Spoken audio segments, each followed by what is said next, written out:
The newcomer erupted with rage. Must you insist on being a defender of justice, little girl?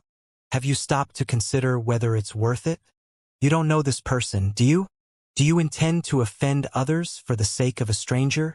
Xianxia, she snorted. I don't know whether it's worth it or not, but I can't just sit still and watch it happen. How unreasonable!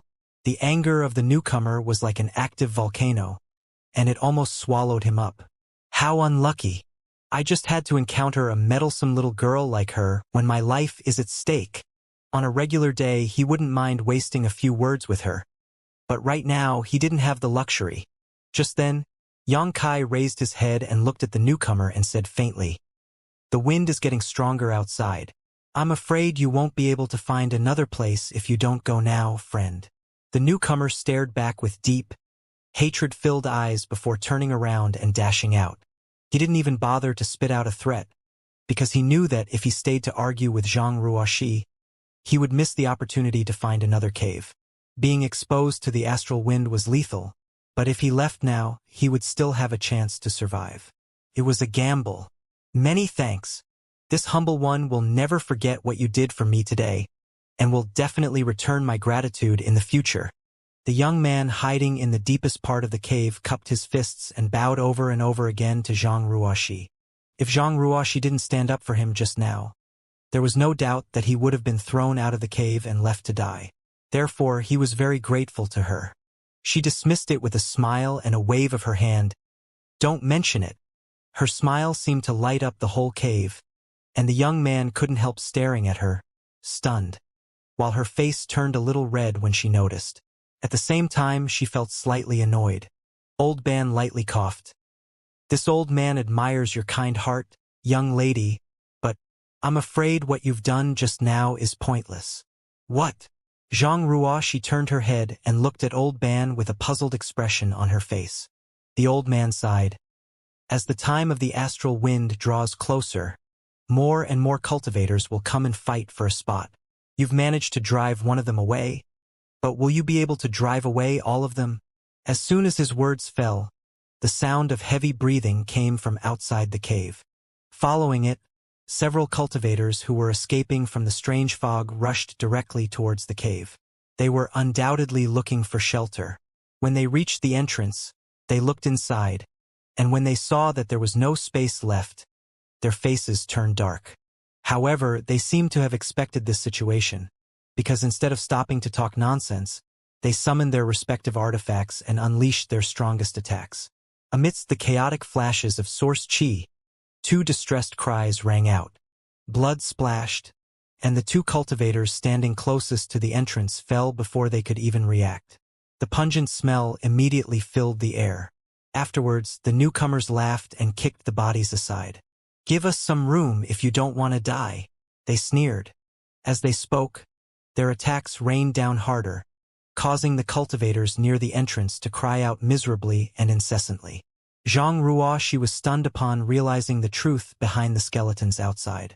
It turned out that those people weren't killed by the astral wind, but by other cultivators. Every time the astral wind blew, they would fight to the death for shelter, causing countless cultivators to fall over the years. It wouldn't be inaccurate to call this place a graveyard. It was the case for this cave and most likely for every other cave in the passageway too. Rather than simple competitions, the cultivators treated the battles as deadly life-and-death duels, because they all knew that if they failed to obtain shelter, they would die in the astral wind. Therefore, their attacks were completely without mercy. The scene at the entrance of the cave was one of a murky sky over dark earth, with flying sand and rolling pebbles. Streams of people came and went, attacking fiercely without saying a word. The situation was extremely chaotic. From time to time, the screams of the fallen would resonate through the cave. The ground was dyed red by blood and dead bodies with severed limbs piled up at the entrance, leaving a strong, nauseating smell of blood. Only the extremely powerful masters were able to survive the madness. Those who lacked strength also lacked the qualifications to survive. The masters broke into the cave and forced their way inside. They wanted to squeeze into the depths of the cave, because only then would they truly be able to relax. If they stayed near the entrance, they would have to face more latecomers. Before long, the entire cave fell into complete chaos. Soon, it spread to the inside of the cave, with different artifacts and secret techniques flying loose, everyone seeming to be an enemy. Xianxia and his group were deep within the cave, but even so, they couldn't avoid the fighting. However, after Xianxia killed two third-order Dao Source Realm Masters who tried to attack Zhang Ruoxi and Old Ban with a wave of his hand, people instinctively began to avoid their spot. Only then were they able to relax. From time to time, the cultivators from the cave would be thrown out by the more powerful newcomers. Soon, out of the 10 people who were inside originally, less than half remained. The wind roared and grew stronger. All of a sudden, the cultivators who failed to get inside the cave cried out. Extremely frightened expressions appeared on their faces, and they immediately rushed towards the cave without a care for their lives. However, once again they were blocked. Then, in front of everyone's eyes, countless slashes appeared on their physiques that were exposed to the outside, as though made by invisible knives. Their skin was peeled away, revealing their muscles and bones. The screams were truly terrifying, and the scene gave the onlookers goosebumps and caused cold sweat to begin dripping down their backs. All of the cultivators hiding in the cave stepped back involuntarily in less than 10 breaths of time. The cultivators outside were turned into skeletons, with no flesh or even clothing left on their bodies, their ghastly bones scattered all over the ground, clattering and clanking. It wasn't until several moments later that Old Ban let out a sigh of relief and said, "Now we're safe." The power of the astral wind had been fully revealed, so at this point, the cultivators who failed to find shelter had also lost their chance at survival. The astral wind would kill anyone caught outside, so no one would intrude within the cave. In other words, the many cultivators inside the cave no longer had to worry about having their spot taken. It was strange to think that just a few moments ago, they were almost all enemies fighting each other to the death, as though their opponent had killed their family and stolen their wife. But now, they were all relieved and immediately restrained their hostility. After exchanging a glance, everyone just sat down cross-legged and began to adjust their breathing. It was as if nothing had happened. Just now, the battle was to seize shelter, so naturally they had to fight each other to the death. But now that the crisis was over, there was no longer a need to fight. Everyone understood this. Zhang Ruoxi looked around, and when she failed to find the young man she had saved before, she couldn't help but sigh. There was no doubt that he had been killed or thrown out at some point during the scuffle just now. When Old Ban told her that what she had done was pointless, he was telling the truth. She could save the young man once, but not keep him safe forever. One's own strength was the only real capital one had to survive. At present, there were more than a dozen people in this cave, and with the exception of Old Ban, the rest were all either second or third order Dao realm. They were all latecomers with powerful auras. The battle had exhausted a lot of them, and they were all trying to recover now. So the cave turned silent, save for the nerve-wracking sound of the howling wind outside. There was no sign of the astral wind dying down. Rather, it only grew louder and stronger. 2 hours later, Xianxia, who was meditating, suddenly frowned and looked toward the entrance of the cave. He felt a faint and inexplicable sense of uneasiness. At this moment, the cave was surrounded by strange fog and the howling of the astral wind though. So even with his powerful divine sense, he couldn't tell what was going on outside.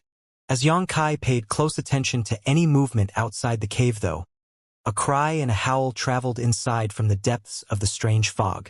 Although it was distorted by the wind, everyone was able to hear it clearly. Several pairs of eyes opened at once, turning in skepticism towards the entrance. "Am I the only one who heard that?" A cultivator near the entrance asked, frowning. "Ain soul," another replied in a deep voice. "Humph. The ancient land's passageway is filled with those. What's so strange about that? Who knows how many people have died here? It's the perfect breeding ground for Ain souls. Naturally, I understand that, but don't you feel that the Ain souls are heading in our direction?" asked the cultivator who had spoken first. "Haha, how funny. When the astral wind comes, we're not the only ones who need to find shelter. The Ain souls must also lie dormant in a secret place. Why would they come here?" "That's right. This king has been here for several years, and never once have I met a soul during the astral windstorm. You must be thinking too much, my friend. Indeed. The first man thought about it and agreed that what they said made sense, so he dismissed his concerns.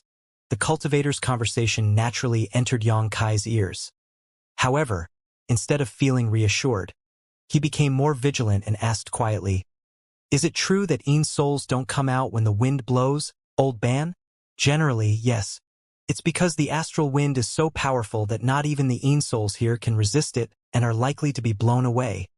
Old man paused and continued, However, it's not absolutely true all the time. The souls do not come out not because they can't, but because they choose not to. This old man has only seen them come out once during such a time, so it's very rare. Little brother, you can rest. All of a sudden, old man stopped talking and stared at the entrance of the cave with a look of utter horror. There, he saw 10 semi-transparent figures bursting out from the strange fog. The figures were humanoid but somewhat distorted, making it hard for one to discern their true form. However, no matter what they were, the cold and violent auras around their bodies were unmistakable. As soon as they left the strange fog, one by one, their blurry facial features became ferocious and terrifying, as though they were looking for someone to bite. Damn it, they're here. Whose big mouth was it that jinxed us? Be careful, everyone. At the entrance of the cave, several cultivators shouted and sprung to their feet, preparing to fight.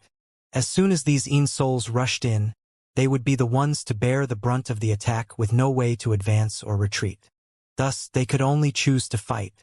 In an instant, flashes of light from summoned artifacts appeared one after another and rushed toward the souls. Naturally, none of the cultivators who attacked were weak. If they were, they wouldn't have gotten a spot in the cave. However, when their attacks fell, the souls were hardly affected. Their bodies faltered for a moment, but none of them died. Damn it! They're all at the ghost general level, someone exclaimed, their face paling. Souls also had a hierarchy from ordinary ghosts to ghost generals, lords, and finally kings. Naturally, each one was stronger than the last. Ordinary ghosts were so weak that even Old Ban could deal with them easily. But if a ghost general or ghost lord appeared, Old Ban would be completely helpless. As for the ghost king they had encountered previously, it was essentially the overlord of the ancient land's passageway, and not even an emperor realm master would dare to look down on it. Previously, Old Ban and Zhang Ruoshi couldn't resist it at all. If it weren't for Xianxia's protection, they would have died right there and then. Therefore, when the cultivators inside the cave heard that the souls were at the ghost general level, their faces changed greatly and every single one of them could feel the danger they were in. None of the attacks that landed on the ghost generals caused fatal damage. They merely paused before charging forward even more ferociously. However, the cultivators at the entrance were clearly veterans who knew how to deal with these souls. They all stood there calmly, prepared and with heavy expressions on their faces, before suddenly releasing soul attacks one by one. The invisible attacks landed fiercely on the ghost generals' bodies. The majority of the ghost generals wailed and were wiped out in an instant, while the surviving ones flickered dimly. They were obviously injured, but since they couldn't feel the pain, they still lunged forth while baring their teeth and brandishing their claws. There was another outbreak of spiritual energy, and the rest of the ghost generals suffered the same fate as their former companions. Seeing this, several cultivators at the entrance of the cave breathed out a sigh of relief. Although they were not afraid of these ghost generals because of their cultivation, they were now avoiding the astral wind and naturally didn't wish for any more unexpected developments. Fortunately, there were not many of these ghost generals, so they could still be easily eliminated. There are more. Xianxia suddenly turned solemn and warned. What? The faces of those people at the entrance of the cave changed. But before they could ask anything more, they saw firsthand what Xianxia meant. From the strange fog, another group of ghost generals rushed out, each one having the same ferocious aura as the last group. Shio. More and more souls poured in, but this time, their auras were mixed. Some were ordinary ghosts while others were ghost generals, and there were even a few ghost lords in their midst. In the blink of an eye, the entire cave was surrounded by souls. There were so many of them that the cultivators felt as though they had fallen into the netherworld. Gudong. Someone gulped as everyone was looking at the entrance of the cave with a dark and uneasy expression. How? How can this be?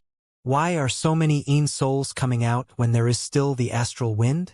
What the hell is going on here? Just shut up and start killing if you don't want to die. The cultivators who had just settled down cried out in alarm again. They couldn't believe what they saw, and in that moment of hesitation, the souls launched a new wave of attacks. The few people at the entrance of the cave had no choice but to push their spiritual energy and source chi madly to help them kill off the invading souls. Shrill screams rang out one after another, and one by one, the souls disappeared. However, their numbers seemed to be endless. The cultivators at the entrance fought for quite some time, but although their attacks were effective, the number of souls wasn't decreasing at all. Rather, it was increasing. Such a situation made them desperate. The most effective way to kill a soul was to wait until they drew close and then use a burst of potent spiritual energy to scatter them. However, spiritual energy was not inexhaustible. Every time an attack was used, a lot would be consumed, and once one's spiritual energy was exhausted, they would only be able to wait for death. Moreover, excessive use of spiritual energy was likely to damage the foundations of one's soul, which was something no cultivator desired. Within the time it took to brew a cup of tea, the group at the entrance of the cave was already pale and soaked in cold sweat. It was evident that they had exhausted their spiritual energy reserves. Hey, brothers in the back, could you lend a hand? I can't hold on for much longer. That's right. Hurry and come help us. If we die, the next wave will be up to you. You can't hide back there forever. Can someone replace me for a while? I want to take a rest. My spiritual energy is almost exhausted. This one would be endlessly grateful. Inside the cave, the remaining 9 people in the back watched on with heavy expressions. Although they knew that the cultivators at the entrance were right, who would dare to go up and take their place in this time of crisis? What if they went up and no one dared to take their place once their knowledge sea was exhausted? How miserable would their death be then? It was every man for himself.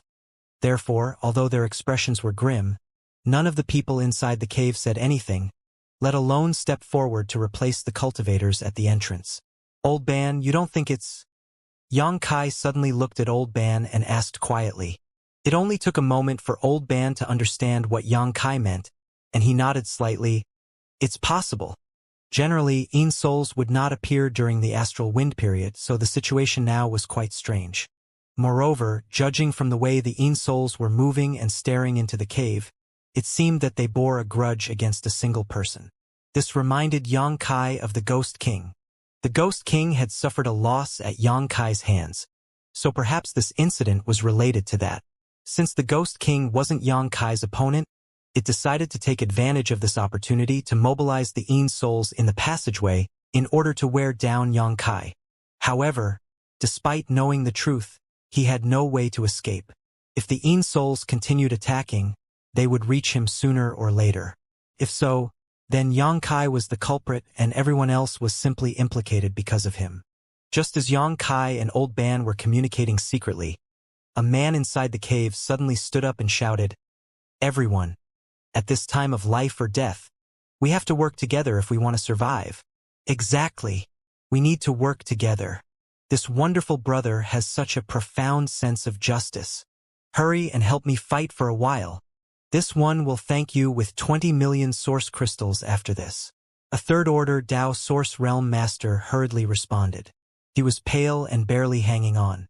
He almost couldn't resist pulling the one who spoke over so he could finally rest.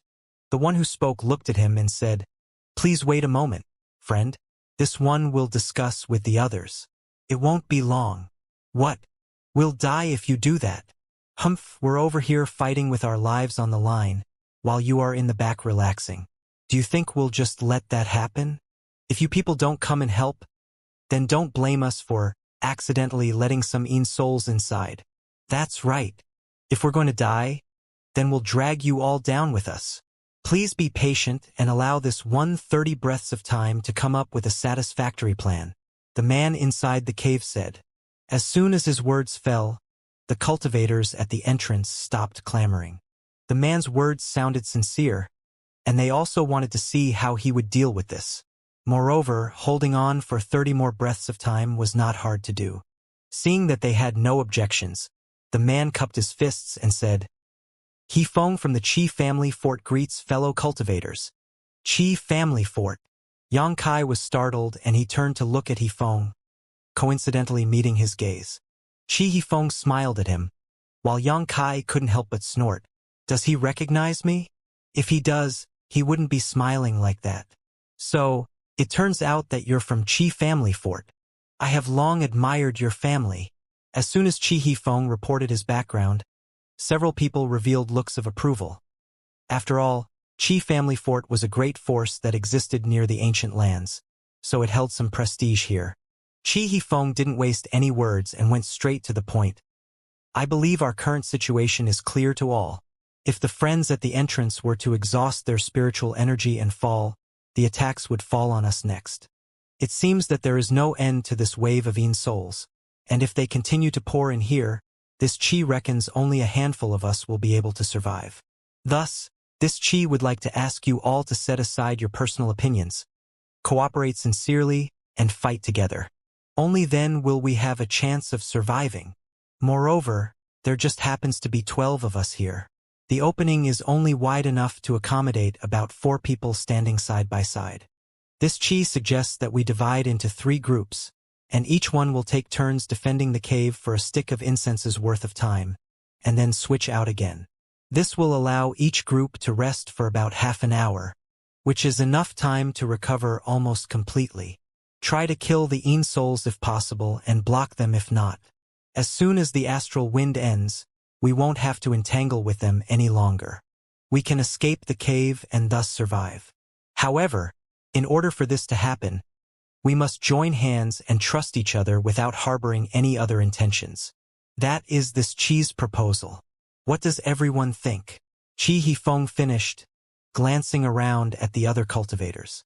The 4 cultivators defending the cave naturally didn't have any objections. After all, they had been fighting for so long and wanted nothing more than to rest. As they shouted their agreement and nodded repeatedly, they almost couldn't resist retreating immediately. Although it was hard for them to see each other's expressions, every sensible cultivator inside the cave knew that He Feng was right. The only way to survive and escape this crisis was to join hands and fight together. Thus, after a moment of silence, someone said, "Brother Qi is right. I agree. Agreed. Agreed." One by one, the cultivators nodded and agreed. Before long, a general consensus was reached. He Feng turned to look at Yang Kai, as though he was seeking his agreement. Yang Kai smiled. "Let's do as you proposed." He Feng turned back with a solemn expression. "Since no one has any objections, let's begin. However, this Qi will be blunt and say right now that no mistakes can be made during this. If anyone dares to hold back or do anything else that could sabotage us, this Qi, as well as everyone else here, will not show any mercy. As it should be." Soon, under He Feng's guidance, the remaining 8 people were divided into 2 groups. He seemed to have noticed that Yang Kai, Zhang Ruoxi, and Old Ban were together, so instead of separating the 3, he asked a second-order Dao Source Realm Master to join them and take the 3rd shift. After making the groups, He Feng moved toward the entrance with his group. The original 4 cultivators at the entrance quickly retreated and moved out of the way. He Feng and his group were soon engaged with the Yin souls, and the fight was in full swing. The original 4 cultivators pulled out pills and sat down to restore their energy. They only had half an hour, so they had to make the most of their time. He Feng's group cooperated well overall. Under the brilliance of their respective secret techniques and artifacts, the Yin souls were constantly beaten back and killed. As they watched on, the other cultivators were even more convinced that they had made the right decision to follow He Feng's proposal. If they managed to survive this trip, He Feng would undoubtedly be known as a great hero. If he hadn't stood forth and proposed this plan, the 12 people in the cave would have likely turned into scattered skeletons. He Feng's group fought non-stop for some time, and although the energy consumption was great, they were able to pull through without falling into danger. Seeing that their turn was approaching, Yang Kai got up slowly and said in a soft voice, "Old man, just hide behind me and deal with the ones that slip through." Upon hearing this, Old Man didn't say much and only nodded. As a first-order Dao source realm, he was the weakest in the cave. Moreover, he was old, so he wouldn't even be able to survive if he had to face 10 or 20 ordinary ghosts, let alone these ghost generals. He knew how strong Yang Kai was, as he could deal with even the Ghost King, let alone its subordinates. There was no need to refuse Yang Kai's protection. Yang Kai's movements seemed leisurely, but it took only an instant for his group to replace Qi Hifeng's.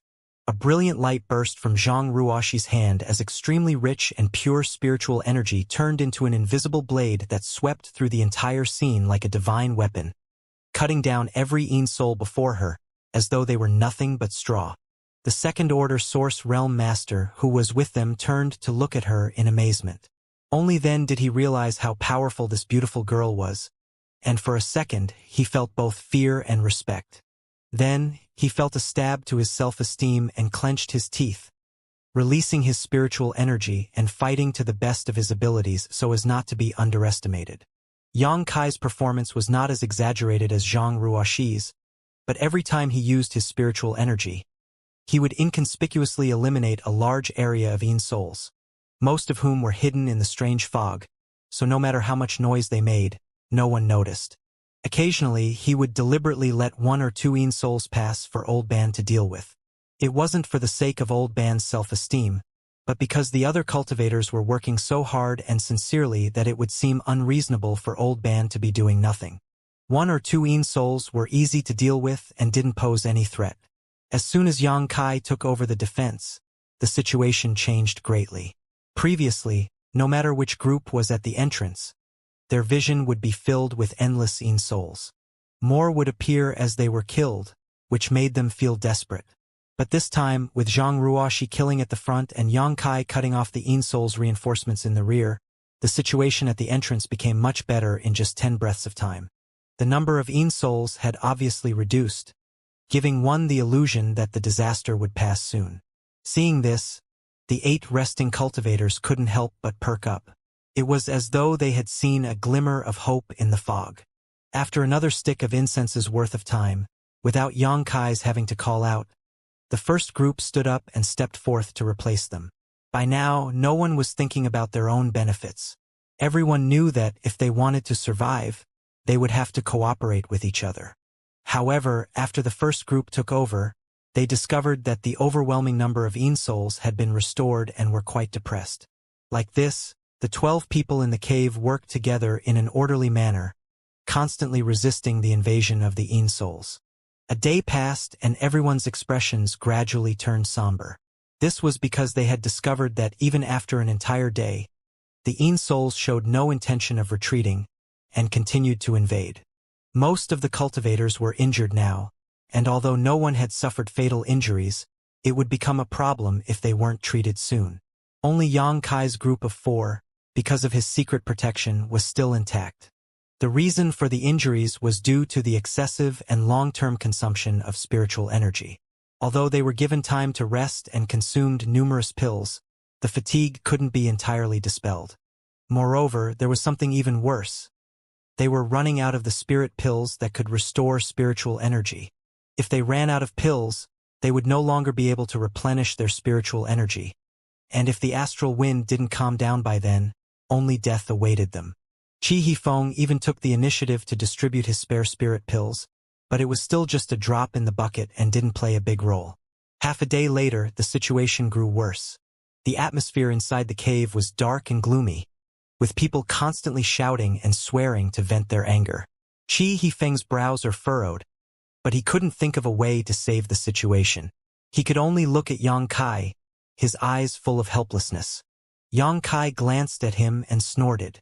Although he felt some displeasure, the situation had reached a point where he could no longer remain uninvolved. After telling Old Man and Zhang Ruoxi to stay where they were, he slowly got up and walked towards the entrance of the cave step by step. The others looked at him curiously, not knowing what he was going to do. At the entrance of the cave, Yang Kai took a breath and with a flick of his wrist, his myriad sword appeared and his aura suddenly erupted. Wang, the entire cave seemed to tremble. That's an Emperor Realm Master. There was an Emperor here all along? All eyes turned to Xianxia, who was standing at the entrance. The stalwart back now suddenly had a brave and heroic air about it, and even the group at the entrance stopped and turned around to stare at him.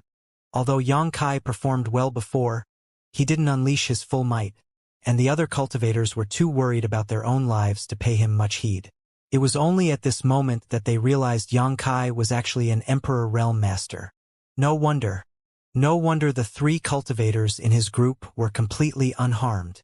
No wonder every time it was their turn, the number of Yin souls would become scarce. They'd thought it was strange before but didn't dwell on it. Now they understood. Haha, we're saved. We're saved. Damn. I thought I would die here this time.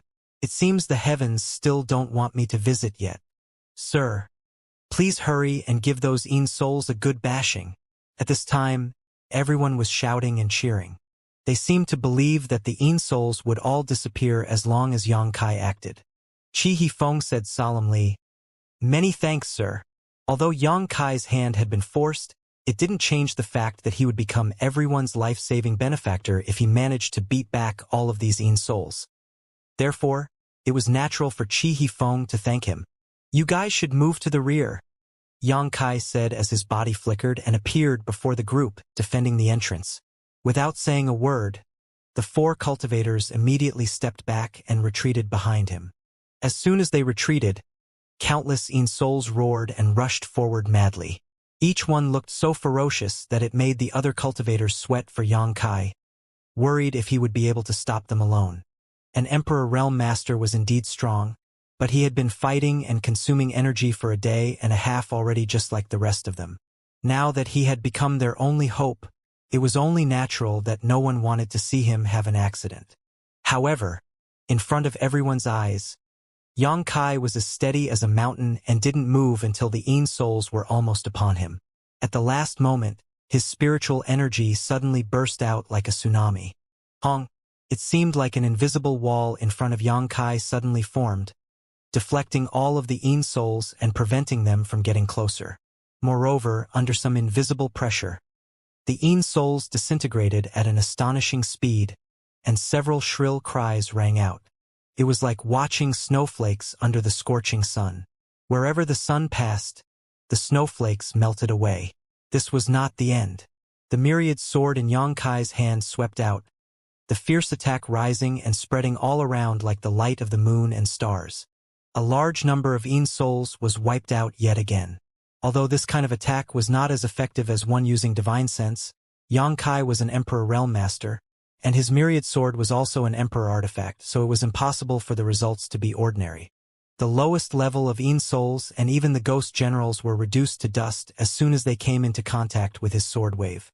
Some of the more powerful ghost lords were barely able to hang on to their lives, but they were still pushed to the edge. Seeing this scene, the morale of the cultivators inside the cave rose greatly, and the despair in their eyes vanished, replaced by incomparable excitement. "You don't look very well, my friend." Qi Hifeng suddenly turned his head and asked a wrinkly-faced man beside him, his face full of concern. "Are your injuries severe?" When he heard this, a look of panic flashed in the wrinkly-faced man's eyes. However, he soon covered it up and said, "Many thanks for your concern, Brother Qi. My injuries are not severe. Simply getting some rest will do." "That's good. With this sir's help, we will be able to escape this crisis safely. He is no doubt our savior." The man didn't know what Qi Hifeng was getting at and felt uneasy. But even so, he could only smile and nod. "Indeed. Which sect are you from, friend?" Qi Hifeng continued to ask. "I don't belong to a sect. I'm a lone wanderer," the wrinkly-faced man replied. Qi Hifeng raised his brow. "You must be quite talented to be able to cultivate to the 3rd order Dao source realm with only your own effort.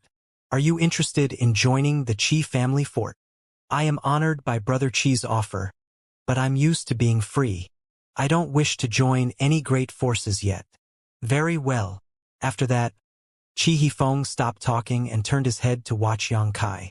The wrinkly-faced man frowned slightly and shot He-Fong a furtive glance.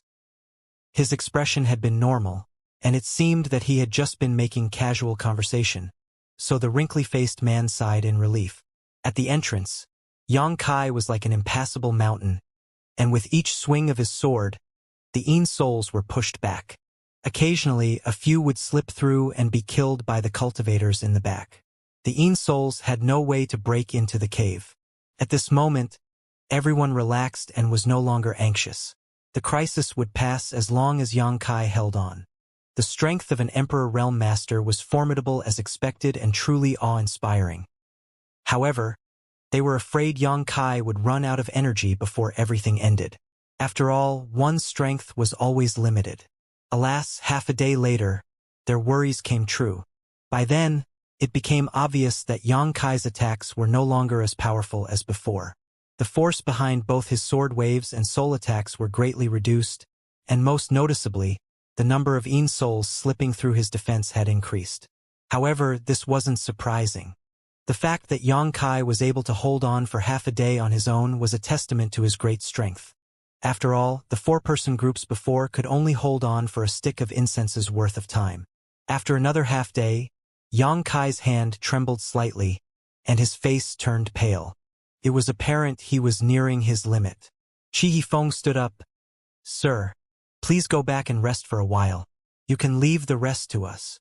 "Yes, sir. If you collapse, we will all suffer too. You should take a rest." The other cultivators quickly agreed and urged. Their concern wasn't truly genuine, but Yang Kai was now their main pillar of strength. Without him, their chances of surviving would be too low. Upon hearing this, Yang Kai pondered for a moment and nodded. All right. He had been defending for an entire day, while the rest of the cultivators were almost completely covered. They should have no problem taking the vanguard position for a period of time. At that moment, all of a sudden, the wind howling outside the cave weakened drastically. Everyone was stunned and carefully stared out in the direction of the entrance. After a moment, someone said in a trembling voice, "The astral wind is ending. Ha ha ha. It's ending. It's ending. It's really over. We're saved. We're saved." Upon realizing that the astral wind was about to end, everyone began to shout and yell excitedly, as though they had picked up an amazing treasure and wanted to share the news with the entire world. What made them even happier was that when the sounds of howling wind began to abate, the Yin souls seemed to have received some kind of signal and retreated back into the strange fog. In just the blink of an eye, the crisis that plagued them for 2 days was over. Everyone was overjoyed, and one by one, they crowded at the entrance of the cave and peered out. They saw that only a weak wind remained, and there was not a single Yin soul in sight. The disaster was really over. "Watch out, sir!" He-Fong suddenly cried out loudly. Just then, a turbid light burst out from a certain part of the cave and rushed straight towards Yang Kai's head. Yang Kai's body suddenly flickered, as if he might fall at any time. The next moment, a figure rushed behind Yang Kai and aimed at his forehead with a fierce palm. "You dare!" He-Fong roared and prepared to give chase. But the attack had happened too suddenly, and he could only watch as the blow landed on the unprepared Yang Kai. The others, too, began to panic and hastily spread out and put up their guards despite not knowing what had happened. Hong! A muffled sound rang out, and as soon as his palm landed on Yang Kai's forehead, the perpetrator revealed a vicious smile. After the successful blow, he immediately ran out of the cave at the fastest speed, because he knew that if he stayed, he would be besieged by the other cultivators. After all, Yang Kai had saved the lives of all the people here and was regarded as their benefactor. When their benefactor was attacked, they would have to pursue the perpetrator whether they were willing to or not. Before the man left, he turned his head and looked at Zhang Ruoxi, his face filled with pride and triumph. However, he saw that Zhang Ruoxi wasn't panicking at all. Instead, she was looking at him coldly and made no move to stop him. This situation made the man's heart jump, and a wave of unease washed over him. "Do you want to run after hitting me?" A voice sounded from behind him, making his hair stand on end. The man's gaze snapped in Yang Kai's direction, only to see the young man looking back at him mockingly. His pale face was now rosy as could be, and gone was the weak aura around his body. There was no sign of exhaustion or weakness. How is this possible? Even though Xianxia was an Emperor Realm Master, he had been defending the cave entrance for an entire day. How could he not be exhausted? The only possible explanation was that he had been hiding his true strength from the start. Upon realizing this, the man broke out in cold sweat. Xianxia stretched out his hand and easily grasped the man's ankle, exerting just a small amount of force, causing bones to crack loudly. Ah! The man screamed miserably. He wanted to use his strength to resist, but was shocked to find that under Xianxia's grasp, his cultivation was suppressed, rendering him completely helpless. Xianxia threw the man back into the cave, slamming it against a wall and causing blood to spurt from his lips. What's going on? What's the situation? What's wrong? What happened? It was only then that other cultivators reacted. However, they were confused by the scene before them and couldn't tell why Xianxia had attacked the other cultivator. Qi Hifeng answered their questions with a cold expression on his face. This man had ulterior motives. He took advantage of Sir's exhaustion to launch a sneak attack. Unforgivable. Everyone was shocked and looked at the cultivator who had fallen to the ground. It was the wrinkly-faced man Qi Hifeng had been talking to before. The unbearable pain in his ankle caused his wrinkled face to appear even more wrinkled, and his forehead was dripping with beads of sweat. How despicable! If it wasn't for Sir, we would be dead right now. You not only didn't repay gratitude, but also tried to sneak attack Sir. Do you have any conscience? Such a despicable person deserves to be punished with the pain of soul extraction and refinement. This one only knows a little about soul refinement. If you wish for it, Sir, just say the word and this one will make him regret being born into this world. I also know a bit about soul refinement. If Sir wishes for it, I can also help and guarantee that he lives a life worse than death for 10 days to half a month. As soon as the wrinkled-faced man heard this, his face turned pale as snow, and his whole body trembled. Speak! Why did you try to attack Sir? One of the cultivators shouted, glaring at the wrinkly-faced man. The wrinkly-faced man clenched his teeth and said nothing despite the pain. It looks like you're pretty tough. I guess we'll have to give you a taste of having your soul pulled out and refined for you to speak.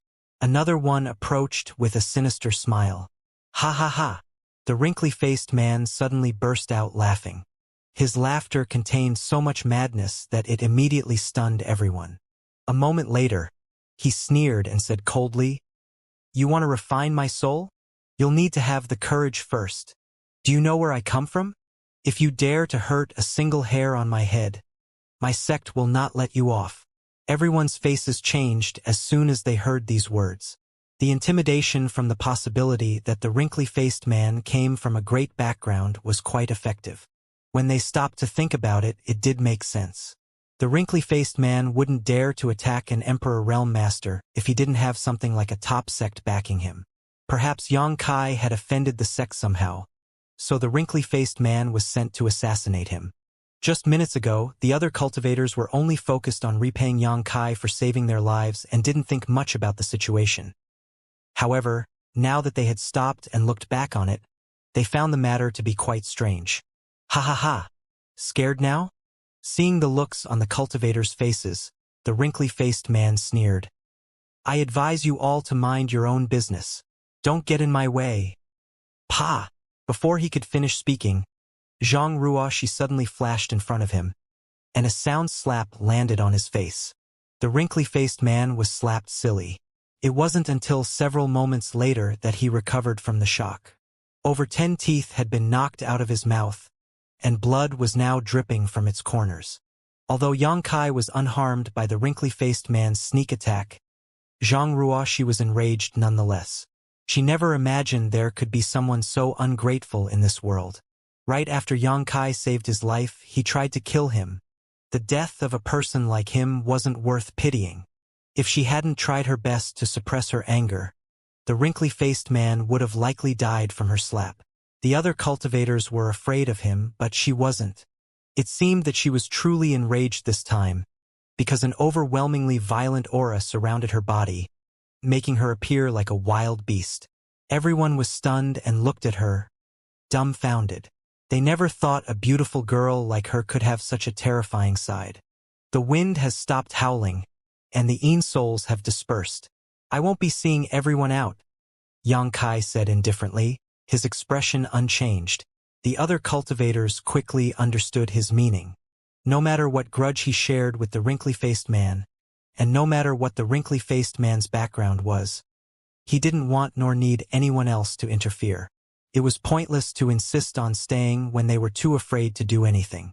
What the eyes do not see, the heart does not grieve. Why draw unnecessary fire to themselves? After thinking about it, someone immediately cupped his fists and said, "Sir, this one will engrave today's gratitude in his heart. I wish Sir great fortune and a safe return. Farewell." As soon as he finished speaking, the man ran out of the cave and quickly disappeared into the strange fog. After one person left, the rest quickly understood the situation and followed. A moment later, Xianxia turned to look at Qi Hifeng with great interest and asked, "You're not going?" Everyone else had left except him, which made Xianxia speculate. And indeed, Qi Hifeng shook his head. "This Qi has something to say to Sir." Xianxia grinned meaningfully. "So, you recognize me?" It was not a question, but a statement. When Qi Hifeng first introduced himself, he'd subconsciously glanced at Xianxia, which made the latter somewhat suspicious. Now he was certain. When Qi Hifeng heard his words, he couldn't help but smile. "You noticed, sir. Was it Qi Hai?" "Indeed, it was the young fort lord," Qi Hifeng responded. "After his return from the Shattered Star Sea a few days ago, the young fort lord gathered some confidence and described your likeness to us. He instructed us to keep our eyes open since you told him you would be coming to the Eastern Territory, sir." Xianxia snorted. "I only said that I was going to the Eastern Territory, but not that I would go to the ancient lands. Seeing you here, what a coincidence. I believe you have heard of the restaurant in the city outside. That is actually owned by my Qi family," Qi Hifeng explained awkwardly. Upon hearing that, Xianxia finally realized why the owner of the restaurant had wanted to give him 10 bottles of wild wine for no reason. At that time, he'd already been recognized by the people of Qi family fort. "We heard that Sir would be entering the ancient lands, so we came in early and waited inside the passageway." Qi Hifeng carefully picked out his words while constantly observing Xianxia's expression in fear that he would be displeased. Xianxia, of course, was not very happy and said coldly, "I see your Qi family fort's influence spreads quite far. Please calm your anger, sir," Qi Hifeng said hastily. "We only dared to inquire into Sir's whereabouts because the young fort lord—" "I know," Xianxia coldly snorted. "The heavenly frost earth rain. You can go back and tell Qi Hai that I can't cure the poison. I no longer have it." "Ah!" Qi Hifeng exclaimed in shock. "Then, where is it?" "What? Do I need to tell you that?" A cold light flashed through Xianxia's eyes. The existence of the Phoenix True Fire was not something that should be easily disclosed to others. Although Xianxia believed that Qi Hai wouldn't expose the news broadly, with enough clues one would only need to make a few assumptions to conclude that the Phoenix True Fire was with Xianxia. At that time, trouble would find him on its own. Therefore, Xianxia was dissatisfied with Qi Hai's conduct this time. He hadn't promised Qi Hai anything and only told him that he would go to the Eastern Territory in the future. He'd never agreed to get involved. "Of course not, sir." Qi Hifeng was shocked and quickly cupped his fists. "Good. Then leave and tell Qi Hai that if he dares to do this again, I will go to Qi family fort personally to give him my regards." Xianxia waved his hand impatiently. Qi Hifeng's face changed. Qi family fort was formidable in its own right, but nothing good would come out of offending an Emperor Realm Master like Xianxia. However, he couldn't just go back without doing what his young fort lord had instructed him to do either. After thinking about it, he cupped his fists and said, "Sir, this Qi has one more thing to say." Xianxia looked at him coldly. "If you say one more word about the detoxifying, I will throw you out." No, it's not about the detoxifying. It's about this person." As he spoke, he pointed to the wrinkly-faced man. "You know where he's from?" Xianxia asked in surprise. He was also curious. He was not familiar with the Eastern Territory and had barely entered the ancient land's passageway when he encountered an assassin. It was truly quite strange. Chi Hifeng replied, "Sir, this Chi believes that this man is from Netherworld sect." Netherworld sect. Yang Kai narrowed his eyes and turned to stare at the wrinkly-faced man, whose expression was still twisted in pain, and then turned back. "Do you have proof?" "Yes. In the past month, several disciples of Netherworld sect were seen entering the ancient land's passageway. According to the information I received from one of the Chi family fort's disciples, these Netherworld sect disciples stayed inside the passageway as though waiting for someone. The leader of the group is an elder from Netherworld sect, Hua Fei Chun. He is a second-order Emperor Realm Master." Hua Fei Chun, Yang Kai murmured to himself. The name was unfamiliar. "You may not know Hua Fei Chun, sir. However, there is someone in his group that sir should be familiar with," Chi Hifeng said. "Who?" "Yin Lu Shang." Yang Kai raised an eyebrow and grinned. "Is he here too? Great. Enemies really do meet on a narrow road." Chi Hifeng was stunned by Yang Kai's evident anticipation. There were many disciples from the Netherworld sect waiting for him, not to mention that this group was headed by a second-order Emperor Realm Master. Yet Yang Kai wasn't afraid. As a matter of fact, he appeared to be very pleased. According to his young fort lord, Yang Kai was only a third-order Dao Source Realm Master when they met in the Shattered Star Sea. Therefore, he should only be a first-order Emperor Realm Master now. No matter what kind of fortuitous encounter he had in the Shattered Star Sea, it should still be impossible for him to rival an old and experienced master like Hua Fei Chun. We were confused as to what the people from the Netherworld sect were up to in the passageway, but since Chi Family Fort is the great force controlling this area, we kept an eye on them. It wasn't until Sir arrived at the desolate city that the young fort lord realized it must be related to you, sir. We'd heard that Sir and Yin Lushang had a very unpleasant argument in the Shattered Star Sea and deduced that the other side was holding a grudge. However, we do not know how they knew Sir would be coming to the ancient lands," Chi Hifeng said with a confused look on his face. "Of course they'd know," Yang Kai snorted. The news that Xiao was in the ancient lands was revealed by Yin Lushang himself. After seeing Yang Kai's reaction back then, Yin Lushang must have guessed that he would come to the ancient lands to search for Xiao. Thus, he gathered people and laid an ambush, knowing that Yang Kai would appear sooner or later. It seemed that the loss Yin Lushang suffered in the Shattered Star Sea was too much to swallow, and he held a great grudge because of it. It hadn't been long since the Shattered Star Sea closed, and he was already prepared to set up a trap to kill him. As for the wrinkly-faced man, he was likely sent out as a scout to track Yang Kai's whereabouts. Little did they know the wrinkly-faced man would try to act on his own and launch a sneak attack on Yang Kai, which ultimately resulted in their plan falling one step short of success. "Yin Lushang, you're dead this time," Yang Kai sneered as he muttered to himself. Last time, he let Yin Lushang go because he wanted to find out Xiao Zhao's whereabouts. They had signed a soul contract and were bound by its terms, so Yang Kai couldn't kill him even though he wanted to. Now that Yin Lushang had sent himself to his doorstep, Yang Kai naturally would not show any mercy. "Sir, Hua Fei Chun is an elder of the Netherworld sect. He became a second-order emperor close to 100 years ago and is now a renowned master. Not only that, but Yin Lushang is now an Emperor Realm Master too. It would be best to stay away from them, sir." Yang Kai's reaction stunned Chi Hifeng. He had never met someone so ignorant to the immensity of heaven and earth. Yang Kai was clearly just a newly promoted Emperor Realm Master, yet he dared to take Hua Fei Chun lightly.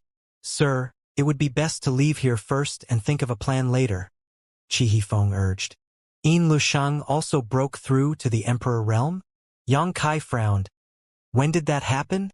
"We are uncertain of the exact time, but we do know that he was an Emperor Realm Master when he left the Shattered Star Sea," Chi Hifeng responded. "It seems that he had quite a few fortuitous encounters there," Yang Kai mused to himself. When they were in the Shattered Star Sea, Yin Lushang was only a third-order Dao Source Realm Master. Yang Kai himself was only able to break through after witnessing the battle between two great emperors and studying the auras released by the clash. He wondered what kind of fortuitous encounter Yin Lushang had. However, he wasn't very surprised, as the shattered star sea was filled with opportunities, and Yin Lishang had a good aptitude. After sorting out his thoughts, Yang Kai bent down and lifted the wrinkly-faced man's chin, forcing him to meet his gaze. Next, Yang Kai's right eye flashed with golden light as he released some spiritual energy and pressured the other's consciousness. "Are you from the Netherworld sect?" Yang Kai asked. As a third-order Dao Source Realm Master, how could the wrinkly-faced man resist? He succumbed and responded within a breath. "Yes. Am I the reason you guys came to the Ancient Lands passageway?" "Yes. How many people are there? And are there any Emperor Realm Masters other than Hua Feichan and Yin Lishang?" 25 people came. Other than Elder Hua and Senior Brother Yin, there are no Emperor Realm Masters. Yang Kai coldly snorted. Is Yin Lishang stupid? He thinks this young master can be defeated with just that? What paltry tricks do you have in store for me? My fellow brothers will set up the Heavenly Net Absolute Sealing Array. Once you are trapped inside, Elder Hua and Senior Brother Yin will enter and personally kill you, the wrinkly-faced man responded. The Heavenly Net Absolute Sealing Array, Qi Hifeng suddenly exclaimed. Yang Kai looked at him. What kind of spirit array is that? It is one of the Netherworld sect's most powerful trapping arrays. Once it is set up, the person inside would be suppressed inside like a ghost and have their vitality constantly sucked out of them. Moreover, the area covered by the array will be completely isolated from the outside world, making it impossible to break out. Qi Hifeng explained with a strange expression on his face. Afterward, he frowned and added, "Why would they use the Heavenly Net Absolute Sealing Array? Isn't that going too far?" Evidently, in Qi Hifeng's eyes, Hua Fei-chun was already giving Yang Kai enough face by dealing with him personally. After all, no matter how powerful Yang Kai was, it should be impossible for him to escape a first and second order Emperor Realm Master's siege. Sooner or later, he would be brought down. The collaboration of the two was more than enough to capture Yang Kai, so why did they decide to set up the Heavenly Net Absolute Sealing Array too? One must know that the setting up the array required the use of Netherworld Purgatory banners that the disciples of the Netherworld sect needed to refine using their own blood essence. If the array was broken, the artifacts would be destroyed completely, and each disciple would suffer the 10,000 ghost-biting backlash that made life feel worse than death. The sect-defending array covering the Netherworld sect itself was a gigantic Heavenly Net Absolute Sealing Array with 3 Emperor Artifact rank Netherworld Purgatory banners as its cores. If an outsider was to invade, the array would activate and trap them inside with no way to escape. Thus, the Heavenly Net Absolute Sealing Array set up using over 20 Netherworld sect disciples was undoubtedly formidable. Was Yang Kai so powerful that the Netherworld sect had to take such extreme measures to deal with him? Qi Hifeng simply couldn't figure it out.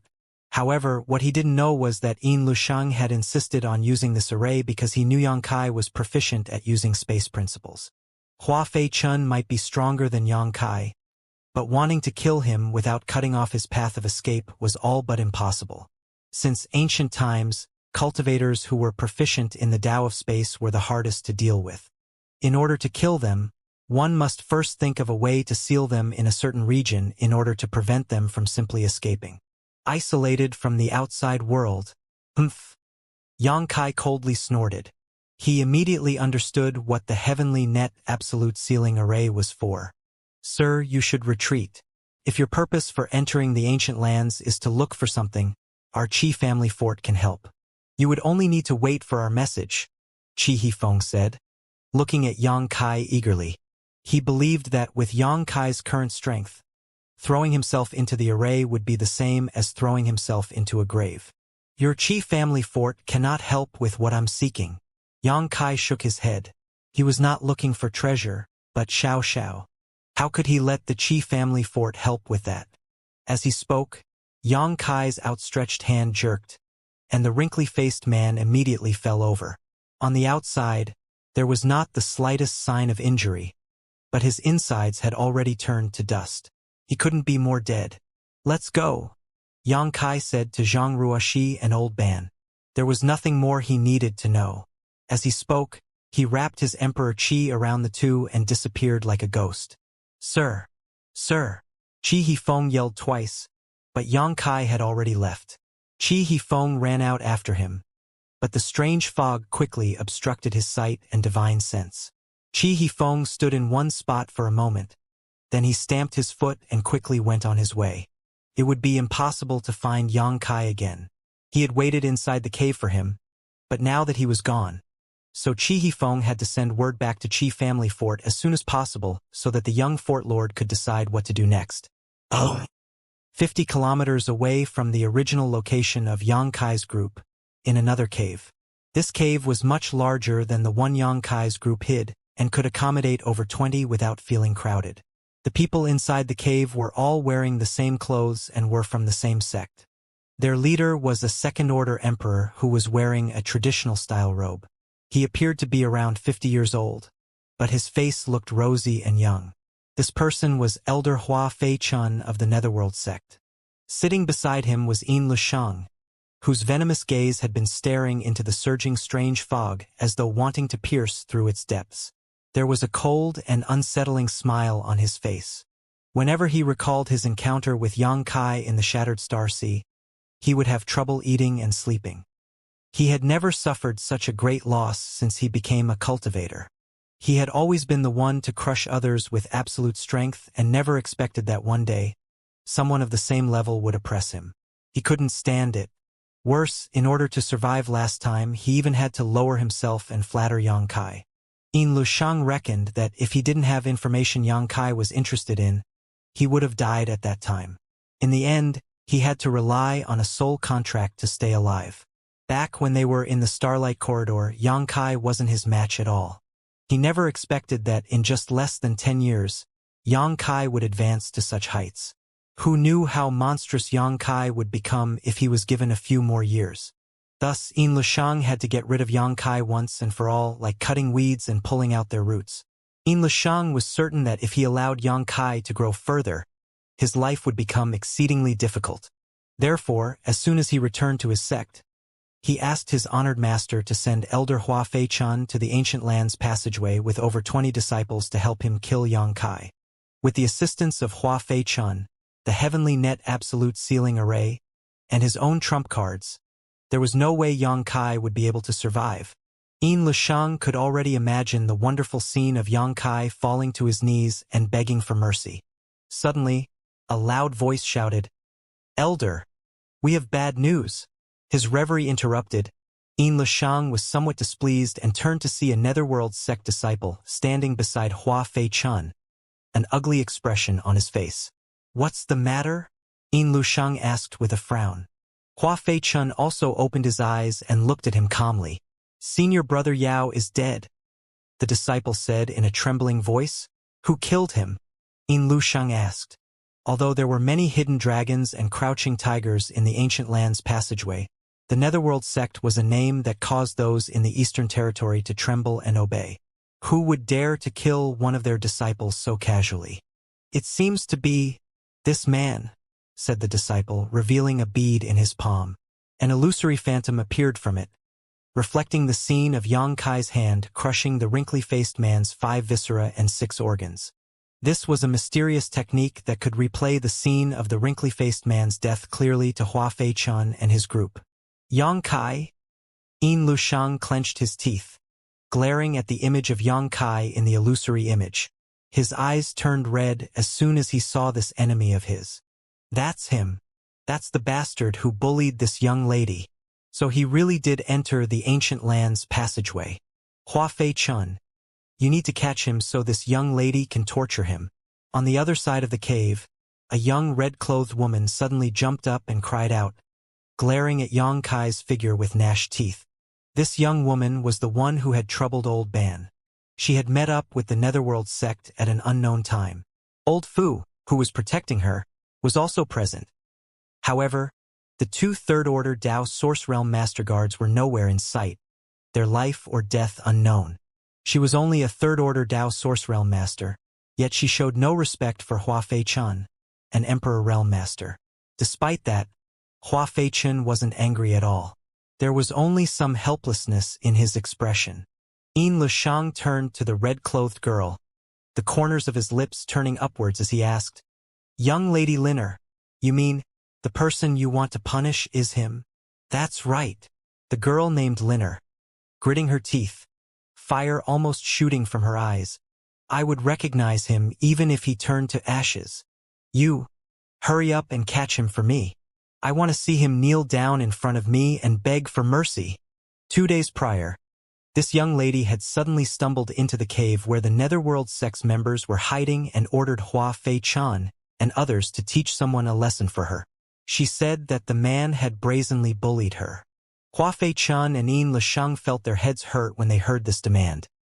After all, they were here to ambush Xianxia and had no time to waste on other people. If it was someone else, Hua Fei-chan and Yin Lisheng wouldn't even need to pay attention to them. However, this young lady wasn't just anybody. This woman's background was so great that even the Netherworld sect master would need to treat her politely, let alone Hua Fei-chan and Yin Lisheng. In their hearts, they were cursing the blind fool who offended this young lady. If it weren't for him, they wouldn't be caught in this mess. Lending a hand wasn't an issue, but there was the chance their movements would alert Xianxia.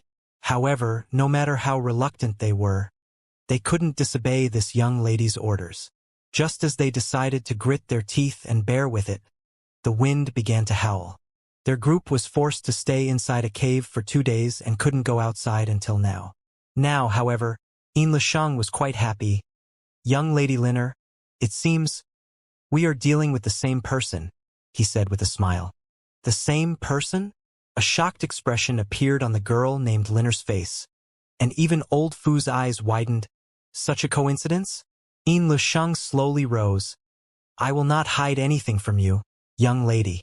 That man's name is Xianxia, and I have some grievances with him. The reason I came to the ancient lands is to deal with him. Upon hearing this, a strange expression appeared on Old Fu's face. It's only one person, yet you've brought so many people and even prepared the heavenly net absolute sealing array. Don't you think your Netherworld sect is giving him too much face? You mustn't underestimate him, Old Fu, Yin Lisheng responded solemnly. I'm not sure if you've confronted him before, but he's not as simple as he seems. Old Fu's face turned red. Then he nodded. Indeed, after thinking back to his confrontation with Xianxia in the desolate city, Old Fu knew that Yin Lisheng was right. This young man was clearly a first-order Emperor Realm Master like him, yet when they fought, he was completely suppressed to the point of not being able to fight back at all. Otherwise, he wouldn't have had to turn to the Netherworld sect for assistance. After all, as an Emperor Realm Master himself, there were only a few things he couldn't deal with personally. Sheer strength aside, that man is also skilled in a truly esoteric power. That's what I'm worried about the most. If not for that, I wouldn't have requested for the heavenly net absolute sealing array to be used. Yin Lisheng coldly snorted, with a little jealousy on his face. What power? Old Fu asked. The Tao of Space. Sii? Old Fu drew in a sharp breath. His shock could not be concealed. Did you say, the Tao of Space? He asked. Indeed. Yin Lisheng's expression was gloomy as he nodded. Moreover, he is so skilled at using Space Force that he seems to be able to tear space at will. For there to be such a thing. Old Fu's eyes flickered. Then he asked, could it be? Is he the disciple of that man from Spirit Beast Island? Although he didn't name who he was referring to, both Hua Fei-chan and Yin Lisheng knew who he was talking about. If Xianxia really was that person's disciple, then things would become troublesome. That person was ranked first below the 10 great emperors and was known as the most powerful emperor in the star boundary. Even without his title as strongest Emperor Realm Master though, that man still lived on Spirit Beast Island and was a highly valued direct subordinate of Martial Beast Great Emperor. Who would dare to touch his disciple? Making an enemy of him meant making an enemy of Spirit Beast Island.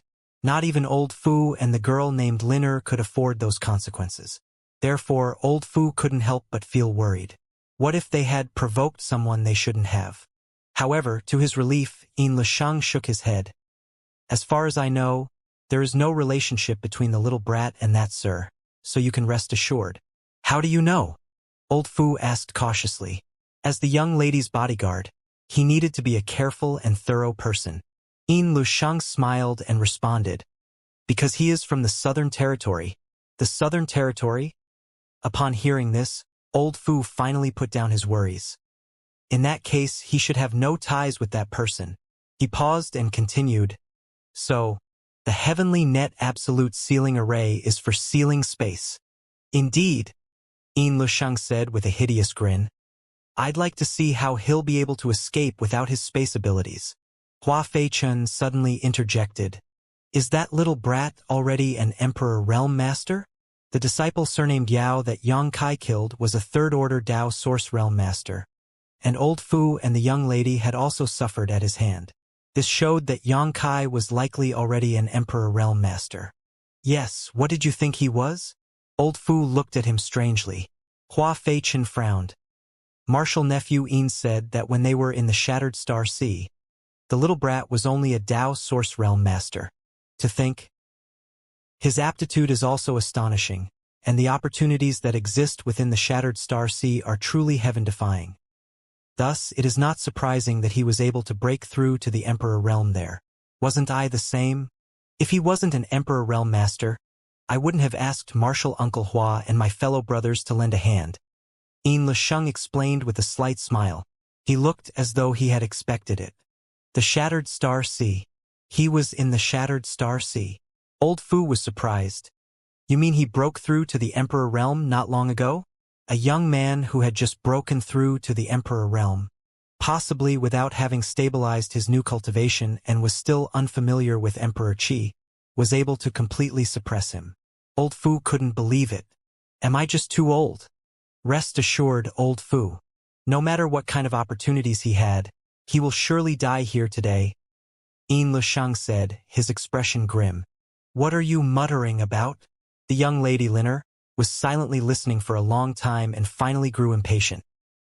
I'm telling you to catch that man and bring him to this young lady, so why are you all still standing here for? Xianxia turned his head and said with a smile, we will need to use some means to deal with that man, but please rest assured, young lady Liner, within 5 days this Yin will surely deliver him to you.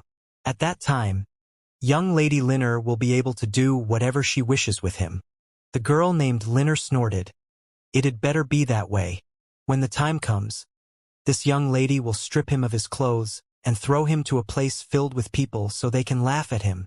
She looked so vicious and gleeful, as though this was the heaviest punishment she could think of for Yang Kai. Previously, she had also threatened Zhang Ruoxi with these same words. Xianxia and others watched on awkwardly. Then Hua Feichun spoke up. Since martial nephew Yao has died, we cannot stay here any longer. It is possible that brat surnamed Yang now knows about our trap and will try to escape it. We must change our plans. Xianxia nodded. We will do as martial uncle suggests. As soon as they finished their discussion, the group moved out. Old Fu and the young lady named Liner naturally followed. Deep in the strange fog, Old Ban was leading the way, with Zhang Ruoxi behind him and Yang Kai at the rear. The few ignorant Yin souls that appeared were easily and swiftly dealt with. After they'd walked for a long time, Yang Kai suddenly asked, How much further, Old Ban? Old Ban's voice sounded from the front. We are still barely halfway. It will take at least 2 more days for us to reach the exit of this passageway. 2 days. Yang Kai pondered for a while and said, You should have seen what happened before, Old Ban. Some of my enemies seem to be waiting for me ahead. They're not easy to deal with, so you should head back now. We'll go the rest of the way alone. However, Old Ban grinned meaningfully.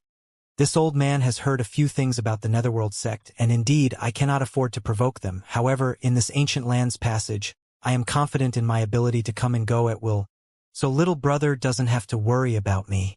Since I've promised to guide you out of the passageway safely, I will not leave halfway. This old man's title may not be valuable, but it's not to be underestimated either. Of course, he understood that Yang Kai didn't want to implicate him, but inside this ancient land's passageway, Old Ban was fearless. If he met an enemy, he could simply dart into the strange fog. Then not even a third-order Emperor Realm Master would be able to find him. His familiarity with this place is his greatest assurance. After a pause, he continued, You can also rest assured, little brother.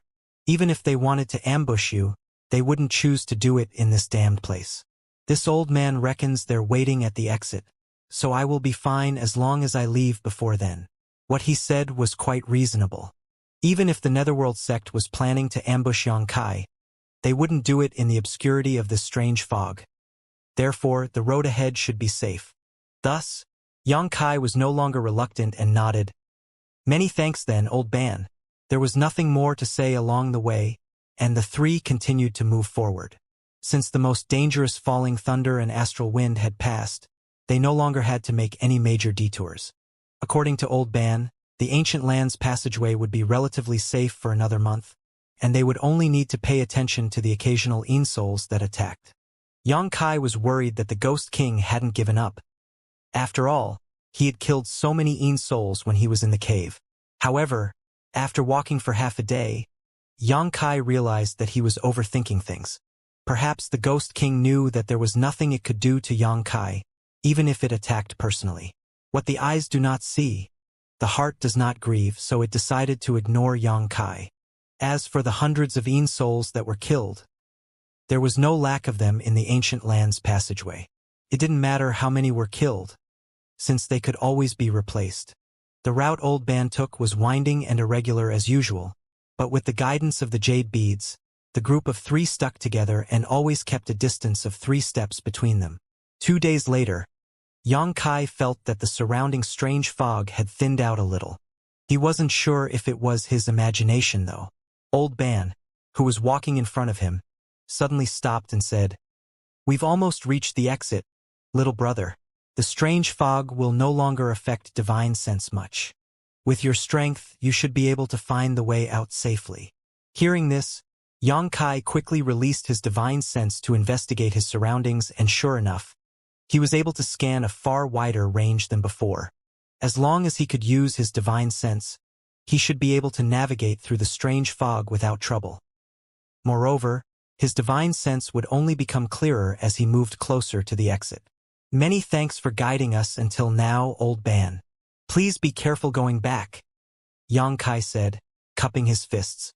"You don't have to worry about me, little brother," Old Ban replied with a slight smile. "If you need this old man's guidance on the day of your return, you can go to the cave over there and wait." He pointed in one direction and then continued, "This old man will go there once every month to guide people back through the Ancient Lands passageway. However, the time isn't fixed."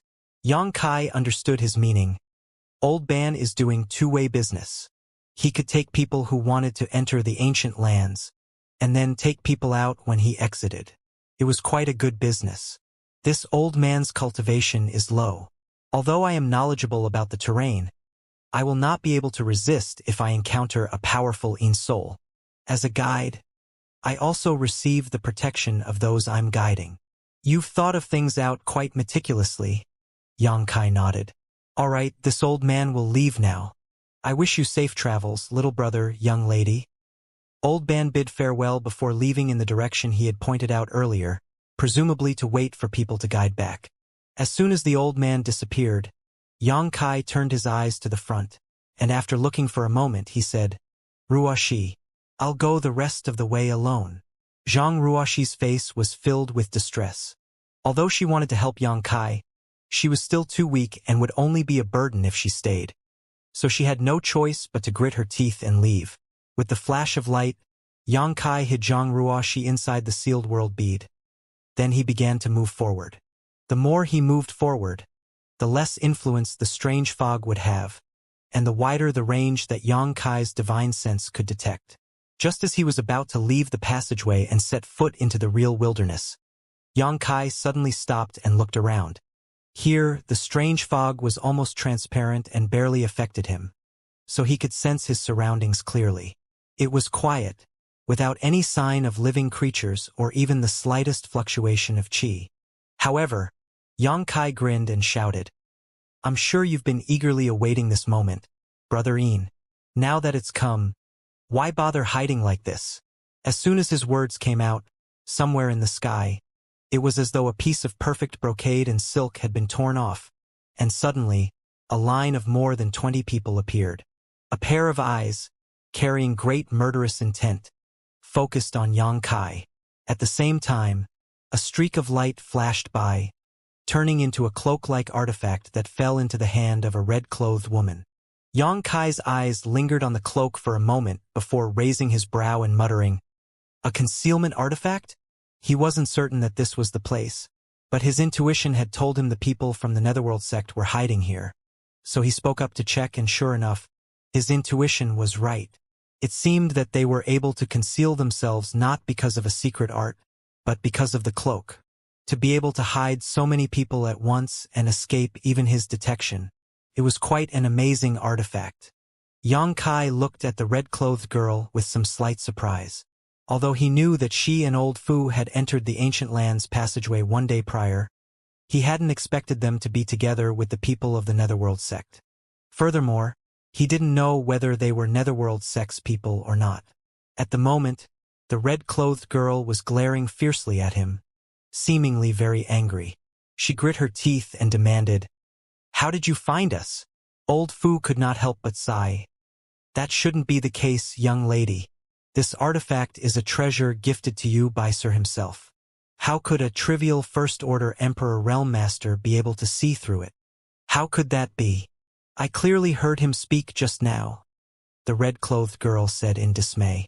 Old Fu was speechless, as were Yin Lishang and Hua Feichen. He was just probing, "Yet you revealed us immediately. Now you're asking how he found us? Why are you running around outside without a brain?" Originally, they thought they could take advantage of the red-clothed girl's Emperor artifact to catch Yang Kai off guard. However, she had exposed them when Yang Kai was only 3 meters away from where they needed him to be. At that moment, Yin Lishang and Hua Feichen's faces were as black as the bottom of a pot. If they had known this would happen, they wouldn't have tried to borrow the power of the red-clothed girl's artifact to conceal themselves.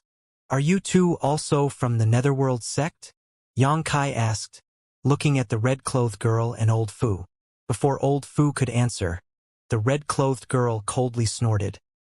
"What thing is the Netherworld sect? How could this young lady be from such a lowly place?" With these words, Old Fu's face cramped, and the expressions of Hua Feichen and Yin Lishang became even worse. The red-clothed girl spoke thoughtlessly, but saying it so easily in front of the Netherworld sect's people was no different from slapping them in the face. After all, the Netherworld sect was one of the top sects in the Eastern Territory, its name inspiring awe and fear in the masses, but it was described by the red-clothed girl so disdainfully. It was no wonder Hua Feichen and Yin Lushang's expressions were so ugly. If it were anyone else who said that, Hua Feichen would have slapped them in the face. However, he didn't dare to touch a single hair on this red-clothed girl's head. Old Fu cut in hastily, "Please don't take it to heart, Elder Hua. My young lady is always like this. It couldn't be helped." Although Hua Feichen was annoyed, he could only respond with a cold face, "Very well. Young Lady Linner is quite frank. This king will not quibble with her." Upon hearing this, Yang Kai's eyes flashed, and he nodded. "I understand now." The girl named Linner snapped, "You understand what?" Yang Kai shook his head. "Nothing, just that this young lady seems to want to make things difficult for this young master by colluding with the Netherworld sect." "So what if I am?" the girl named Linner said, gritting her teeth. When she saw Yang Kai standing there motionless, she assumed that he was afraid and immediately puffed out her chest. "If you want to live, you'd better get on your knees and kowtow to this young lady. Then give me your soul imprint and serve this young lady for 10 years. Who knows? I might let you live." "No!" When Yin Lishang heard that, his face changed greatly, and he immediately tried to stop her.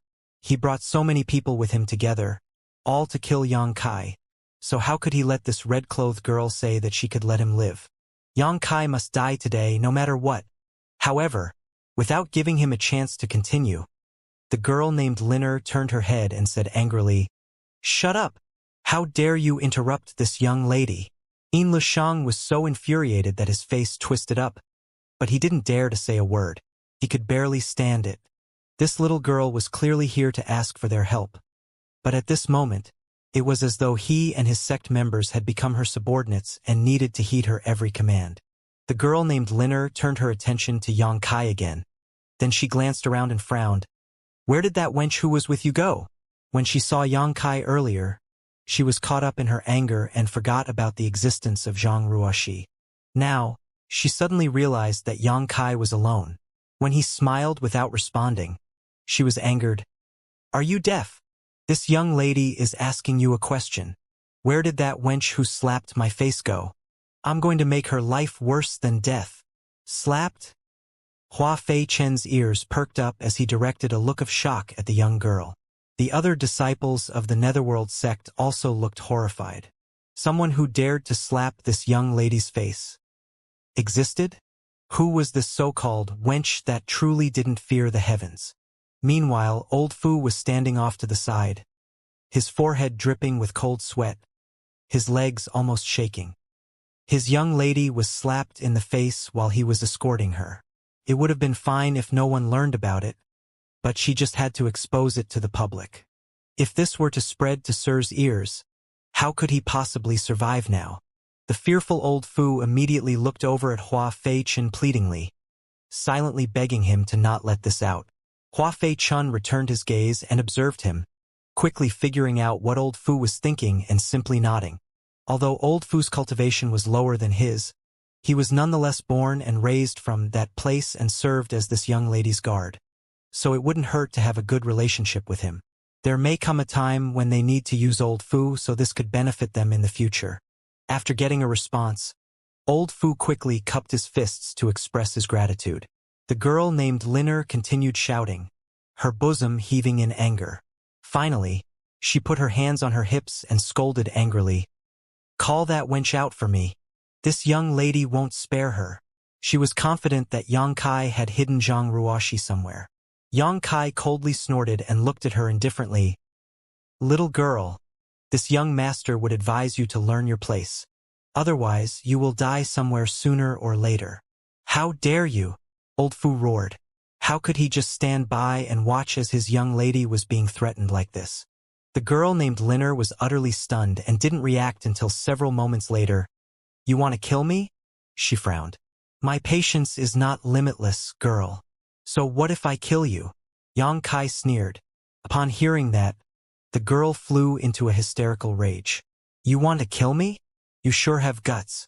You people, hurry and come capture him for me," she shrieked, urging Yin Lishang and the others around her to take action.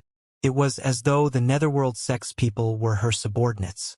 Although the Netherworld sect members were upset that they were being bossed around by the girl named Linner, since the matter had gotten this far, they couldn't retreat either. Not to mention, they were here to kill Yang Kai in the first place. "Form up!" Yin Lushang suddenly shouted, waving his hand. Shwa shwa shwa. Over 20 Netherworld sect disciples flew up at once, floating in the air, surrounding Yang Kai all of a sudden. They appeared to be very particular about their positions, and whether it was the top or below, left or right, front or back, they didn't leave a single route of escape. Yin Lishang was nervously keeping an eye on Yang Kai, afraid that he would use his teleportation ability to escape. If Yang Kai felt that things weren't looking good for him and escaped, all their efforts would be for naught. They had not laid out the spirit array yet, and neither had they sealed the space around him. Basically, they were currently unable to kill or capture Yang Kai. But what made him happy was that Yang Kai didn't seem to attach any importance to them. He didn't care the slightest bit about these 20 or so Netherworld sect disciples and just stood still in his position. Enjoy being arrogant while you can. Do you think that you are invincible with your space-tearing ability and your breakthrough to the Emperor realm? Today, I will let you know what it means that there are mountains beyond mountains and heavens beyond heavens. Yin Lishang was feeling extremely happy in his heart, but there wasn't the slightest bit of change in his expression as his divine sense was locked right onto Yang Kai. In the blink of an eye, the 20 or so Netherworld sect disciples had already taken their respective positions. Lalala. After a series of clattering, those 20 or so Netherworld sect disciples had summoned their respective artifacts. Their artifacts were exactly the same, as if they were made by the same person. All of them were carrying a huge pitch-black banner that was fluttering and flapping in the wind, exuding an extremely cold aura. These banners were exactly the same as the Netherworld Purgatory banner that Yang Kai got from Zhongjin Yong in the Shattered Star Sea. Obviously, they were the same kind of artifacts and seemed to be a favorite for Netherworld sect disciples. However, the energy fluctuations emitted by the Netherworld Purgatory banners in these disciples' hands were weaker than Zhong Zhenyang's. It should be because their refinement of these artifacts wasn't up to par. Everyone had already taken their respective positions and summoned their banners as well. Now, everything was ready except for the crucial thing. The corner of Yin Lushang's lips rose as he revealed a hideous grin before shouting, "Start the array!" The 20 or so Netherworld sect disciples shouted together before their hands started wildly dancing, forming hand seals. In an instant, a very subtle connection seemed to have formed between these 20 or so men, and an invisible barrier which was formed with them as its anchors, sealing heaven and earth appeared. A faint black chi gushed out of the Netherworld Purgatory banners next and diffused towards the center. An array? Yang Kai appeared startled as a flustered look appeared on his face, asking in shock, "What array is this?" Yin Lishang broke into laughter and arrogantly replied, "Of course, it's the array that will take your life." At this point, he didn't need to worry about anything anymore.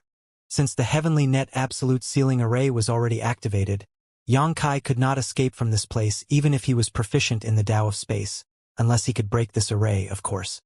But could the Heavenly Net Absolute Sealing Array arranged by more than 20 Tao Source Realm disciples using their Netherworld Purgatory banners be destroyed by a mere First-Order Emperor Realm Master? Even a Third-Order Emperor would be trapped for a while by this setup. Yang Kai looked horrified and his face had gone totally pale as he looked at Yin Lishang. He nervously gulped as he stated, "Brother Yin, what enmity or grievance is there between you and me that you are so dead set upon going against me? I even spared you in the Shattered Star Sea, didn't I? Shouldn't we discard our old enmities?" Yin Lishang was dancing in joy in his heart, but outwardly he just let out a cold snort and stated, "Spared me? Don't make it sound so pleasant. I just happened to have the information you needed. Otherwise, would you have spared me? Discard old enmities, my foot. Yang Kai, spare me the rubbish. Today is the day you die." Yang Kai bitterly asked, "Brother Yin, do you really have to kill me?" Yin Lisheng raised his head as he sneered, "What's wrong? Could it be that you still want to live at this point?" Yang Kai pursed his lips into a smile, replying, "If one can live, who wants to die? Brother Yin, why don't you let me go today? I will pay you a visit in the future, for sure, to repay your kindness. Do you think that I am a 3-year-old child? Aren't you even embarrassed to say this?" Yang Kai helplessly said, "I guess Brother Yin has already decided to kill me. Whatever I say will be useless." Yin Lishang yelled, "No matter how pleasantly you spew bullshit, no one is going to listen to you." Yang Kai couldn't help but sigh before reaching out to his forehead and tucking his hair back as he requested with a forlorn look, "Brother Yin, I have another request." "Humph. What else do you want to say?" A cold smile was hanging on Yin Lushang's lips, feeling extremely pleasant in his heart. He did not know why, but seeing Yang Kai at his wits' end and helpless, felt as if he had just ravaged several dozen beauties. He felt as if his entire body was filled with a pleasure he couldn't vent. "Please let me die in the most beautiful way." Yang Kai turned his cheek toward him and stood carrying his hands behind his back, looking at the sky with a sidelong glance, striking a cool pose. Linner's lips involuntarily twitched as she whispered to Old Fu, "This man is really a show-off." Old Fu had no idea how to respond. Suddenly, a frown appeared on Yin Lusheng's forehead as he shouted in anger, "You dare play a joke on me?" At this moment, he had finally realized that the reason Yang Kai was bullshitting so much was not because of fear, and neither was it because he wanted to leave a pretty speech on his deathbed. Rather, he was clearly amusing himself. Yang Kai broke into laughter as he stated, "I was just playing around. Brother Yin, don't be so serious. Do you really think that this young master is afraid of you?" The mischievous look on Yang Kai's face angered Yin Lushang so much that he almost spurted blood in anger. Just as he said this, space principles surged as Yang Kai's figure suddenly blurred. But very soon, his body phased out and became tangible again, reappearing on the same spot. He hadn't moved from his position even a step. The heavenly net absolute ceiling array is well deserving of its reputation. Yang Kai raised his brow. Although Chi Hifeng had mentioned the might of this array and he knew that it could isolate space, Yang Kai still wanted to see whether he could get out of it.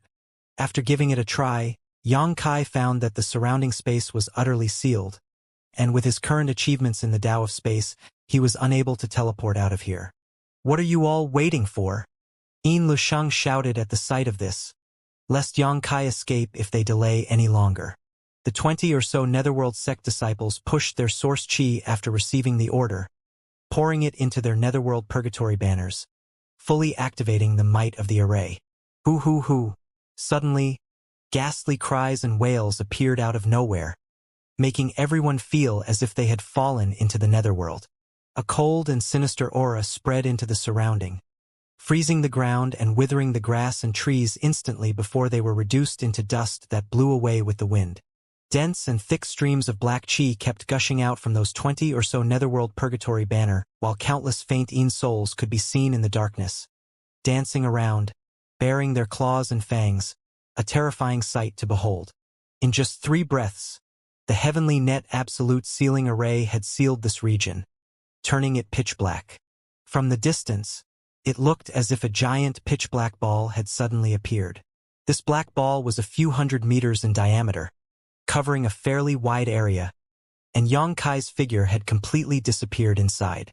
This spirit array was already terrifying with this kind of partial initialization, so it was easy to imagine how frightful it would be if fully completed.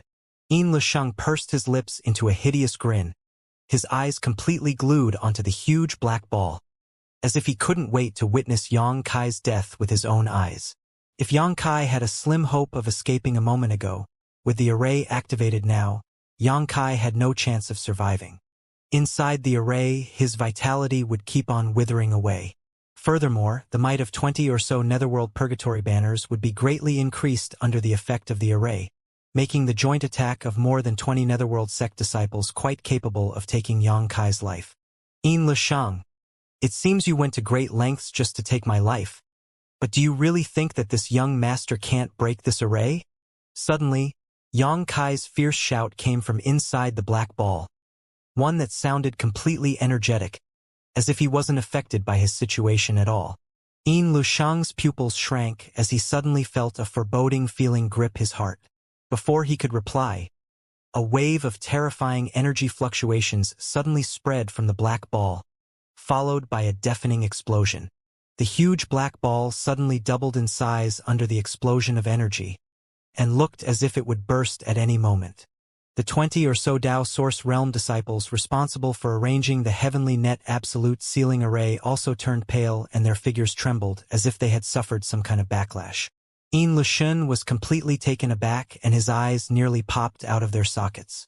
Hua Fei Chun also spoke in amazement. How is this possible? Hasn't he just broken through to the Emperor realm? Although he couldn't see what move Yang Kai had just unleashed because of the isolation of the array, judging by how the array was affected, he could easily tell how powerful the attack was. But how could a newly promoted emperor display such prowess? Hua Fei Chun imagined himself in Yang Kai's shoes, wondering what it would be like if he was trapped inside the array. In that case, he might not be left with any choice but to wait for his death. He would not be able to shake the array at all. What he saw just now felt so surreal. Hong! Another deafening explosion rang out as that black ball that had just recovered swelled again, this time ballooning even more than before. Pooh! The 20 or so Tao Source Realm disciples coughed up mouthfuls of blood as their figures trembled. Yang Kai's previous attack had caused them to bear some shockwaves, and before they could steady themselves, they were struck again. They were injured this time, and while the damage wasn't serious yet and it would not affect their operation of the array, who knows how many such attacks Yang Kai could unleash. If this went on, this array might really be broken. Martial Uncle Hua, Senior Brother Yin, we can't withstand it anymore, someone loudly shouted. Yin Lusheng was dumbstruck. He wanted to kill Yang Kai, and for this, he had brought so many people from the sect, even inviting a second-order emperor, Hua Fei Chun, to participate. What's more, he had also laid out the heavenly net absolute ceiling array. If he was still unable to kill Yang Kai after all this, What face would he have left to return to the Netherworld sect? How would he face his honored master who had placed such high hopes on him? If he failed, it would be far worse than killing himself. Honk! The third explosion rang out. Poo poo poo. The 20 or so Netherworld sect disciples spurted blood directly and went completely pale. More importantly, a tear had appeared on the huge black ball. Dense black chi had suddenly started permeating into the surroundings. Yin Lusheng was flabbergasted. The array will really collapse. At this moment, only 5 breaths had passed since Yang Kai had started making his move. Young Lady Liner, please assist us. Hua Fei Chun, seeing that the heavenly net absolute ceiling array was on the verge of collapsing, unable to contain Yang Kai anymore, quickly shouted to the red-robed girl. The girl named Liner rebuked, pouting. What trash spirit array is this? More than 20 people can't trap one guy, and you still aren't embarrassed to call this waste powerful? When this young lady asked you whether you needed help, you guys refused, and now you are begging me. Hua Fei Chen nearly spurted blood after hearing this. In his heart, he thought, it's not the spirit array's fault, rather the enemy is too strong. Those who laid down the array aren't strong enough to maintain it. The stronger the people arranging the heavenly net absolute ceiling array were, the more power the Netherworld Purgatory banners could exert, and the stronger the heavenly net absolute ceiling array would be. Otherwise, how could it become the sect-defending array of Netherworld sect? Yin Lusheng and Hua Fei Chen had thought that this plan was foolproof. After all, Yang Kai had at best just broken through to the Emperor realm, so how strong could he be? As long as they sealed the space around him, he would be at their mercy. But the facts were completely different from their estimation. Yang Kai's strength couldn't be inferred by common sense at all. Young Lady Liner, there is no need for sly criticism. Anxious, Hua Fei Chen's forehead became drenched in cold sweat as he stated, if Yang Kai escapes, I'm afraid young Lady Liner's goal would also fail. The girl named Liner suddenly came to her senses as she responded, I guess you're right. Then, I will help you this time. Saying so, a crystal-clear jade bowl appeared in her hand. The jade bowl wasn't that big, easily held in her slender white hand. Also, it was glowing and there was a picture of a cinnamon flower on it. It was unknown who had carved this flower, but it was vivid and lifelike, even shaking slightly as if it was blowing in the breeze. The girl named Liner shouted, raising her hand as the jade bowl shot out of her hand, Go! The jade bowl suddenly flew above the black ball, leaving a white trail of light. The next moment, it started growing bigger, turning into a semicircular white screen in the blink of an eye. Next, it fell down upside down, completely covering that black ball.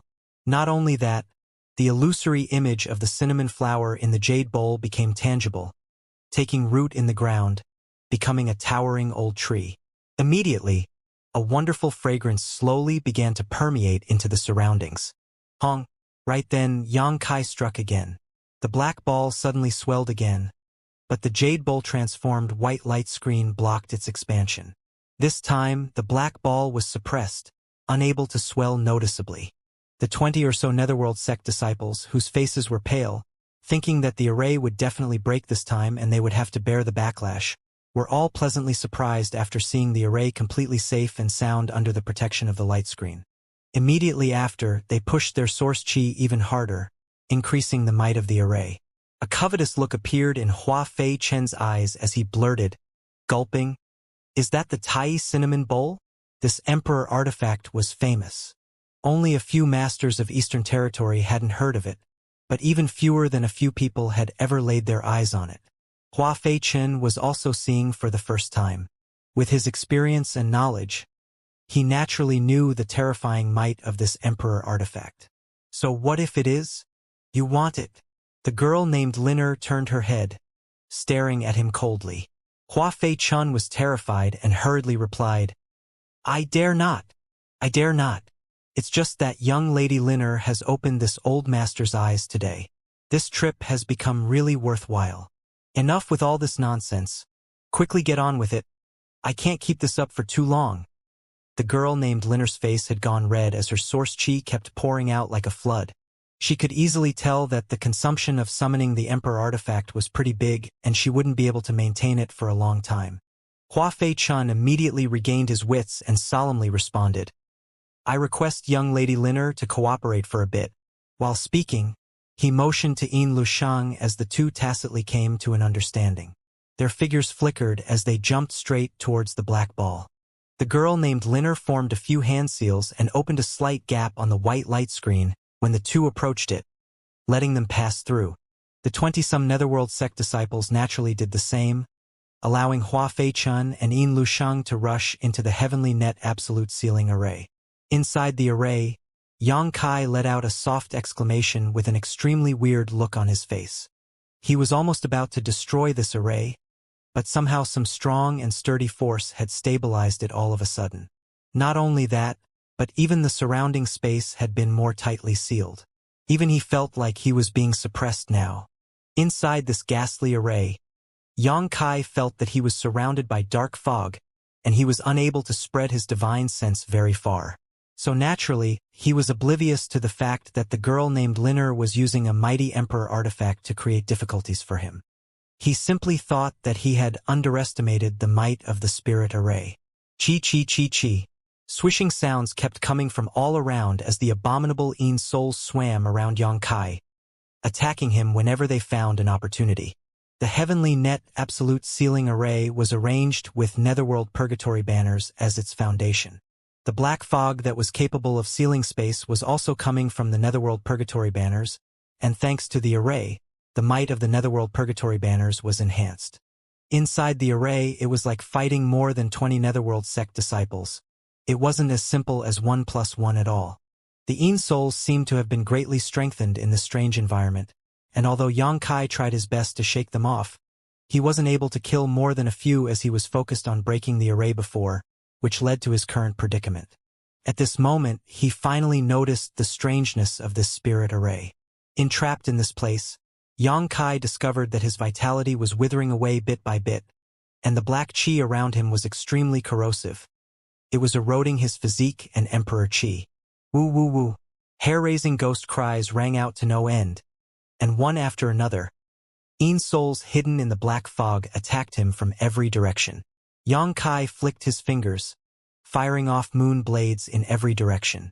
Although this space was isolated, stopping him from teleporting out of the range of the array, nothing was stopping him from using the space principles inside the black ball. Yang Kai's moon blades were terrifying, and the Yin souls were torn to ashes by them on contact. Right then, Yang Kai suddenly had a bad premonition. Prompted by instinct, he swung his hand to palm the space behind him. But this backhand struck nothing but the air. Instead, he was ruthlessly struck on the shoulder, which caused him to stagger back, sending his blood and chi circulation into turmoil. Fortunately, his body was strong, otherwise the strike would have been enough to break his arm. Yang Kai, I am the master in this heavenly net absolute sealing array. If I want you to survive, you will survive, and if I want you to die, you will die. You will have no chance of living past today. Yin Lushang's voice suddenly came from every direction, drifting from place to place, making it impossible to tell where he was hiding. Yang Kai tightly furrowed his brow, faintly feeling that things were a little troublesome. Yin Lushang and Hua Fei-chun were both members of the Netherworld sect and were like fish in the water within this array, whereas Yang Kai's hands and feet were tied, making him unable to display his full strength. And with the array devouring his vitality and countless Yin souls attacking him, if Yang Kai didn't find a way out soon, he wouldn't be able to escape and would definitely die here. Yang Kai's thoughts turned rapidly, but before he could regain his footing, he felt a chill strike his neck. Shocked, he promptly summoned the myriad sword and struck toward that oncoming chill. A crisp clang rang as sparks flew about. A cry of surprise immediately followed, which seemed to be Hua Fei-chun's voice. Obviously, he hadn't expected Yang Kai to detect his sneak attack in such a desperate situation, rendering his strike useless.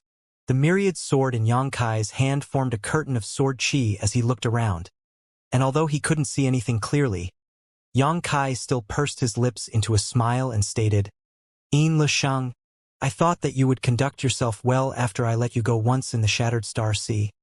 I never thought that you would run to the ancient lands just to kill me. Since you wish so much to die, then it wouldn't be right if this young master wouldn't fulfill your wish. Lusheng blew his top and immediately lashed out. You are still being so stubborn moments before death. I want to see what you will do now. Yang Kai laughed and stated, just wait and watch. But don't cry later. Lusheng was completely furious and still wanted to retort, but Hua Feichen interrupted him. Martial nephew don't listen to him. He is trying to find your location. Lusheng felt that Hua Feichen was right. Yang Kai was clearly at the end of his rope, so he was constantly provoking him to make him talk so that he could find his position. I should keep my mouth shut for now.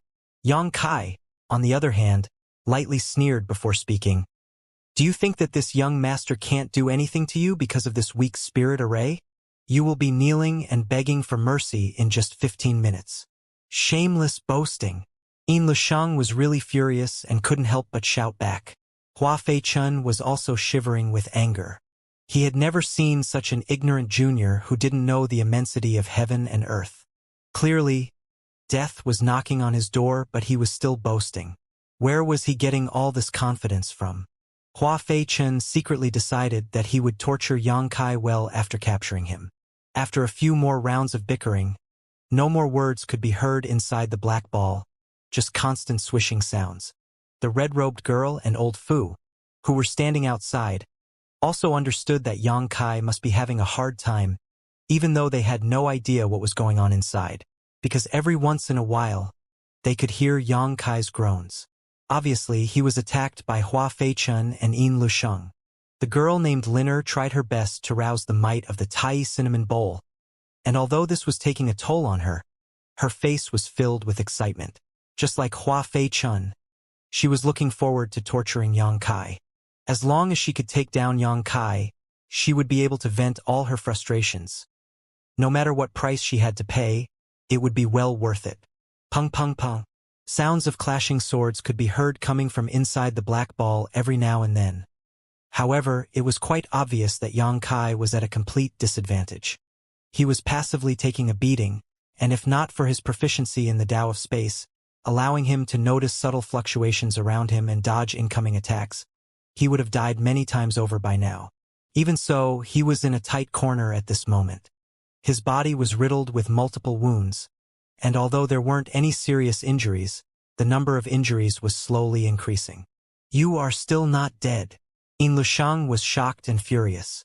Just like him, Yang Kai had just broken through to the Emperor realm, but he was showing far greater strength than Lusheng, which was very hard to accept.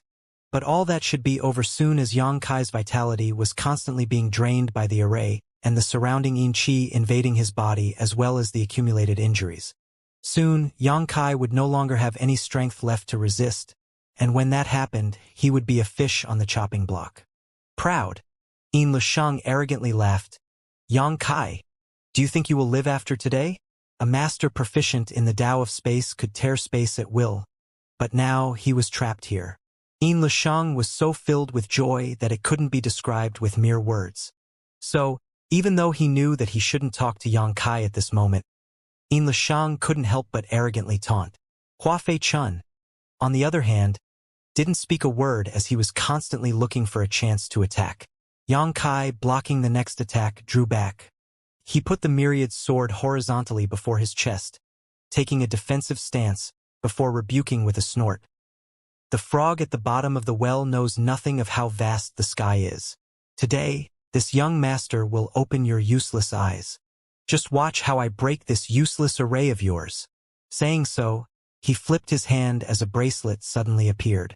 Although bracelets were usually artifacts worn by women, this bracelet didn't appear to be suitable for women to wear because it was filled with mysterious runes and was surging with spiritual energy.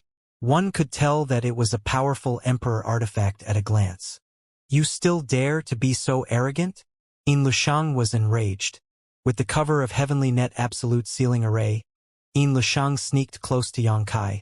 But just as he raised his hand, preparing to launch a sneak attack, he suddenly heard a buzzing noise ringing next to his ear. That buzzing sound was extremely strange, as if countless tiny insects were flying over. What is this? Lusheng raised his brow, and lest he found himself in another troublesome situation, he didn't dare to make a move and rather pulled back. Something that will take your dog life, Xianxia sneered, standing on the spot, waving his hands to release countless black insects from the bracelet. The bracelet was naturally the insect enslavement bracelet, and the black insects were naturally the evolved soul-devouring demon insects. When he was besieged by the countless souls in the cave before, Xianxia suddenly wondered whether his soul-devouring insects would have a restraining effect against them. Soul-devouring insects fed on spiritual energy, and could even swallow demon chi. As for souls, to a certain extent, they were just a mass of spiritual energy. However, earlier there were too many eyes on him. If the soul-devouring insects did not take a fancy to the souls, his secret would be exposed with him not being able to kill all the onlookers.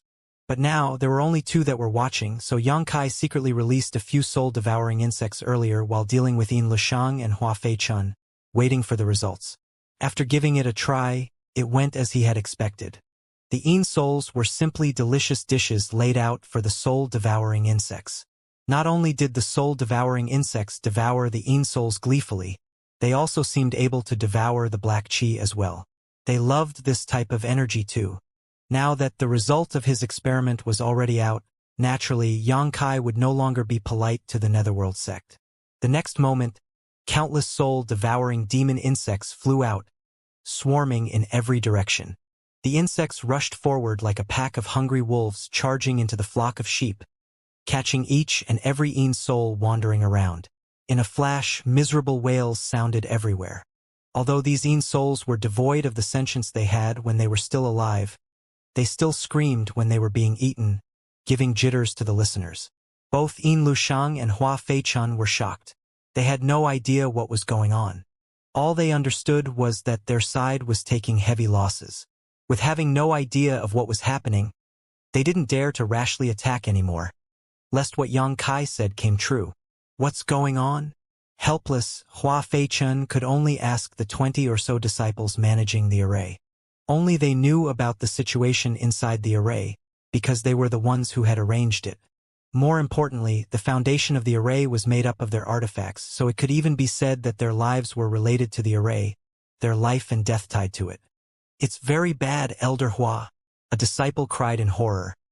"That guy has suddenly released a swarm of insects." "A swarm of insects?" Hua Fei-chun's eyes widened in shock before he furiously shouted. "Why are you making a fuss about a few insects? Just kill them. What a bunch of wastes. Even an Emperor Realm Master can be killed inside the Heavenly Net Absolute Sealing Array, and you are afraid of a bunch of insects?" The disciples taken into the sect over these past few years have really dropped in standard. That disciple added with trepidation, "Elder, these insects can't be killed. Rather, they are devouring the banner's souls." "What?" Hua Fei-chun was taken aback this time. The souls inside the black ball were the ones from each Netherworld Purgatory banner and were completely intangible. They were identical to the souls found in the Ancient Lands passageway, an accumulation of grievances after a person's death. They were sinister and treacherous, not good to provoke. Yet there were actually insects in this world that could swallow souls stored within the banners? What kind of insects were they? Before Hua Fei-chun could ask any further questions, he suddenly felt a chill coming over from the front, rushing straight at him.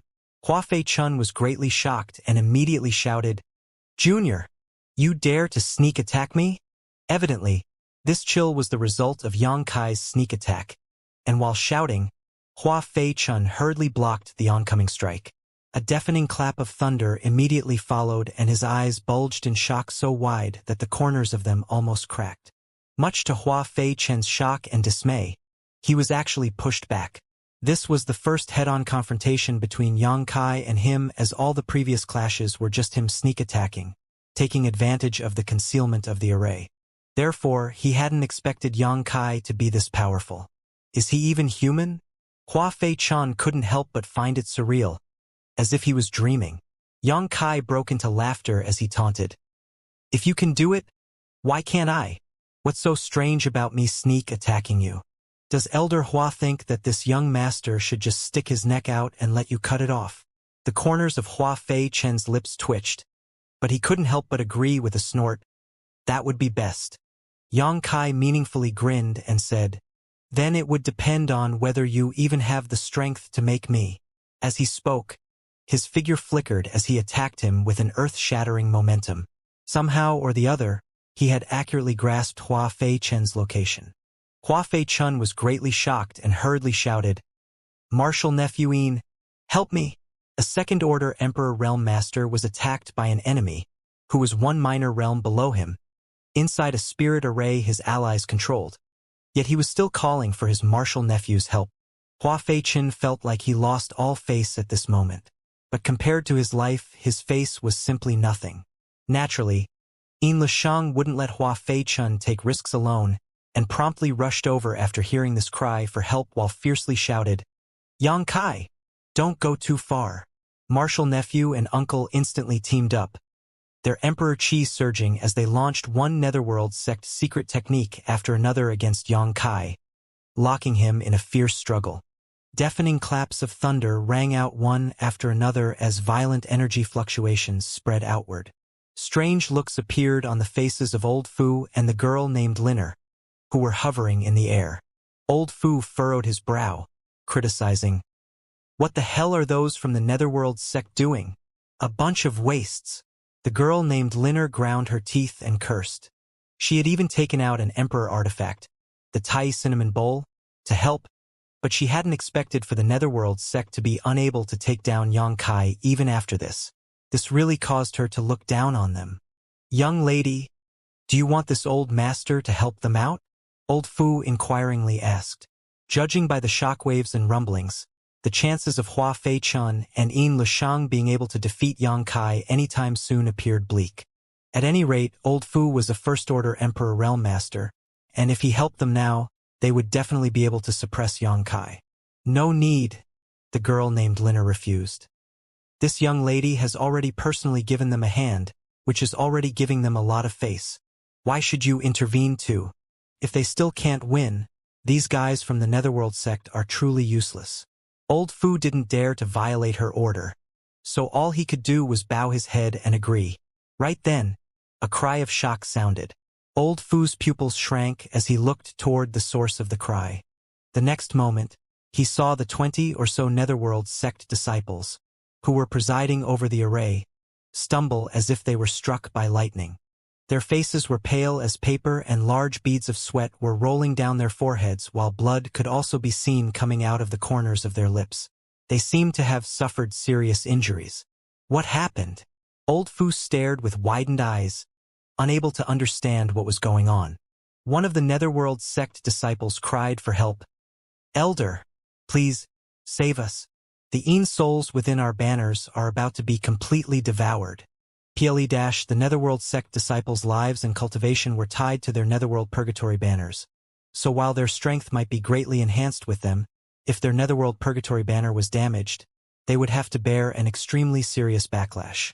They were just presiding over the array and weren't directly clashing with Yang Kai.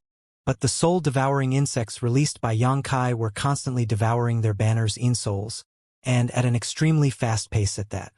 This disciple was rather unlucky, as all the Yin souls released by him were devoured clean by the soul-devouring insects, resulting in serious damage to his Netherworld Purgatory banner.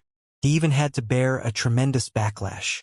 Before he could finish talking, a streak of black light suddenly shot over from that enormous black ball. It was the very same Netherworld Purgatory banner that was tied to his life and cultivation. But when this disciple saw his artifact, not only did he not feel the slightest joy, but he appeared as if he had seen something extremely horrifying, hurriedly got up, turned around, and fled. The approaching Netherworld Purgatory banner seemed to be sentient as it chased right after him. In the blink of an eye, the Netherworld Purgatory banner had already caught up with the Netherworld sect disciple. Hong! The Netherworld Purgatory banner blew up into a cloud of pitch-black energy, enveloping the Netherworld sect disciple. Ah! A heart-rending scream immediately resounded. It sounded extremely miserable, as if the one caught in it was subjected to the most terrifying torture in the world. The pitch-black energy was like black flames that were attached to this disciple. They couldn't be put out and were like poisonous vipers that were invading his body through every pore and orifice. Miserably screaming, the Netherworld sect disciple kept rolling on the ground, scratching his cheeks with his hands. He was scratching very hard, clawing his flesh and skin, and in the blink of an eye, his entire face was mangled. Even his bones could be seen. What's happening to him? On the other side, the red-robed girl, who was controlling the Tai cinnamon bowl, turned pale and couldn't help but ask in a trembling voice. She had never seen such a horrible sight. If a person wasn't in such excruciating pain that his mind couldn't process it, how could he do such a horrible thing to himself? 10,000 ghosts biting backlash.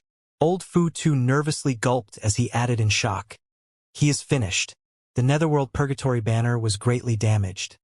So much so that even its owner had received a horrible backlash. This backlash was even more unbearable than falling into a hot wok filled with oil. While he was speaking, the black energy on that disciple converged, completely seeping into his body all of a sudden. Right after, he screamed even more miserably, tossing and turning on the ground, clawing off pieces of his own flesh. Very soon the ground was dyed red. Within just 10 breaths, the Netherworld sect disciples suddenly made a huge jerk before he ceased breathing, lying still on the ground. No part of his body remained intact. Even his intestines had been dug out by himself. It was a horrendous sight, and the pitch-black energy was still burning around him, as if it would continue burning till the end of time. Shio shio shio. Streaks of black light continued to fly out of the heavenly net absolute ceiling array, one after another, shooting straight towards the Netherworld sect disciples. These disciples were utterly terrified and all turned tail and ran, crying to the elder to save them. But how would Hua Fei Chen have the time to rescue them when he and Yin Lishang were still being chased by Yang Kai? They didn't even have the time to gasp for breath. So despite knowing that these disciples were suffering from the 10,000 ghosts biting backlash, they were completely helpless. However, even if he had the time, he would still not be able to rescue those disciples. For Netherworld sect disciples, the 10,000 ghosts biting backlash was the cruelest torture and the most unbearable method of death. This was related to their cultivation technique and their artifacts. But at the end of the day, it was the foundation of the Netherworld sect, so how could the disciples not cultivate it? Miserable screams resounded one after another, but this time it wasn't the Yin souls that were being bitten, but rather the Netherworld sect disciples who were afflicted with the 10,000 ghosts biting backlash. In just 30 breaths, the number of Netherworld sect disciples had been reduced by half, all of them having suffered the backlash and died because of their Netherworld Purgatory banners being damaged. However, the array was still operating. The Heavenly Net Absolute Ceiling Array was a rather peculiar spirit array in that it was quite flexible. 5 could lay out the array and 10 could too. The same went for 20, so even if so many had died, the spirit array still had not stopped. It was just that the pitch-black ball had faded a lot, and the 3 figures inside could already be seen flying about rapidly, locked in a fierce battle. With the sudden death of half of the disciples on their side, the remaining Netherworld sect disciples were naturally terrified. They knew that if they didn't run away, they would not fare any better than their departed brothers. Sooner or later, they would be killed by the backlash. But Hua Fei Chun didn't give out any orders to retreat, so how could they dare escape? If they really tried to escape at this point, they would definitely be chased by the entire Netherworld sect, so they could only grit their teeth and persevere. "Summon the Ghost King, you fools!" Yin Lushang suddenly shouted. The remaining Netherworld sect disciples all jolted when they heard this. Immediately after, a resolute look flashed across their faces before they started making hand seals as their source chi surged. Next, they spewed mouthfuls of blood essence towards the black ball, one after another. The red blood splashed through the black ball, vanishing from sight like the rain falling into the sea. However, the banner's Yin souls inside the black ball seemed to have been stimulated and started roaring non-stop. Hua Fei Chen timely flew over, blocking Yang Kai. Yin Lushang quickly pulled away, looking at Yang Kai with a glare of hatred. In the text moment, a Netherworld banner suddenly appeared in his hand. It was the very same Netherworld Purgatory banner, the symbol of being a Netherworld sect disciple. Holding the netherworld purgatory banner, he opened his mouth and spurted a mouthful of blood essence towards his artifact as he fiercely urged it, causing it to rapidly inflate in size. Hoochie hoochie. Suddenly, rhythmic sounds started coming from the purgatory banner, like the sound of breathing, making everyone feel unnerved. And along with this sound, the dense black chi and the countless Yin souls inside the black ball gathered towards the netherworld purgatory banner in Yin Lusheng's hand, as if they were drawn in by some irresistible force. In a flash, all the black chi and Yin souls had disappeared. Yang Kai and the two were left standing, their fields of vision bright and clear, only the white light screen of the Tai cinnamon bowl left covering them, sealing them in this space. Yang Kai's heart skipped a beat as he instinctively had a dangerous feeling. While fighting with Hua Fei Chun, he found a moment to glance at Yin Lisheng, whereupon he saw Yin Lisheng grinning hideously before shouting, "Yang Kai, let's see how you will remain alive now." Just as he said this, the netherworld purgatory banner in his hand suddenly burst into a cloud of black mist, and from that surging cloud of black mist, a pair of scarlet eyes suddenly flickered with a strange gleam, like it could devour everyone's soul. No one could keep their eyes away from it. Immediately afterwards, two enormous ghastly claws stretched out from the black mist. Amid the tumbling mist, an enormous figure appeared. The figure was more than 5 meters tall and was completely black, its appearance completely repulsive. There was a curved horn on his forehead, and a mouth packed with sharp fangs. When the figure appeared, it gave off an oppressive feeling. The temperature of the surrounding air seemed to have dropped to the freezing point in an instant. Hoochie! A streak of white mist gushed out from the figure's nostrils, freezing the air. Ghost King! Old Fu's pupils shrank. He knew that the Netherworld sect disciples had put their lives on the line now, otherwise they wouldn't resort to such a forbidden technique. Once they had used this technique, they had pushed themselves to an impasse. Either their enemy would die or they would. This Ghost King was different from the Ghost King found in the Ancient Lands passageway. The Ghost King in the passage was born naturally and had reached its terrifying cultivation over many years of accumulation. But this Ghost King was formed by the Netherworld sect disciples through merging the Yin souls stored within their banners. Nevertheless, the undeniable fact was that the aura exuded by this Ghost King was terrifying. In fact, it was comparable to a third-order Emperor Realm Master. Old Fu, who was spectating the fight from outside, couldn't help but shiver as the Yin Chi radiating from the Ghost King hit him. On the contrary, the girl named Linner, whose cultivation was lower, remained unaffected. However, a faint aura flashed around her figure at this moment. Apparently, the glow surrounding her had negated the corrosion of the Yin Chi. "Martial uncle, help me!" Yin Lusheng shouted. Hua Fei Chun made a feint, causing Yang Kai to back away, and then immediately flickered as he retreated to Yin Lusheng's side and punched himself right in the chest. Pooh! Blood spurted by Hua Fei Chun landed on the Ghost King, causing its aura to grow stronger still. The two rapidly formed hand seals and a serious look filled their faces as they seemed to be resonating with something. They had established a connection with the Ghost King.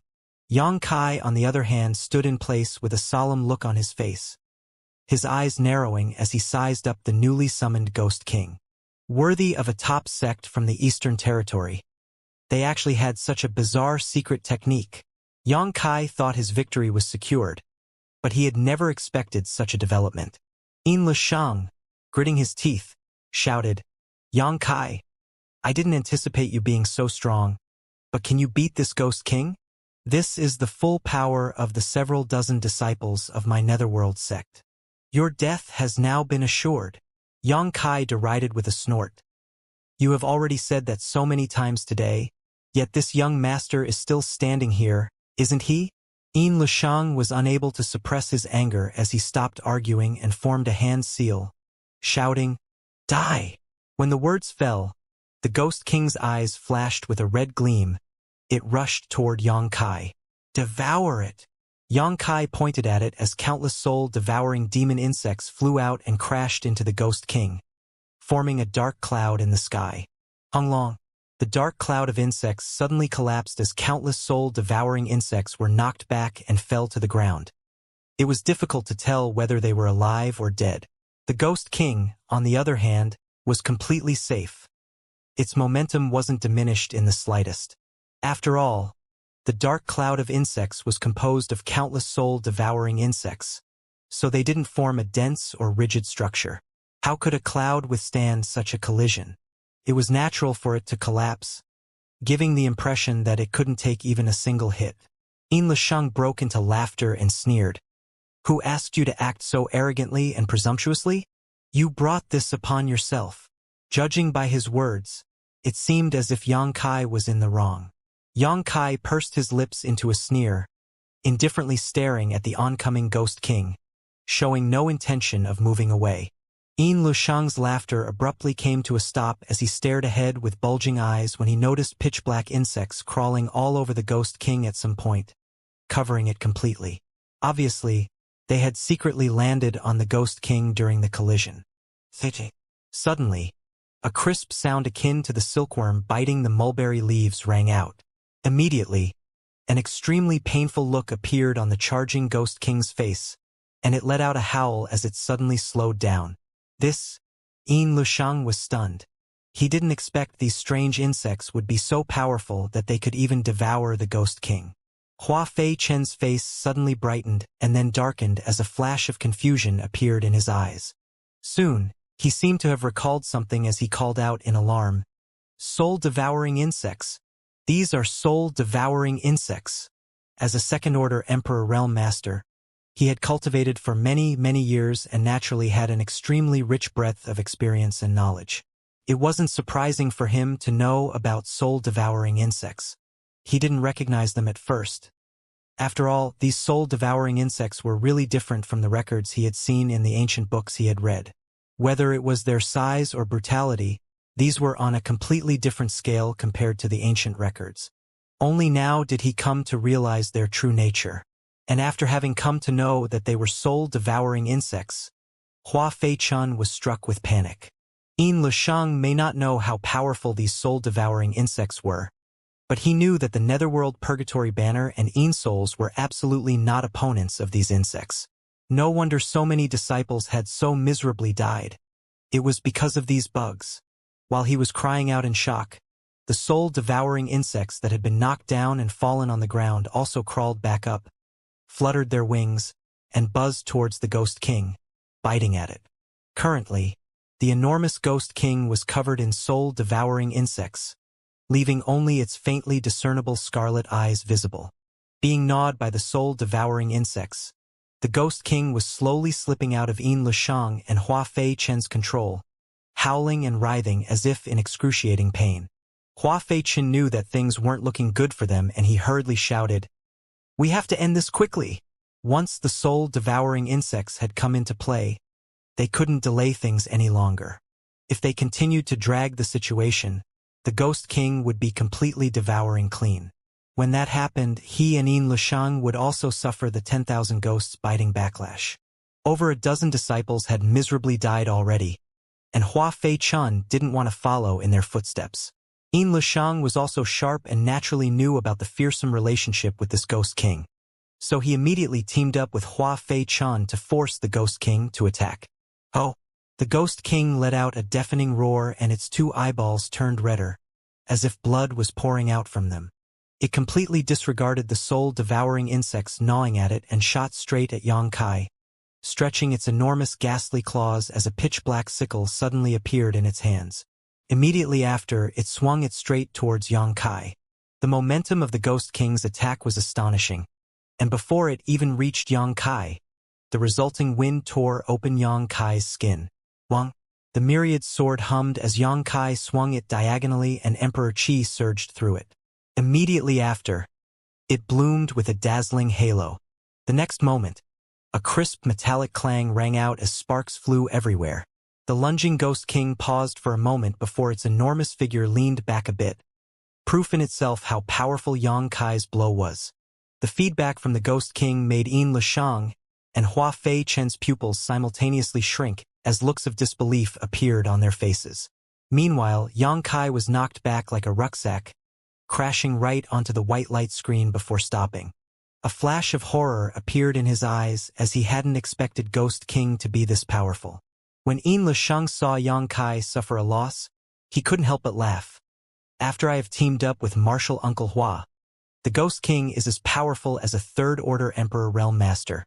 Yang Kai, how are you going to fight against me now? Quickly come and accept your death. While speaking, he controlled the Ghost King to lunge at Yang Kai again.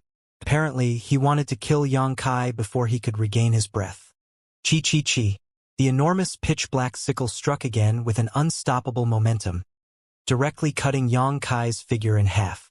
Hua Qinfei raised his brow before speaking without a moment of hesitation. An afterimage. With the two collaborating, their senses had become sharper, and they could immediately tell that Yang Kai had already escaped. The only thing that the sickle had split in two was an illusory phantom left by Yang Kai. That's all. Ghost King, come back. Yin Lisheng also shouted without hesitation, rapidly forming hand seals. Suddenly, the Ghost King burst into a cloud of black mist before mysteriously disappearing from where it was. The next moment, Yang Kai's figure strangely appeared about 10 meters away from Yin Lisheng and Hua Fei-chan, his face cold and the myriad sword in his hand pulsating, preparing to cut the two down. Surprisingly, Yin Lisheng was gazing right into Yang Kai's eyes, sneering. Not a single trace of panic could be found on his face. Suddenly, a cloud of black mist appeared behind Yang Kai, and the Ghost King's faint figure loomed inside it. Right then, the enormous sickle swept horizontally towards Yang Kai. Yang Kai furrowed his brow, sensing the oncoming chill behind him. How could he not know that the Ghost King had already caught up with him? He hadn't expected this thing to be so difficult to get rid of. It was like maggots on rotting bones. He had planned to cut off the leader to defeat his subordinates. Finish Yin Lisheng and Hua Fei-chan. He didn't want to confront the Ghost King head-on. But now his plan had gone awry. In a hurry, Yang Kai could only flee from his position. When his figure reappeared again, he was already several tens of meters away. What's the point of jumping around? Yang Kai, if you are still a man, you should fight head-on. Yin Lisheng roared in anger. He discovered that, even though the space here was sealed, stopping Yang Kai from simply teleporting away to flee, the latter was still at ease and as slippery as a loach. He couldn't catch Yang Kai at all. Yang Kai sneered. You have teamed up with your martial uncle, and also have the help of an array arranged by so many of your fellow brothers. Yet you have the gall to tell me to fight head-on? Is your head messed up? Yin Lisheng looked embarrassed, but nevertheless, he stubbornly continued. If you have ability, find a martial uncle and fellow brothers and bring them here. This Yin will definitely not object. Yang Kai rebuked with a snort. What lopsided logic! He then pointed the myriad sword at Yin Lisheng, provocatively continuing. Yin Lisheng, I will definitely settle our old and new grudges today. If you are still a man, come and fight this young master one-on-one. And see if this young master doesn't beat you to the point that not even your mother will be able to recognize you. My mother is already dead. Why are you dragging her into this? Yin Lisheng furiously stated. Yang Kai sarcastically added. In any case, you are also the top disciple of the Netherworld sect and a hegemon of Great Desolation Starfield. What's wrong? You don't even have the guts to fight with me one-on-one. Yin Lisheng's face turned gloomy as he burned with fury. Even the Ghost King he was controlling seemed to flicker with rage. Whether it was about being the top disciple of Netherworld sect or the hegemon of Grand Desolation Starfield, Yin Lisheng was naturally proud of his achievements, and had these words been said by someone else, he would have already slapped him. But he was up against Yang Kai and really didn't dare to challenge him one-on-one. He had experienced Yang Kai's strength and abilities firsthand and knew he wasn't his opponent by any means. Rather, if he were to attack alone now, he would soon be lying in his grave. Martial nephew, he is trying to stall for time. Hua Fei-chun warned Yin Lisheng with a cold face as he glanced at the Ghost King. At this moment, the soul-devouring insects were crawling all over the Ghost King's body, while crisp biting sounds could be continuously heard. Obviously, they were devouring the Ghost King's strength, and Hua Fei-chun could already see that it had weakened a lot in this short moment. If they didn't kill Yang Kai soon, the Ghost King would cease to exist before Yang Kai fell. And once the Ghost King was destroyed, all the Netherworld sect members present at the scene would also suffer a backlash. including Yin Lushang and himself. I know, Yin Lushang replied, grinding his teeth. We can't delay, we must act now. Hua Feichen shouted, rapidly forming hand seals again. Yin Lushang promptly acted in concert, while glancing at Liner outside fleetingly. What a bunch of wastes, Liner coldly snorted. They are fighting one man, and had even laid out this heavenly net absolute sealing array. But still, they haven't killed him yet and are still allowing him to run around all over the place. These Netherworld sect disciples are truly useless. Had I known this earlier, I wouldn't have helped them out. Now, unable to vent her anger, she was even more pent up than ever before, especially when she saw Yang Kai flaunting his prowess. Liner blew her top and wanted to go in and teach him a lesson personally. It never crossed her mind that she was just a third-order Dao source realm. How could she have the ability to teach Yang Kai a lesson? She also didn't notice Hua Feichen, Yin Lushang, and the others all sweating from the extreme exertion. Ayo! The two emperors of the Netherworld sect cast some mysterious secret technique at that moment, and the Ghost King suddenly let out a roar, facing the sky. The sickle in its hand was giving off powerful energy fluctuations, and its enormous figure shot towards Yang Kai in the blink of an eye, ruthlessly sweeping the sickle down at him. Yang Kai impatiently asked, "You have used this attack over and over again. Do you think it will still work against this young master?" He wasn't able to cut down the ringleader, but as long as he continued to make them consume their energy, it would not take long for the soul-devouring insects to finish off the Ghost King. When that happened, he wouldn't need to make a move, as all those from the Netherworld sect would face a miserable end. So, while taunting them, Yang Kai prepared to move away from his position to dodge the incoming attack. But right then, the enormous phantom of a cinnamon flower on the screen of white light that had been enveloping them suddenly moved, one of its branches sweeping towards Yang Kai at lightning-fast speed. How could Yang Kai expect such a thing to happen? He didn't know how this layer of white light was formed, and thought that it was laid out by the Netherworld sect disciples. This was a natural assumption, as this white light curtain seemed to just be blocking space. So Yang Kai hadn't put up any defenses against it. Caught off guard, one of his arms was caught by the branch. He tried to free himself but wasn't able to, and it wasn't over yet. The illusory phantom of the cinnamon flower shook again as 3 branches shot out from the light screen, binding Yang Kai's other arm and his legs with great precision. In a flash, Yang Kai's limbs were completely tied and pulled by the branches, forming the character with his figure. The branches tightened their hold before lifting him up in the air. Suddenly, Yang Kai turned his head and stared at the red-robed Liner. He noticed that her face was pale and she was rapidly forming hand seals, as if she was casting some secret technique. So, it's her doing. Yang Kai suddenly understood everything and ground his teeth angrily. Little girl, you court death. He was worried about her background before, so he had given her a small punishment in the desolate city, and he saw her mingling with the Netherworld sect members. He still hadn't considered what to do with her. Yang Kai had only planned to get rid of those from the Netherworld sect and then completely disregarded this girl. How could he have known that she would have such strange tricks up her sleeve? And having been caught by surprise, Yang Kai finally felt killing intent towards her. Liner was scared by the sight of the fierce, murderous look on Yang Kai's face, but she gritted her teeth and countered back, "I won't die if you are dead, will I?" Yin Linsheng broke into laughter before speaking. "Well done, young lady Liner. I'd like to see how this bastard will escape now." Although Hua Feichen didn't say anything, he was trying his best to push his Emperor Qi, controlling the Ghost King with Yin Lushang to attack Yang Kai. As the enormous sickle slashed down, an aura of death caressed Yang Kai's face. Yin Lushang widened his eyes, as if he wanted to enjoy every moment of Yang Kai's death. Hua Feichen was also smiling, relieved that things were finally over.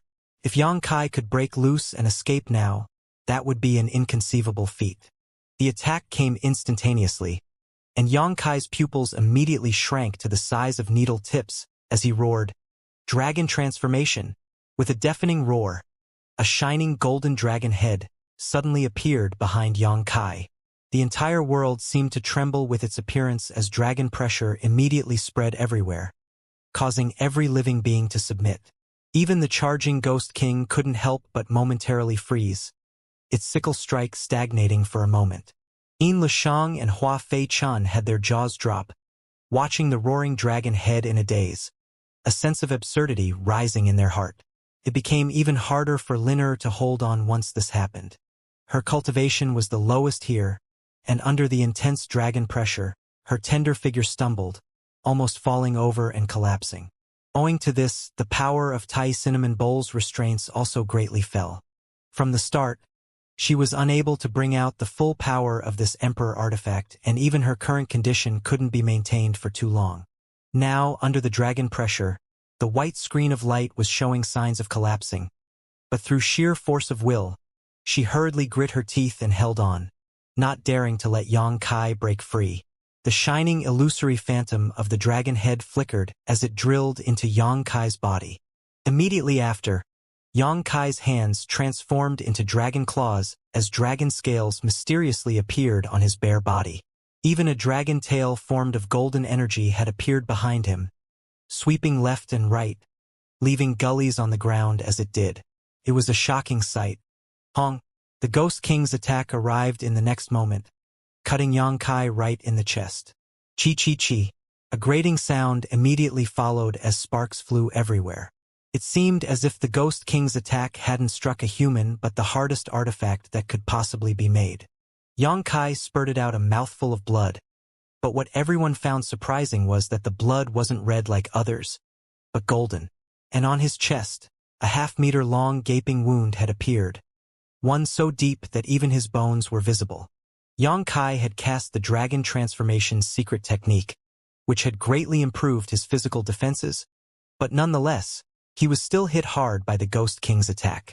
If the Ghost King's energy had not been devoured by the soul-devouring insects, and had his body not been this strong, this blow would have killed Yang Kai instantly. Although his life wasn't in any danger, the injury was shocking. There was dark energy lingering around his wound, corroding his body and preventing Yang Kai from healing his injuries. This was the Yin energy of the Ghost King, which was extremely difficult to get rid of. He's still not dead? Yin Lishang couldn't help but cry out loud as his eyes bulged in shock, having a hard time believing how sturdy Yang Kai's body was, as well as the strange secret technique he just used to cause a dragon head and pure dragon pressure to manifest. Was it an actual divine spirit? Considering all this, Yin Lishang's legs trembled. I can't hold on anymore, Liner stated in a low voice, gritting her teeth. It was already a remarkable feat for her to maintain an Emperor artifact like the Tai Cinnamon Bowl for so long with her low cultivation. In addition, she had been deterred by the dragon pressure just now and her concentration was shaken. At this moment, the source chi in her body was of no use and she was unable to hold out any longer. Yin Lishang and Hua Fei Chun were greatly shocked after hearing this and didn't dare to delay any further, pushing their Emperor Chi hard to control the Ghost King to launch another attack. Finally, with the help of young Lady Liner, Yang Kai was suppressed and had become an easy target. If they couldn't kill him now, a miserable end was waiting for them. All of you are dead. Yang Kai's eyes flickered with a cold gleam as he struggled hard to get free. Crisp cracking sounds immediately followed as Yang Kai broke the branches binding his limbs. Liner let out a tender cry, as if she had suffered a backlash, and the white light screen suddenly converged before turning back into the crystal-clear jade bowl and flying towards her, disappearing into her body right after. Without the suppression of this strange Emperor artifact, Yang Kai felt the pressure around him suddenly lighten and immediately felt full of energy. Only now did he come to understand that the white screen of light was actually an Emperor artifact. The Ghost King was fiercely rushing at him, but Yang Kai acted as if he didn't see it. Rather, a serious look appeared on his face and his Emperor Chi surged like a tide as he rapidly formed a seal with his hands. Time flows on infinitely, like a mighty stream, like an unending dream. Once the flowing time Great Emperor's divine ability was brought into play, time seemed to have frozen. That seal rumbled straight towards Yin Lishang and Hua Fei Chun, but the pair were completely oblivious to it. They just kept looking ahead with widened eyes. It seemed like thousands upon thousands of years had passed by in an instant. When their eyes finally regained clarity, the seal was already upon them. A terrified look immediately appeared on Yin Lusheng's face, and his hands rapidly danced as he continuously spurted blood essence, shouting, "Martial uncle, hold on." Who knows what secret technique Yin Lusheng had used, but he fled as quickly as a loach. At the same time, his spiritual essence was rapidly declining. Even his cultivation, the emperor realm that he had just recently reached, was also regressing. This secret technique seemed to have brought great harm to himself. Hua Fei-chun was filled with grief and anger. Others might not know what secret technique Yin Lusheng had cast, but he knew it very well. Obviously, Yin Lusheng had cut off his own cultivation, thereby giving up the connection with his netherworld purgatory banner. This way, he would not suffer the 10,000 ghost-biting backlash. But in light of this, it was tantamount to giving up all the cultivation he had achieved in the netherworld sect over so many years. He would have to start everything from scratch, and there was a serious risk that his foundation would suffer serious damage. Trusting his martial nephew, Hua Fei-chun had brought over 20 disciples to help him kill his enemy. But at this critical juncture of life and death, Yin Lusheng had actually chosen to escape, pushing everything onto Hua Fei-chun. What could be more depressing than this? Hua Fei-chun almost spat blood in anger, cursing in his heart that the netherworld sect had raised an ungrateful wolf. He blamed himself for not seeing this beforehand. As distance tests a horse's strength, so does time reveal a person's heart. If he was given a choice again, he would rather meditate and cultivate in the sect rather than put his foot into this chaos, and place himself in this precarious situation where there was just a fine line between life and death. While his mind was filled with a jumble of thoughts, the time flies seal had already struck him, and thanks to him blocking it, Yin Lusheng was able to escape. The next moment, Hua Fei-chun's skin grew old at a rate visible to the naked eye, and his vitality was quickly passing away. Thousands of years seemed to have passed in the blink of an eye for him. Ungrateful bastard! Hua Fei-chun turned his head and cursed, glaring at Yin Lusheng and grinding his teeth in anger. After which, his head slumped to one side before he fell on the ground, struggling to breathe. The flowing time force was corroding his body, and he was unable to resist it. Death was only a matter of time. And without his control, the Ghost King suddenly went mad, its eyes turning red as if hot charcoals were burning in them. It kept aimlessly swinging the huge sickle in its hand. Ah! Close to a dozen pitiful cries rang out at the same time as the netherworld sect disciples, who were on their last legs already, fell down on the ground together. Black energy emerged from their bodies, burning them like flames. Obviously, they were suffering from severe backlash and had no hope of surviving. Xianxia didn't pay attention to them, nor did he take care of the Ghost King that was out of control. He just coldly glanced in the direction of Linner and stated with a cold snort, "I'll deal with you later." Linner couldn't help but shiver when she met with his icy gaze. She was scared, but she still stubbornly glared back at Xianxia without flinching. Xianxia's figure flickered and he chased after Yin Lusheng. "Young lady, let's quickly escape," Old Fu hurriedly and secretly suggested. His forehead was drenched in cold sweat. "If we don't escape, we won't get the chance to escape again." Two Netherworld sect Emperor Realm Masters had teamed up, and even had the support of over 20 Dao Source disciples, even going so far as to summon a Ghost King. Yet they were unable to do anything to this young man. Instead, they were all killed by him, like plucking feathers from a chicken. This boy was simply a monster. His loss in the desolate city was not unjustified. With the strength Xianxia had just displayed, killing Old Fu would have been no more difficult than stepping on an ant. "Why should I escape?" Linner angrily shouted. "This young lady will remain here. I want to see if he dares to attack me." She might have retorted in anger just now, but there was also reason backing up her confidence, as no one had dared to attack her so far. More importantly, she had grown limp and couldn't run.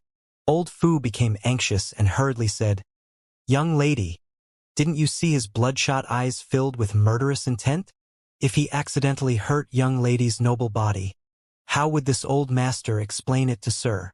Linner snorted again even louder and declared, "I would like to see if he dares." Old Fu simply didn't know what to say. Yang Kai was cut by the Ghost King because of his young lady's interference and was still bleeding from his wound as they spoke. He would definitely not let his young lady go. But Old Fu's earnest advice was completely useless and he didn't dare to force Liner to obey. He was really as anxious as an ant on a hot wok now. On another side, Yang Kai had caught up with Yin Lusheng, who had not been able to escape far. Yang Kai was proficient in the Tao of space, so escape and pursuit were his forte. Not to mention, Yin Lusheng's strength was plummeting and his aura was constantly declining. At this moment, Yin Lusheng's cultivation had already dropped to the peak Tao source realm, so how could he escape from Yang Kai? While running, Yin Lusheng looked back and noticed Yang Kai hot on his tail like a hungry ghost, and his expression sank so low that a layer of frost could almost be shaved from his face. While pursuing Yin Lusheng, Yang Kai teased, "Run. Keep on running. I'd like to see where you can escape." Yin Lusheng knew that he couldn't flee, so he steeled his heart as something suddenly appeared in his hand. He grit his teeth and turned around, wanting to activate it. But the moment he turned around, he was taken aback, because Yang Kai was already standing in front of him, coldly staring at the thing in his hand. Before Yin Lusheng could trigger it, Yang Kai had already swung the myriad sword. Shua! Yin Lusheng's arm flew into the air as blood gushed out like a fountain from his shoulder. Yang Kai stretched his hand out, catching the thing in his hand, glancing at it and muttering with a cold snort. "An Emperor Authority bead! I knew it!" In the past, he had suffered a big loss at the hands of the young sect master of the Seeking Passion sect, Feng Shi, inside the Shattered Star Sea. Yang Kai knew that the most outstanding disciples of a sect, like the Netherworld sect, would be bestowed with defensive treasures by their elders. And the Emperor Authority bead was the most powerful of such treasures. Although it wasn't easy to create and was a one-time consumable object, if one had it, he or she could turn the tides at a critical moment. Feng Shi had almost killed Yang Kai using the Emperor Authority bead given to him by his father. As the old saying goes, once bitten, twice shy.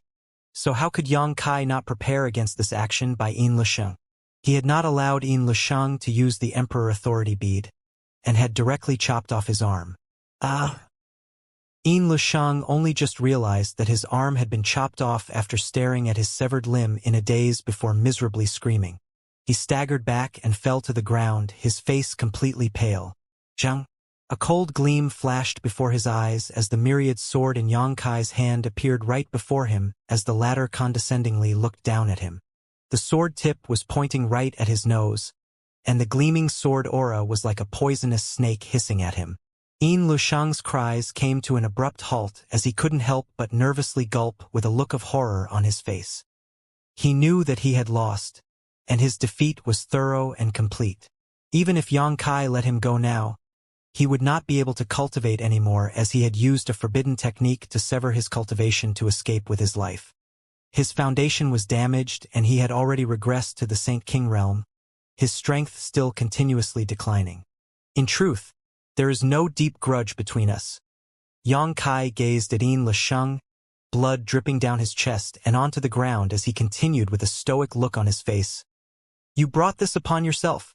If Yin Lusheng had stayed honestly in the Netherworld sect, consolidating his cultivation, putting aside his grievance with Yang Kai, he may be able to take over his honored master's mantle and might even take charge of the Netherworld sect in the future, but he just had to bring people to intercept Yang Kai. One wrong step led to another and then another.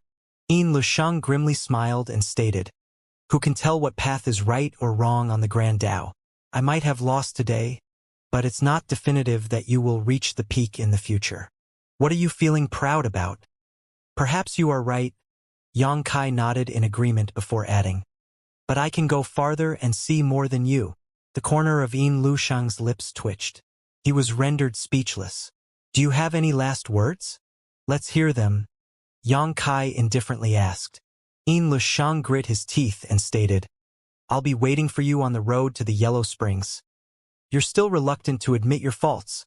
Yang Kai let out a cold snort before pushing the tip of his sword forward a bit. "Do you believe I won't pull out your soul and refine it instead of killing you?" Yin Lusheng immediately shut his mouth, not daring to act presumptuously. Yang Kai tilted his head and said with a smile, looking at him, "I lied."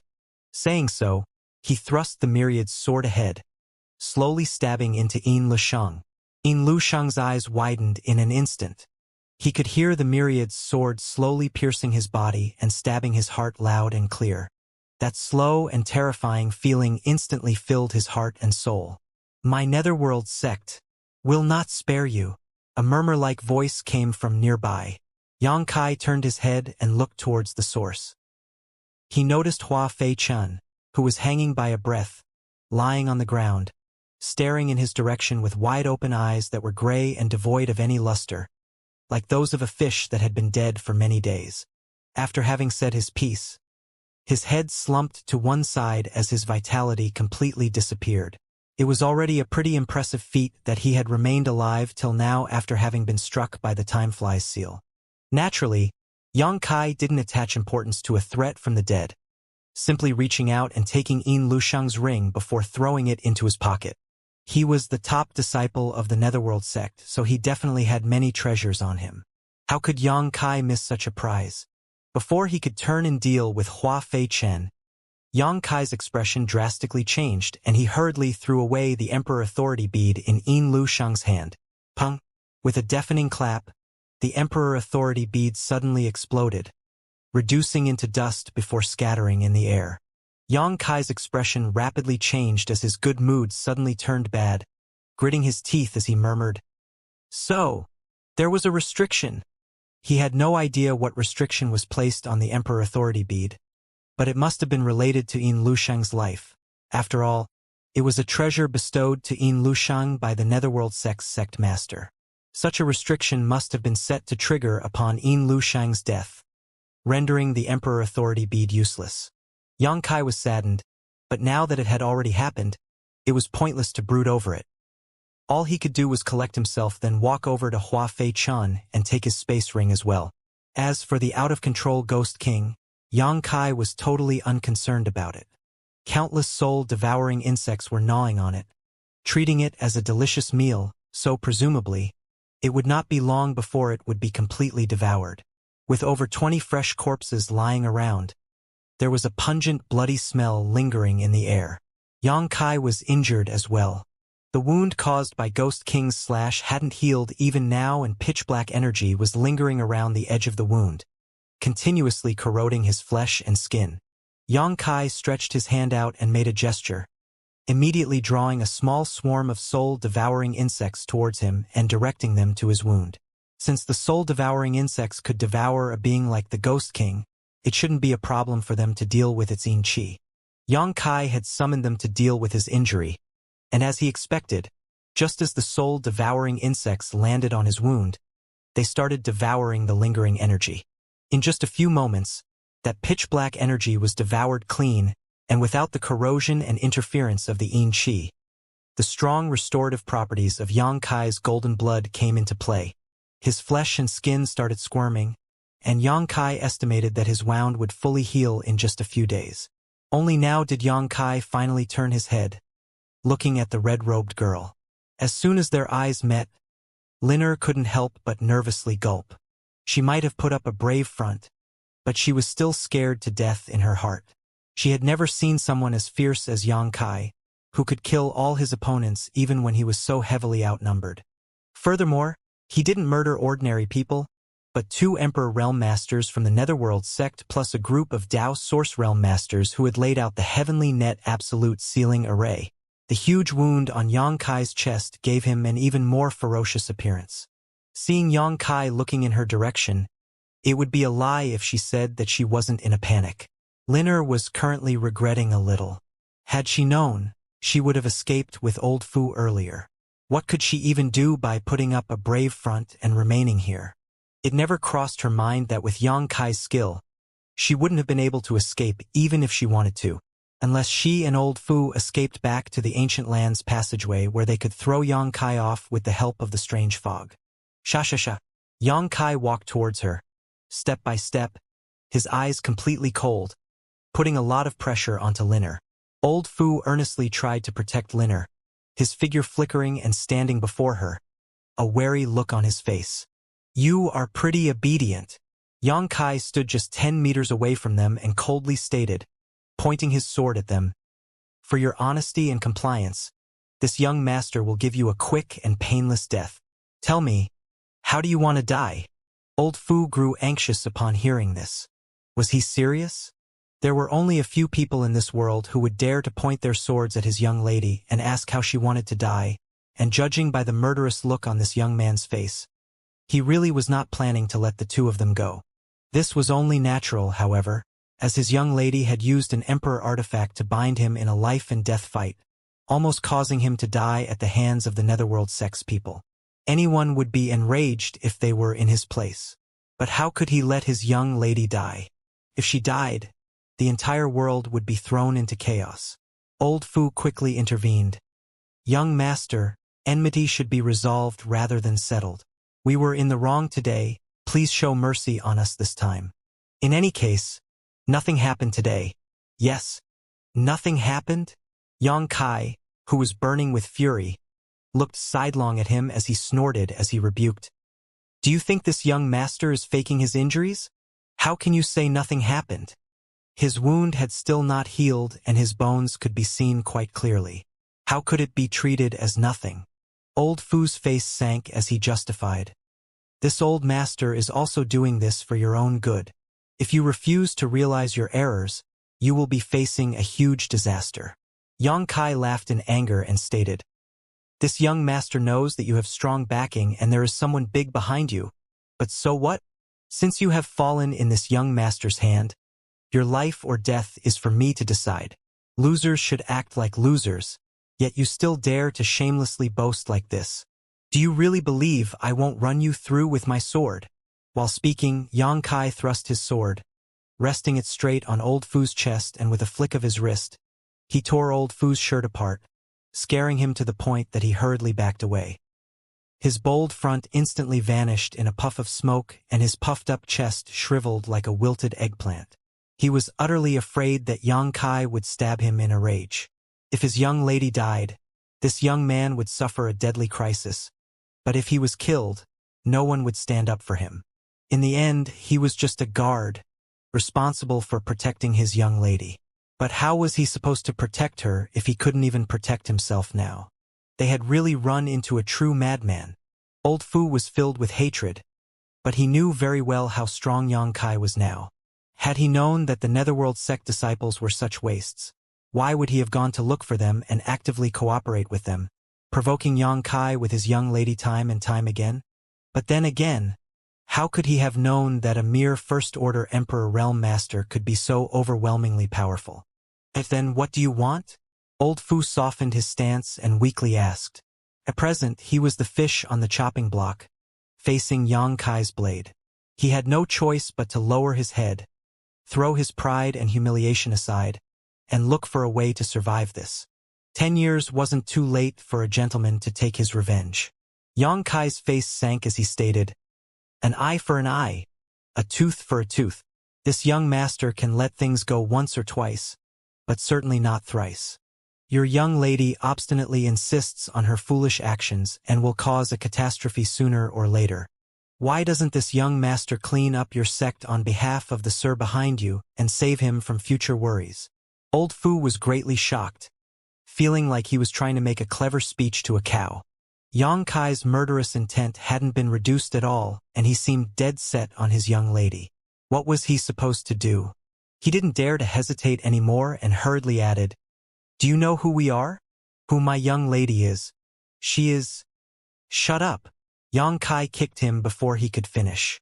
Old Fu was caught unprepared and helplessly watched himself get kicked right in the face, letting out a miserable scream as he was sent flying.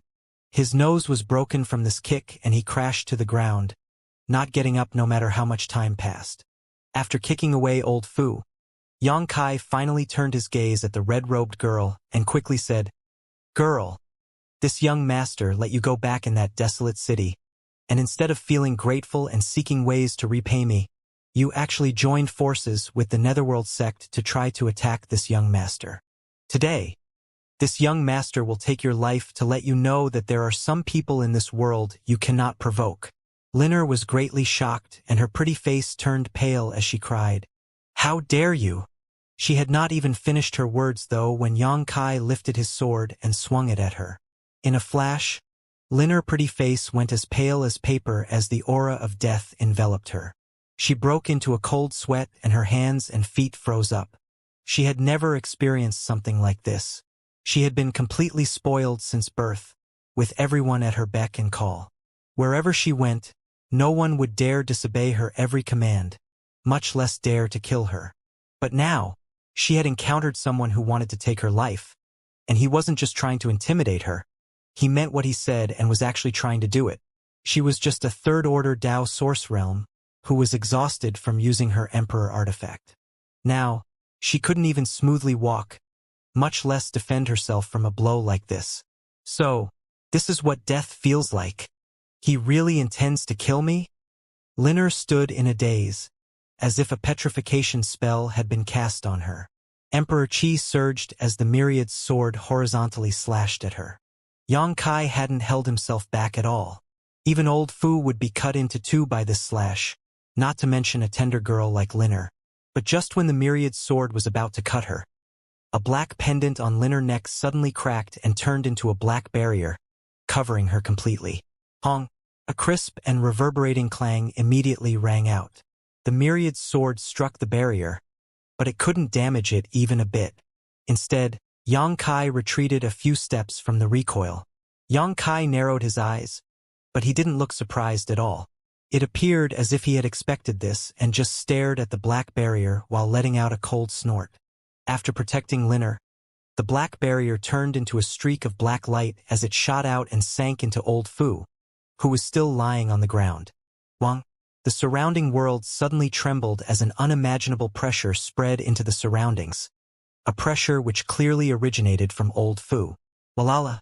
The birds and beasts within 100 kilometers fled, as if they had sensed the approaching danger. Yang Kai couldn't help but nervously gulp as he raised his vigilance. He couldn't be any more familiar with the phenomena before him. This was clearly a powerful master's soul descent.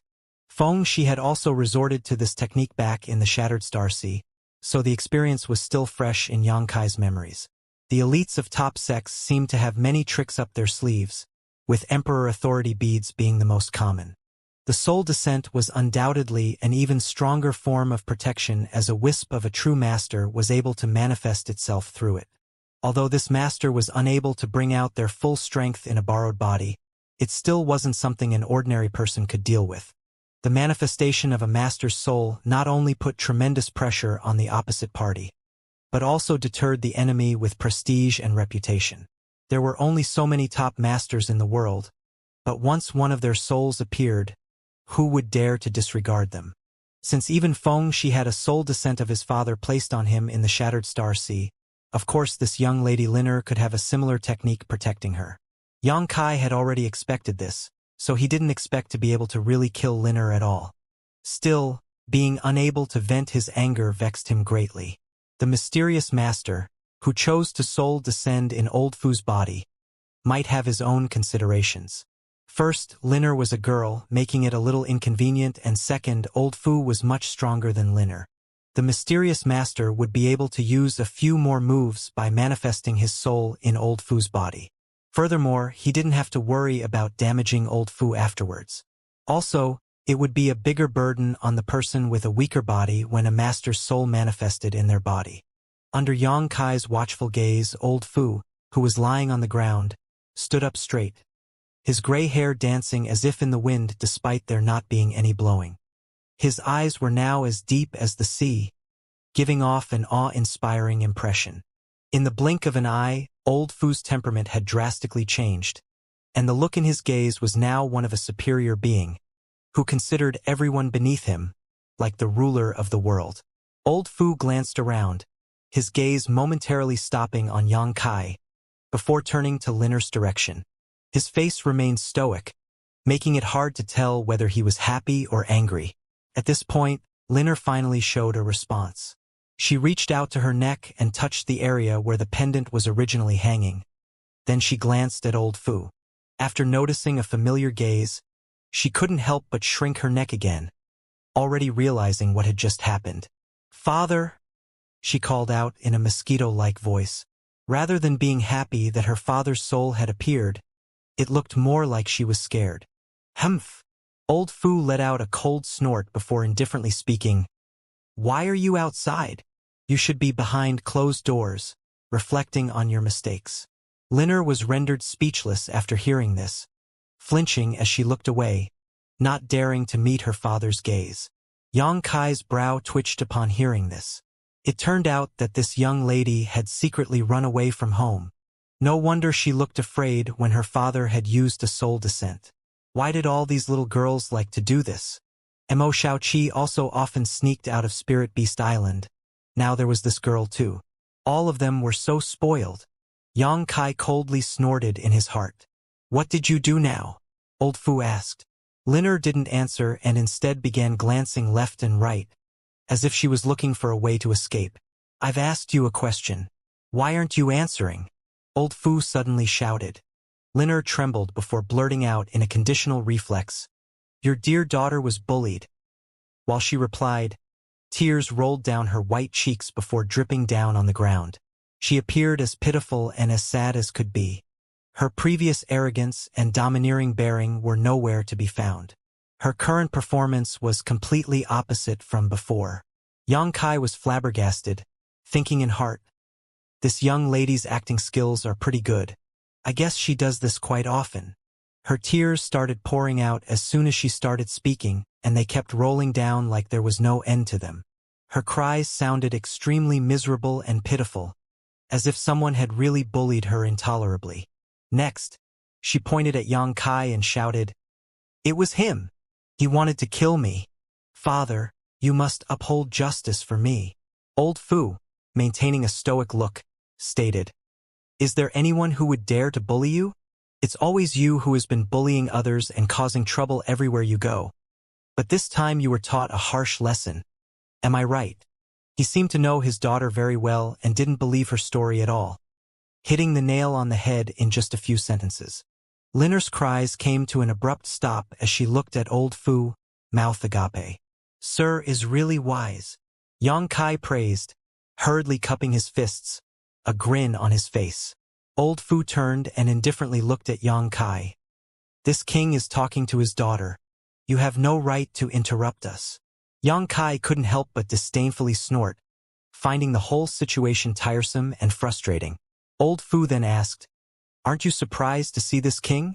Yang Kai replied with a snort, "What's there to be surprised about?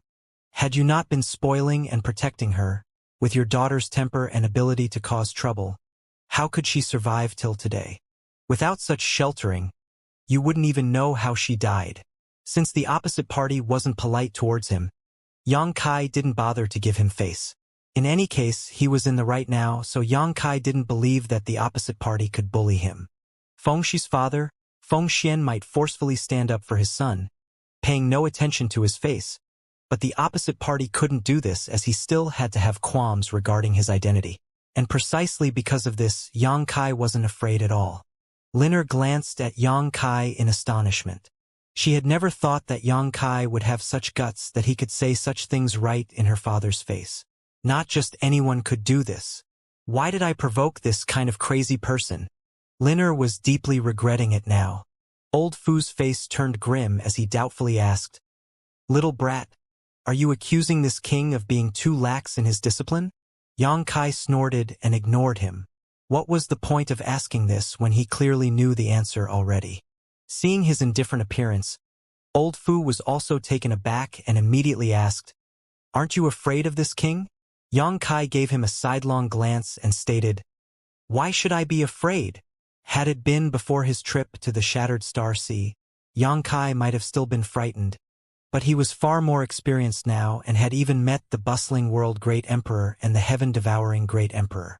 He already had an extremely rich experience. "Do you know who this king is?" Old Fu asked again. Yang Kai remained indifferent for a while before he cupped his fists and greeted, "Junior Yang Kai greets Senior Serene Soul." He didn't greet him out of fear, but rather he was showing his respect towards a master. Old Fu was really shocked by this, but that couldn't be helped as Yang Kai had actually known his identity. It was quite evident that Yang Kai knew who he was dealing with and what his status was. As Yang Kai had just said, the soul manifestation before him belonged to one of the 10 great emperors of the star boundary, the Serene Soul Great Emperor, the hegemon of the Eastern Territory and founder of the Serene Soul Palace. The soul contracts that widely circulated throughout the star boundary were this master's personal creation. Yang Kai could guess all this because of the attitude the Netherworld sect disciples had towards Linner. The Netherworld sect was a top sect of the Eastern Territory, so if Linner's status wasn't nobler than theirs, why would they treat her so politely? Who could have a higher status than a top disciple and elder from the Netherworld sect? It wasn't that strange to make the connections. How did you know? Old Fu furrowed his brow. Yang Kai grinned meaningfully and stated, I made a guess. Old Fu's eyes glimmered, but he didn't pursue it, pondering for a moment before asking, Since you know about Linner's background, how dare you try to kill her? Could it be that your purpose was to draw this king out? Seems this old man does have some brains at least. After having his intentions revealed, Yang Kai didn't bother playing dumb and cupped his fists and stated, Sir's vision is truly sharp. Junior did have such intentions. Of course, if he didn't show up, Yang Kai would have really silenced all the witnesses. Linner had provoked him many times already. More importantly, her interference had almost gotten him killed. So Yang Kai couldn't assume that this had never happened. Old Fu curiously asked, What do you get by drawing out this king? Yang Kai sighed and replied with a pained look on his face. Sir, Junior had no choice as well. I was forced by your daughter. How is this related to me? Linner was now calmer than before. With her father here now, she wasn't worried for her life. What she was rather worried about was how long she would be grounded for this time. Yang Kai glanced at her and angrily responded, If you didn't have an astonishing background, do you think you would still be alive to be able to speak right now? Linner let out a snort. She was too lazy to argue with him. But when she recalled how Yang Kai slashed at her without a shred of hesitation, she was gripped with lingering fear and knew that Yang Kai was right. Without her father's protection, she would indeed be dead. Yang Kai cupped his fists and continued, wearing a sad face. Senior Serene Soul, your daughter has made things difficult for me over and over again. This junior had no intention of haggling over such matters though. As with this little girl's background, a little mischief is justified. Junior let her indiscretion pass several times. But not only did she not appreciate it, she colluded with the Netherworld sect to set an ambush for me, an unforgivable act. With no other choice, Junior was forced to slaughter 20 Netherworld sect members right here. Old Fu raised his brow and looked around. He had already noticed the corpses littered on the ground before, but he hadn't expected these guys to be from the Netherworld sect. Is this brat really so impressive? He is just a first-order emperor. How did he kill so many by himself? Yang Kai continued, The death of the Netherworld sect's members isn't worth pitying. But this junior doesn't dare to make rash moves against your daughter. You are lying. Linner angrily pointed at Yang Kai and shouted, You clearly wanted to kill me. Yang Kai sneered and stated, If I didn't threaten your life, how would I draw her out? Old Fu asked, looking at Yang Kai with narrowed eyes. What do you want by drawing out this king? Yang Kai was taken aback but still promptly responded, Sir, I don't dare to kill your daughter, but I have to vent my anger one way or another, don't I? Naturally, I can only ask you to settle it. Who asked my fists to not be bigger than yours? Old Fu softly sneered. So, you think that it's okay for me to be bullied, right? Yang Kai's heart burned with fury and immediately continued, Sir, I almost lost my life because of your daughter. Look at this wound, it burns even now. Old Fu gazed down at the half-meter-long scar on Yang Kai's chest and was indeed shaken a little. This brat really is one of a kind. Speaking so boldly with me even after suffering such a serious wound while maintaining a straight face. Isn't he afraid that I will crush him into nothing with just a wave of my hand? This king understands. How do you want this king to settle this? Old Fu gazed at Yang Kai, maintaining a calm and composed look. Since I am here now, just say what's in your mind. If you don't say it right now, you won't get another chance again. Yang Kai's face sank as he asked, Sir, are you thinking of silencing me? Sir, if a man of your status does something like this, how will you keep your face if the word ever got out? Old Fu replied, whatever your motive was, it is a fact that you wanted to kill this king's daughter. What does it matter if this king kills you? Yang Kai immediately blew his top and lashed out in anger. Sir, are you really going to do this? Relying on your own status and strength to bully me?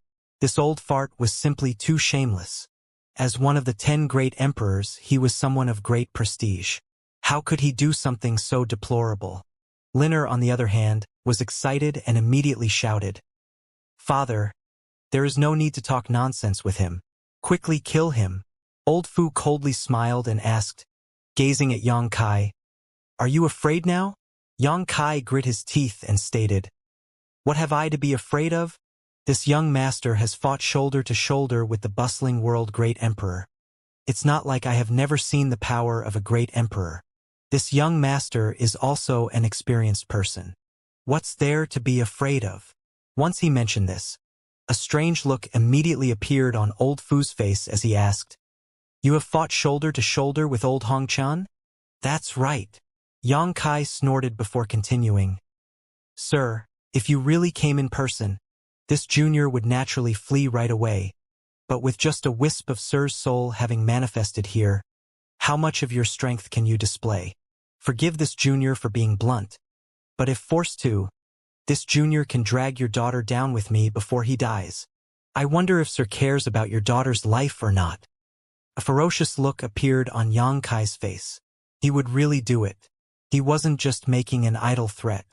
Despicable. Linner's face turned pale. This bastard still wants to kill me. He has been harboring impure motives from the start. You better not fall into this young lady's hand. Otherwise, I will definitely take good care of you. Sir, if you don't believe me, you are welcome to give it a try. Yang Kai waved the myriad sword, taking a posture that he was ready to die along with the enemy.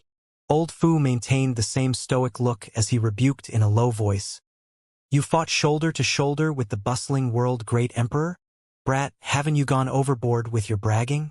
Aren't you afraid of getting exposed? Yang Kai replied, this junior only states facts, he never brags. Is that so? Old Fu meaningfully laughed before he paused and stated, wait a moment. Wait for what? Yang Kai stared at him in amazement, his brow slightly furrowing. He had no idea what the opposite party was planning on doing now, but he knew that he was clearly not the opposite party's opponent. Therefore, he didn't dare to take things lightly. The opposite party couldn't be compared with the likes of Feng Xian. Even though it was just a soul manifestation here, Yang Kai didn't have much confidence in being his enemy. However, he still had some confidence in escaping. If it weren't for this, how could he dare to stay here and confidently talk with the opposite party? Maintaining a straight face? Meanwhile, Old Fu's gaze lowered a little as he stood completely still. Yang Kai immediately became suspicious, but he still didn't dare to make a rash move, lest he provoked the other party's anger. Somewhere among a towering, snow-capped mountain range, buildings of all shapes and sizes stood erect. From time to time, cultivators would fly over from the sky. The buildings below were filled with people, painting an extremely lively picture. Senior brothers of the same sect were exchanging pointers with each other or playing games of chess. Teams of maids passed by, moving in a hurry without speaking or smiling. Plum blossoms were blooming everywhere as their sweet fragrance lingered in the air. Many tamed, rare, and exotic animals were roaming in the mountains and forests, where rays of morning sunlight were shining through the clouds and the leaves of trees. The beautiful sights painted the picture of a paradise on earth that was extremely rich in world energy. This was the hegemon sect of the Eastern Territory, Serene Soul Palace. Those who had never been to Serene Soul Palace couldn't even imagine this scenery inside this sect. Its name containing soul alone gave the impression of a mysterious and ethereal place. There was a vast difference between imagination and reality. On the highest mountain covered in snow, there was a palace that stood on a vast piece of land. The palace was cold and deserted, seemingly not having been inhabited by anyone for a long time. Also, Not a single person could be seen within 100 kilometers of this mountain. Not even the birds and beasts wandering in the mountains dared to approach this place. It couldn't be helped, as this was the restricted area of Serene Soul Palace, where the Serene Soul Great Emperor cultivated in secluded retreat. Serene Soul was one of the 10 great emperors and stood at the apex of the star boundary. It was quite common for his retreats to last several dozen years to over a century. Unless one was summoned, no one dared to disturb him at all. Even his children needed to ask for his permission before they could set foot here. Even the young palace master of Serene Soul Palace, Xianxia, hadn't seen his father for 3 years. He only knew that his father was comprehending some secret technique and could not be disturbed. At this moment, under the swaying lights inside the palace, 2 figures were sitting cross-legged opposite each other. One was a person with black hair and wearing a black robe. He had an indifferent look on his face, but there was a natural aura of majesty and superiority to him, giving a daunting impression. He was none other than the Serene Soul Palace's master, one of the 10 great emperors, Serene Soul Great Emperor himself. And the other person sitting opposite him was an elderly man. This elderly man seemingly didn't know how to sit or stand properly and was literally just slumped on the ground, looking left and right with a bored look on his face, as if he wanted to see what this damned place had to offer. Apparently, he was preparing to take advantage of the moment the Serene Soul Great Emperor wasn't paying attention. His appearance, the sneaky look on his face, perfectly matched his movements. If Xianxia saw this scene, he would be completely surprised, because only his father and a few of his most trusted confidants had ever set foot in this place. No outsider had ever entered it, but at this moment, an elderly man of unknown origins was sitting face to face with his father, and his great father was completely unguarded against him. If Xianxia saw this scene, he too would be greatly shocked. Because this elderly man wasn't a stranger, he was none other than Duan Hongchun, who had just parted ways with him in the Purple Mountain Range. Who knew why Duan Hongchun had come here and went directly to the Serene Soul Great Emperor? Only the crackling sound coming from the wicks of the lamps could be heard in the silent palace. Right then, the Serene Soul Great Emperor slowly opened his eyes, scaring Duan Hongchun, who immediately straightened his back and eagerly asked, "Are you done?" "Not yet." The Serene Soul Great Emperor shook his head. Duan Hongchun was at a loss and asked in amazement, "Why did you open your eyes when you aren't done yet? Hurry up and finish whatever it is quickly. This old master still has other things which require your help." He showed not the slightest politeness, as if he was very familiar with the Serene Soul Great Emperor. The Serene Soul Great Emperor smiled and stated, "Your business isn't that pressing, but I have something to ask you." Duan Hongchun curiously asked, "Ask me? What do you need to ask me about?" The Serene Soul Great Emperor replied, laughing, "There is a little brat who doesn't know the immensity of heaven and earth and says that he fought shoulder to shoulder with you. Is it true or false?" Xianxia had just boasted so shamelessly, so the Serene Soul Great Emperor had come back to ask Duan Hongchun right away. Who knows how Xianxia would feel if he came to know about this strange coincidence? Duan Hongchun sneered before replying, "What nonsense is that? Would you believe anything anyone says? When has this old master fought side by side with others? Whoever it is must have tried to scare you using the old master's name. Send him away right away. This old master's business is more pressing." Serene Soul agreed with a nod. "I also thought so." He also felt that Xianxia was just uttering nonsense. After all, who was Duan Hongchun? Even if he cut his own cultivation and his strength had sharply dropped, he didn't need to team up with others to fight his enemies, and since Duan Hongchun happened to be in his Serene Soul Palace, it didn't cost him much to casually ask him. "Wait!" Duan Hongchun suddenly shouted, a strange look appearing on his face as he asked further, "What does this brat look like?" He suddenly remembered that there was indeed a guy who had fought alongside him just recently.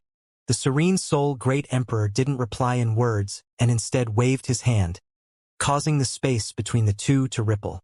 A clear picture immediately entered Duan Hongchun's eyes. It was the scene of Xianxia standing at the entrance of the ancient land's passageway with the myriad sword, surrounded by corpses everywhere. The corners of Duan Hongchen's lips twitched after just a glance before speaking. Why is it this brat? The serene soul great emperor was stunned and immediately asked, Do you know him? Duan Hongchen's face suddenly grimaced as he began grinding his teeth. This king will recognize that brat even if he is reduced to ashes. Quickly kill him. If you help this king vent his anger, this king will definitely owe you one. The serene soul great emperor heaved a sigh before responding.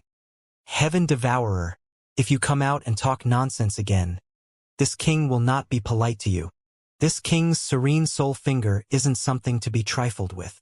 He could easily tell at a glance that it wasn't Duan Hongchen speaking, but the heavenly devouring great emperor, Wu Kuang, who was sharing bodies with Duan Hongchen. Duan Hongchen gave a weird smile, retorting, Oh, how gutsy of you. You actually dare to use this kind of tone with this king.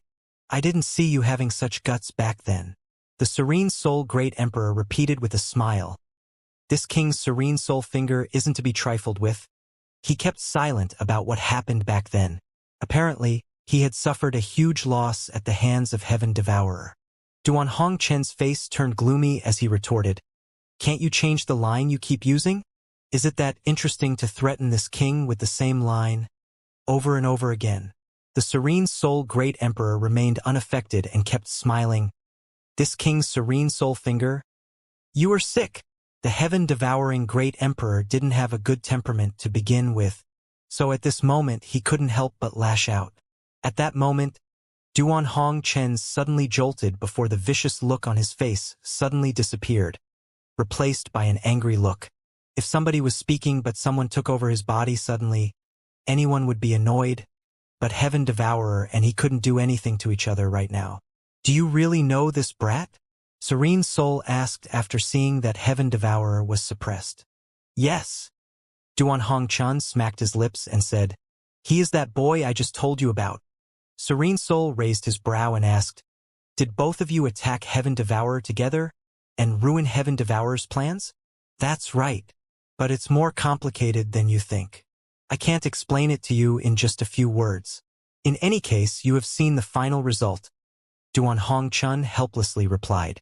The Serene Soul Great Emperor slightly nodded before confirming. So to say, he really isn't just idly boasting, right? What do you want to do to him?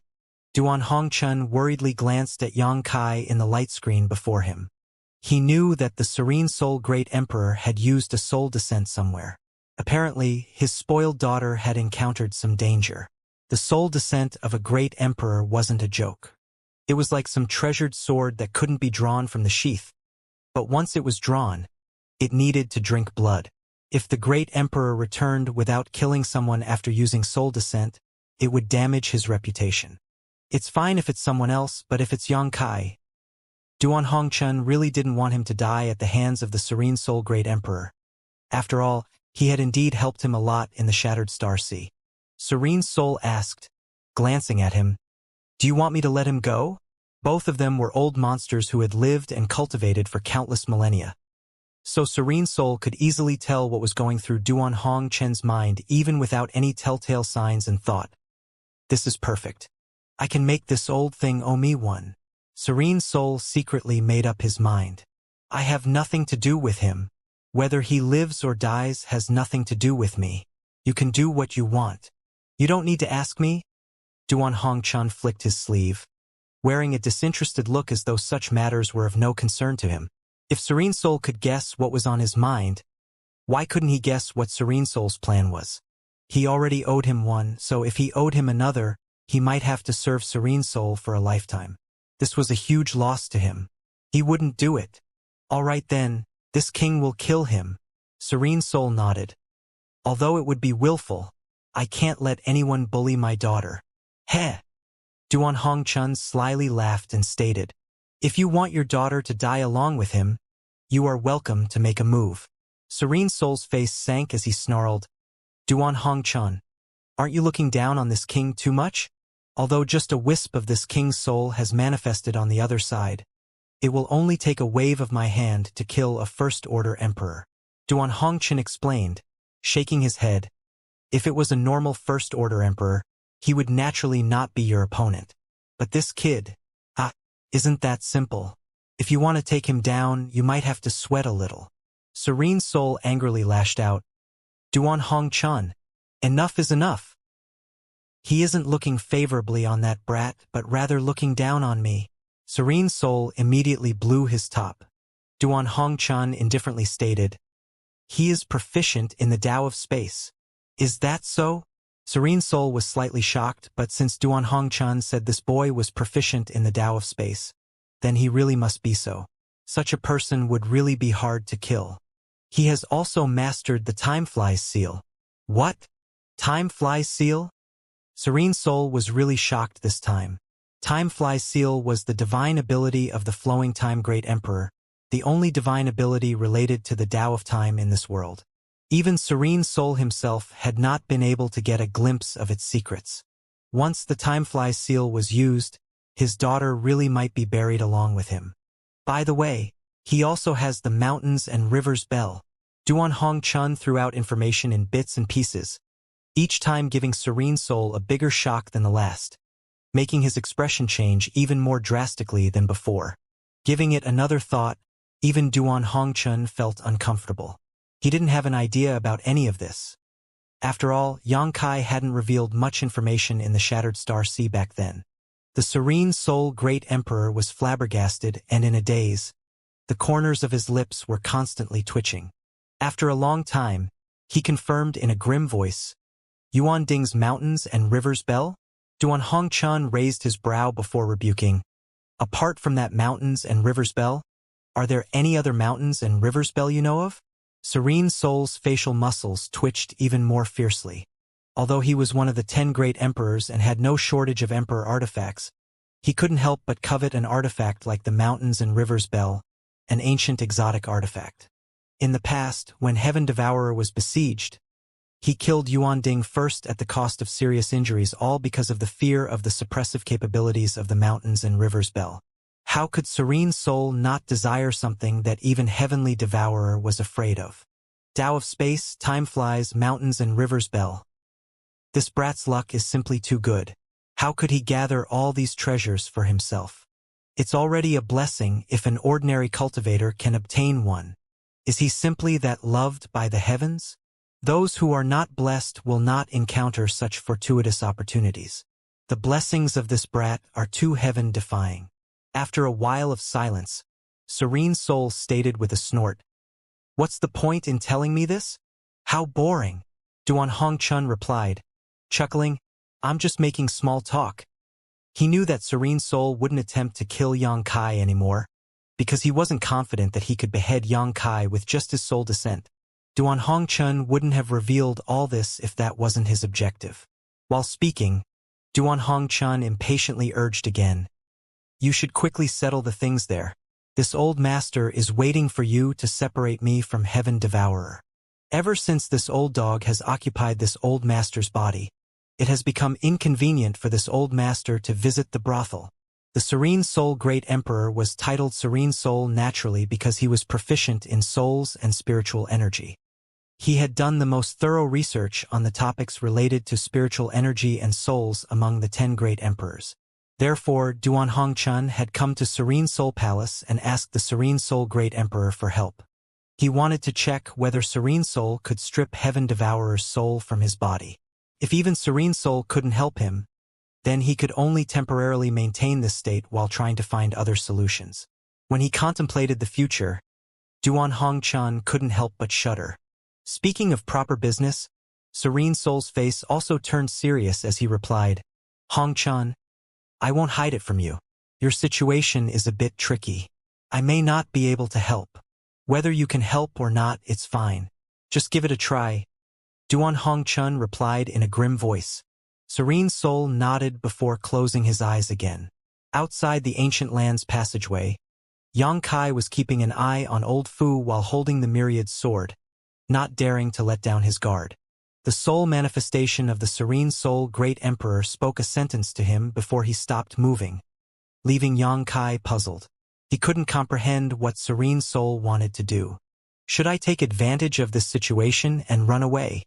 But if the matter here isn't resolved, I might be targeted by the Serene Soul Palace. The Serene Soul Palace and the Netherworld sect are on completely different levels. Being targeted by those from the Serene Soul Palace will definitely be troublesome. Thinking about it, an even bolder idea flashed in his mind. How about I be the ruthless one and kill these two first? Their deaths would end all my troubles. However, the moment this idea appeared in his mind, it was quashed by Xianxia. If he really did this, he would completely offend the Serene Soul Great Emperor. Let's look at how things proceed first. Xianxia decided to act depending on the situation. If the Serene Soul Great Emperor really tried to attack him, it would not be too late to react. Considering all this, he glanced at Linner and coincidentally, she too was looking at him. As their gazes met, Xianxia pursed his lips into an evil grin, one that made him look extremely ferocious. Linner was frightened and hurriedly looked away, questioning what her father was doing. Things won't end even with the death of this brat. I was bullied and can't lift my head anymore. How depressing. At this moment, old Fu, who had been standing still, suddenly raised his head and looked at Xianxia as if he had regained his senses. Xianxia couldn't help but nervously gulp before speaking in a stiff voice. Sir, what advice do you have for me? Old Fu slightly narrowed his eyes as he sized up Xianxia. Then, he turned his gaze to the corpses of the 20 or so Netherworld sect disciples. He knew that these people had unjustly died. How could they be an opponent of someone who had fought together with the bustling world great emperor to deal with Heaven Devourer? Mountains and rivers bell. After this ancient exotic artifact was brought out of this place by Yuan Ding tens of thousands of years ago, to think it would return to this place again. I understand the gist of what has happened here, Old Fu indifferently stated. My daughter was in the wrong in this matter and deliberately made trouble for you. You did nothing wrong. Haha. Sir's vision is truly sharp. Xianxia relaxed after hearing this, as he knew that he wasn't in danger. In any case, Serene Soul was a great emperor, and since he had given such a judgment, he would definitely not make trouble for Xianxia any longer. On the contrary, Linner pouted in anger upon hearing this. Her face filled with dissatisfaction. Old Fu added with a nod, The ancient lands are a dangerous place. Take good care of yourself. Having said so, he stretched his hand toward Linner and wrapped her up in his Emperor Qi before turning to leave. Wait! Xianxia hurriedly shouted, seeing his stance. You have something more to say? Old Fu turned his head, looking at Xianxia with some impatience.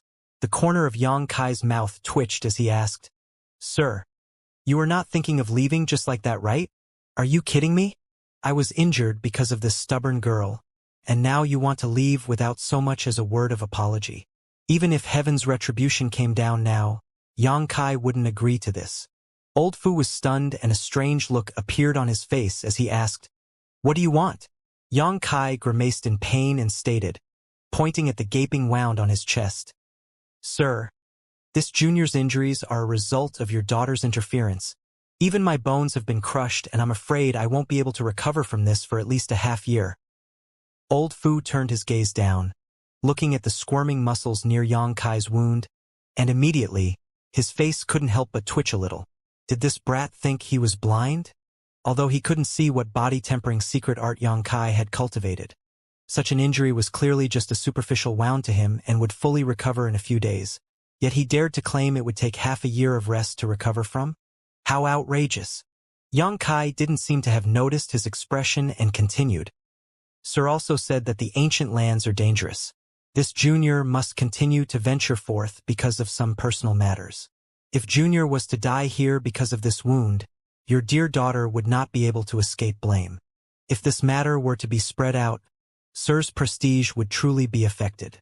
Others will definitely say that Sir schemed together with his daughter to commit murder. TSK. Sir's also has a reputation to maintain, right? Is he really trying to threaten me? Old Fu slightly raised his brow, his expression turning gloomy as he bluntly asked, What do you want? Xianxia put away his sword and replied in a trembling voice, This junior is confident in his strength, but isn't sure that he can charge straight into the ancient lands unscathed. Sir, if you could casually offer me a defensive artifact, at least to protect myself due to my wounds, that would be the best. Angered, Old Fu broke into laughter before asking, "What defensive artifact do you want? Let's hear it." Yang Kai replied with a stern face, "The bowl in your daughter's hand. I think it's pretty good." Linner was greatly taken aback and she furiously rebuked, "You ruffian! You dare to have eyes for my treasure?" Yang Kai snorted and countered, glaring, "When adults are speaking, children should keep quiet." Old Fu looked at Yang Kai, smiling, and asked, "Do you want the Thai cinnamon bowl?" "So, it's called the Thai cinnamon bowl." Yang Kai raised his brow before continuing, grinning, "If Sir can bestow it to me, it would naturally be best. To tell you the truth, this junior has been wandering alone in the star boundary and is currently quite poor. Although I have reached the Emperor realm, I haven't been able to find a good artifact. I have had truly bitter days. You have the mountains and rivers bell in your possession, and you still dare to call yourself poor? Only ghosts would believe you." Old Fu snorted in his heart. "Sir is a respectable great emperor and has no shortage of emperor artifacts, right?" Yang Kai continued to pester. He really wanted the Thai cinnamon bowl as it clearly had exceptional defensive abilities and he just happened to lack a defensive artifact. It was indeed a reckless waste of such a good treasure to be placed in the hands of Linner, so if Yang Kai could get his hands on it, it would just be like adding wings to a tiger. "My father is my father, and I'm me. Why are you eyeing my treasure?" Linner screamed. This man was truly loathsome. He kept making such unreasonable demands. If she could beat him up, she would have long ago taught him a lesson. "Isn't everything because of you? Just look at my wound." Yang Kai puffed up his chest, his hideous wound immediately scaring Linner as she quickly turned her head away. He might have been bringing up his wound at every turn, making for a dull argument, but it was indeed quite frightening. Old Fu remained indifferent for a while before he agreed, nodding. "That also makes sense. It's not impossible to give you the Thai cinnamon bowl." Yang Kai burst with joy after hearing this. He was just trying his luck. After all, the serene soul great emperor had a reputation to uphold and needed to keep some face. Even if he didn't give Yang Kai the Thai cinnamon bowl, he would give something else. Otherwise, his enmity with Linner would remain unresolved. But Yang Kai had never even imagined that the serene soul great emperor would be so easy to talk to. By the looks of it, the Thai cinnamon bowl would be given to him. Yang Kai smacked his lips and stretched his hand out towards Linner, asking, "Give it, mouth agape." Linner looked at Old Fu and grievously pleaded, "Father!" Old Fu remained unmoved and indifferently stated, "I can give you the Thai cinnamon bowl, but I can't give it for free. This king wants something in exchange from you. If you agree, the Thai cinnamon bowl is yours." Yang Kai suddenly became vigilant. "What is it? There are conditions? What's the meaning of this? I don't think I've something on me that someone like the serene soul great emperor would be interested in, do I? The myriad sword? Impossible. Although the myriad sword is good, it can't possibly enter serene soul's eyes. As a great emperor, he has all kinds of emperor artifacts. Why would he be interested in a mere myriad sword? Then what does he want me to use to exchange?" Yang Kai thought about it over and over again, but he couldn't understand what serene soul meant. "Sir, you wouldn't happen to be thinking of wanting this junior's life, do you?" Yang Kai laughed awkwardly. Old Fu sneered as he rebuked, "What use is your life to this king?" Yang Kai's face turned ashen. Although he didn't think that his life was worth much, it was natural to be unhappy when someone said it right in his face that his life was worthless. Had he not cared about the identity of the other party, he would have attacked Serene Soul already. "Just say whether you agree or not." Old Fu gazed at Yang Kai in a calm and composed manner, a smile of mockery hanging on his lips. "How can I agree when you aren't even speaking clearly? Do you think that this young master's intelligence is like your daughter's?" After a cold snort, Yang Kai replied, "Sir, since you haven't made things clear, forgive this junior for being unable to accept." Yang Kai didn't dare to agree to anything in front of an old monster like him who had lived for who knows how long, so as not to fall into his trap. By then, he would be at others' mercy.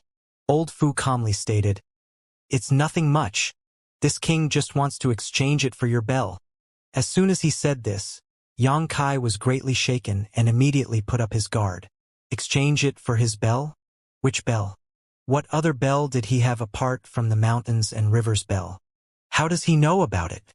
Xianxia had never used the mountains and rivers bell in today's battle, and the enemies who had seen the mountains and rivers bell were already dead. So, how did the Serene Soul Great Emperor know about it? Could he sense it? That's unlikely. The mountains and rivers bell had already been refined by Xianxia, and no one would be able to sense it unless he took it out to deal with them. But this old fogey spoke so confidently, as if he was certain that Xianxia had that bell. It really made Xianxia wonder whether Serene Soul was really bluffing him or was really truly confident. He isn't thinking of killing me and snatching it, is he? Xianxia secretly gnashed his teeth. If the Serene Soul Great Emperor was planning this, maintaining his life would indeed become really difficult. What bell? What does Sir mean? Many thoughts flashed through Xianxia's mind, but there was no change in his expression. Rather, he showed a puzzled look. Old Fu mockingly looked at him before rebuking with a sneer. "Do you really not know? Or are you pretending to not know about it?" Xianxia naturally didn't dare to reveal any flaws, gritting his teeth as he replied, "I ask Sir to make himself clear. This junior is confused and has no idea what you are talking about." Xianxia had secretly come to a ruthless decision. If this old fogey mentioned the bell again, he would make him watch his daughter die first. Old Fu, however, just stated, "If that's the case, this king will not force you." Saying so, Emperor Qi wrapped Liner before the pair shot towards the outside. In the blink of an eye, they had disappeared into the ancient land's passageway. He said he was leaving and left. He did it in such a quick and straightforward manner that he didn't leave Xianxia any chance to react at all. "Damn it! You didn't need to give me the Tai cinnamon bowl, but you could have given me some source crystals at least." This young master was thrashed for no reason. After a while, Xianxia finally reacted, cursing loudly in anger. He had suffered a great loss this time. Liner had made things difficult for him again and again, and even put his life in danger by teaming up with the Netherworld sect. He was then forced to confront the soul descent of the Serene Soul Great Emperor, and when all was said and done, he didn't reap a single benefit. But soon, Xianxia felt a cold and moist feeling on his back. When Serene Soul mentioned the bell, it had really terrified him. Xianxia looked left and right warily, not daring to stay in this place anymore. He walked to the dead Netherworld sect disciples and took away their space rings before hurriedly rushing deeper into the ancient lands. After exiting the passage, he could be considered to have officially stepped into the ancient wildlands. This was a domain that had never been developed and was one of the most dangerous places in the entire star boundary. Even when an Emperor Realm Master entered it, he couldn't guarantee his safety. In the ancient lands, there were countless dangers that were difficult to resist. There were many natural restrictions and ancient relics here, all of them dangerous to anyone who triggered them. There were even rumors that divine spirits were living inside the ancient lands, though no one knew whether it was true or false. After venturing about 100 kilometers deeper, Xianxia finally noticed the strangeness of the ancient lands. There was an unknown energy in the air, one that seemed to suppress the strength of cultivators. And the deeper one ventured in, the more obvious this effect was. The towering old trees soared straight into the clouds, while on the ground, there were many strange flowers and plants that Xianxia had never seen or heard of before. An ancient and desolate smell constantly blew in his face. Wild force. The entire ancient wildlands were filled with this peculiar wild force. Naturally, it was derived from primitive energy when the world was first created, and every living being would feel small and insignificant before it. Under the suppression of this energy, any cultivator who had ventured into this land would not be able to exert their full strength. However, Xianxia immersed himself in this place for a while and concluded that this wild force had no effect on him. The corrosion spreading into his body was like a breeze blowing on his face. He could ignore it. With an ancient exotic artifact like the mountains and rivers bell on him, all the wild force that invaded his body was actively resolved by it. Realizing this, Xianxia's confidence grew. He had already noticed this somewhat when he drank the wild wine. Although he had made some conjectures back then, it wasn't confirmed until now. It seemed he occupied a huge advantage in the ancient wild lands with the mountains and rivers bell. Xianxia was beaming with joy in his heart as he felt fortunate for that particular opportunity in the Shattered Star Sea. If not for him being able to collect the mountains and rivers bell, things would not be so easy for him here. While walking, he took out a jade slip and compared the surrounding terrain with the map inside. This was the jade slip given to him by Pai-san, and it had all the known topography of the ancient wildlands as well as the position of the more dangerous monster beasts. Only, the information in the jade slip was incomplete as no one knew how big the entire ancient lands was. So far, the cultivators figured they had explored less than 1/10 of the ancient lands at the cost of countless lives. But with this jade slip, Xianxia was still spared from a lot of trouble. After an hour, he had completely entered the ancient lands, where he found a cave and ventured inside. Who knows which monster beast's lair this was originally, but the cave was dry and spacious, with no owner to be seen. It was unclear whether it had gone out to hunt or was killed by someone or something. Xianxia estimated that the latter was far more likely as it was not far from the entrance. The cultivators coming in from the entrance could easily find this place, so generally, monster beasts would not be able to survive in places like this. With a wave of his hand, Xianxia let out Zhang Ruoxi and ordered, "I want to heal, stand guard for me. Focus on resisting the wild force in the air and call me if there is any movement or if you can't hold on." "Yes," Zhang Ruoxi obediently responded. Seeing the horrifying injury on Xianxia's chest, her heart inexplicably trembled. Without any further question, she went and sat at the entrance of the cave, cross-legged. Inside the cave, Xianxia took out a bunch of healing pills and threw them into his mouth before he closed his eyes and started refining them. In fact, his injury wasn't that serious, and even if he didn't actively deal with it, it would have only taken him a few days to recover. However, Xianxia didn't dare to be careless in this place as even the smell of blood might draw some unnecessary trouble. It really wasn't worth the risk. So, he thought about healing his wounds first before rushing to find Xiao. Around the wound, his flesh and skin kept squirming, continuing to fill the gap, an eerie sight. Xianxia's recuperative ability was already pretty good, so with the assistance of good healing pills, it would only take him 1 or 2 days to fully recover. Outside the cave, Zhang Ruoxi, following Xianxia's instruction, prompted her source chi to defend herself. In the beginning, she was a little worried about the so-called wild force. After all, Xianxia had already mentioned its strange properties before. She knew that all the cultivators inside the ancient lands would be suppressed by the wild force, and the lower one's cultivation was, the stronger the suppression was.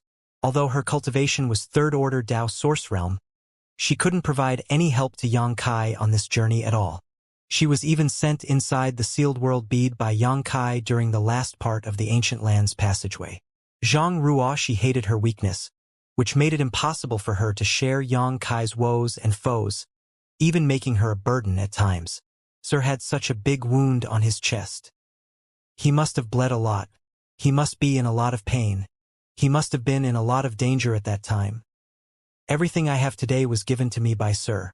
Without Sir, I would have long been abducted and dirted by those ungrateful wolves of the Liu family. A small family like the Zhang family would have not been able to gain a foothold in Maplewood City. Not only has Sir saved me, but also the entire Zhang family. Sir gave me countless cultivation resources, allowing me to have my current achievements. I don't know why Sir brought me out of the Zhang family back then, but now I have been traveling with Sir here and there over many years. When will I be able to ward off calamities and danger for Sir? I can't always be protected by Sir like this, can I? Even if Sir had asked me to take care of his daily life or tidy up his bed. I haven't done much of that either. Zhang Ruoxi lightly nibbled her red lips. She felt her chest tighten and a desire to become stronger prompted her to circulate the secret arts to cultivate. This was an unconscious action. But soon Zhang Ruoxi was taken aback and quickly stopped. She had no other choice as she suddenly remembered that she was in the ancient wildlands and the world energy here was filled with wild force. This place wasn't suitable for cultivation, and if she absorbed too much wild force, Not only would she be unable to assimilate it, it would also be detrimental to her cultivation. Realizing this, Zhang Ruoxi's face immediately paled as she quickly checked on her condition. But she found nothing serious, leaving Zhang Ruoxi rather confused by her own situation, because she found that although she had inadvertently absorbed some wild force, it didn't appear to be harmful to her. Rather, it spread around her body before it assimilated with her own strength. And during this short round of cultivation, the efficiency of cultivation was almost twice that of before. What's going on? Zhang Ruoxi looked surprised and a little puzzled. She wanted to ask Yang Kai what was happening. After all, he knew many more things than her, but he was recuperating at the moment and she didn't want to bother him. Zhang Ruoxi kept her silence for a long while before she summoned up her courage and started circulating her secret art again. This time, Zhang Ruoxi could clearly feel it. She wasn't just absorbing the world energy by cultivating here, she was also absorbing the wild force, yet strangely enough, both of those energies were beneficial to her, especially the latter. She almost couldn't get enough of it and couldn't stop absorbing it, nor did she want to. What's happening? What's wrong with my body? This is wild force, right? Zhang Ruoxi suddenly got a little afraid and didn't dare to continue cultivating, stopping the circulation of her secret art and just sitting there in silence with a confused look on her face. She couldn't find any explanation for this other than her bloodline. Sir had said once that I had a strange bloodline power with many unknown abilities. She was pretty bewildered by this, as she wasn't cultivating the secret art taught by the Zhang family, but rather the one comprehended and invented by her.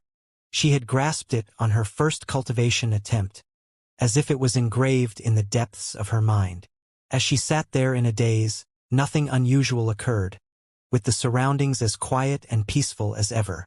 Zhang Ruoxi mulled this over for a moment, then took out the space spirit jade from her space ring. Yang Kai had handed over the space spirit jade to her before entering this land, and he asked her to study it more deeply, insinuating that it likely contained the way to unseal her bloodline power.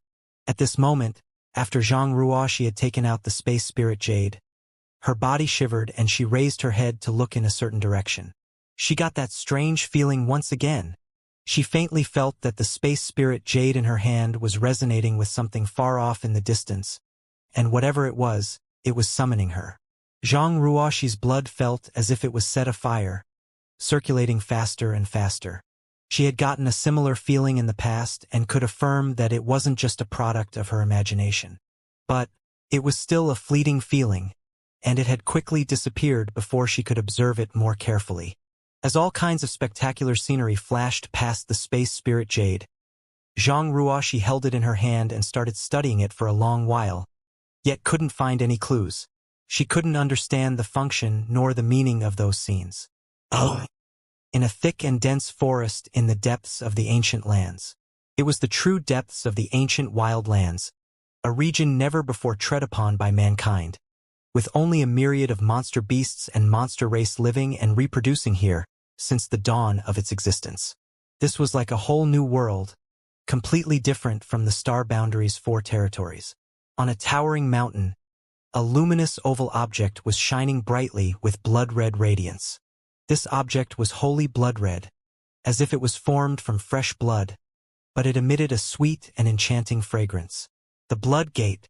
All monster race masters living in the ancient wild lands knew of the existence of the Blood Gate, but none had managed to enter it, nor did they know what kind of secrets were hidden within it. However, some rumors about the gate had spread across the ancient lands. It was said that the Blood Gate hid behind it the secrets for allowing beings of the ancient lands to evolve into divine spirits. The inhabitants of the ancient lands had all inherited a varying degree of one or another ancient divine spirit's bloodline. Even the lineage of the most ordinary-looking snake could be traced back to the dragon clan of ancient times.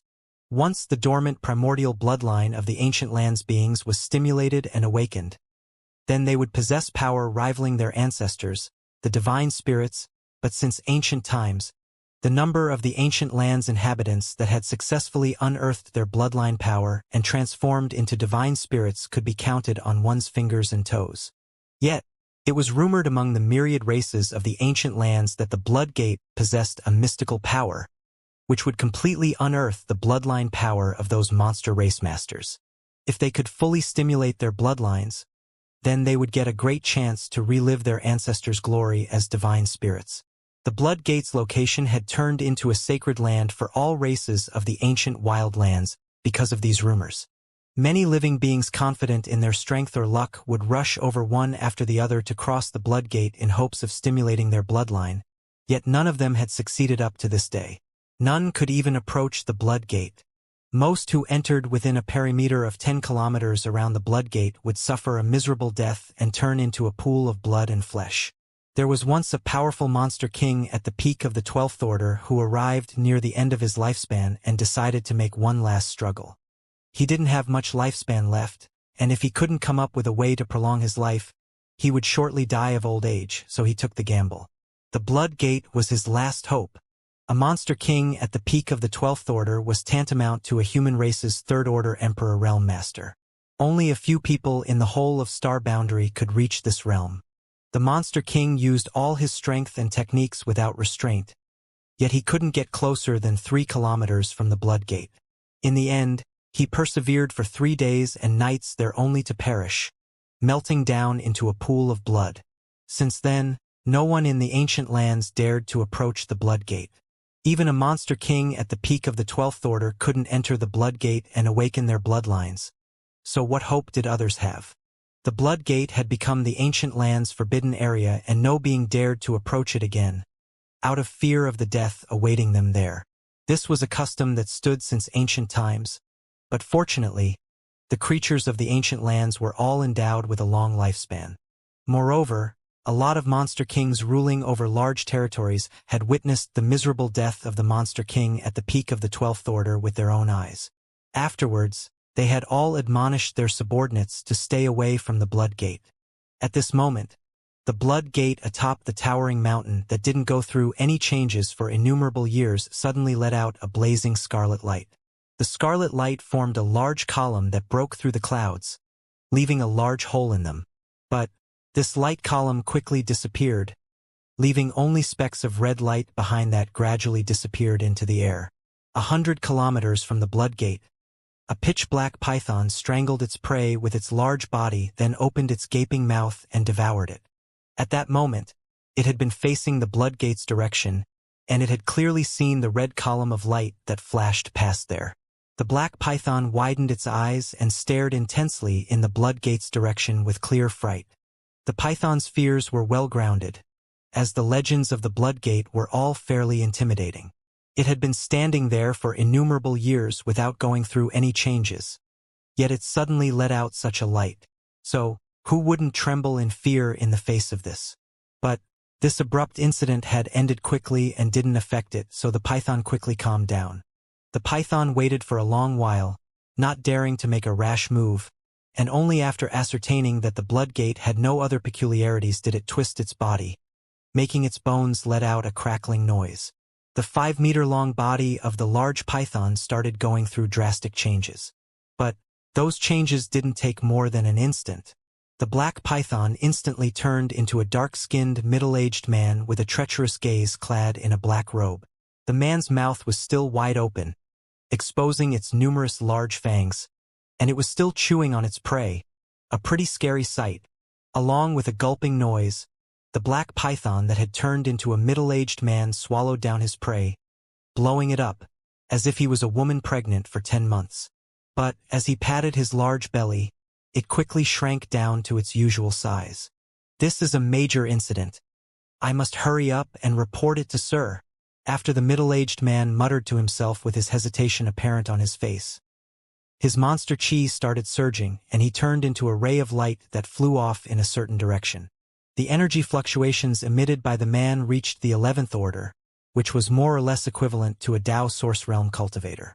After 2 hours, the black ray stopped outside of a gate in front of a large mountain.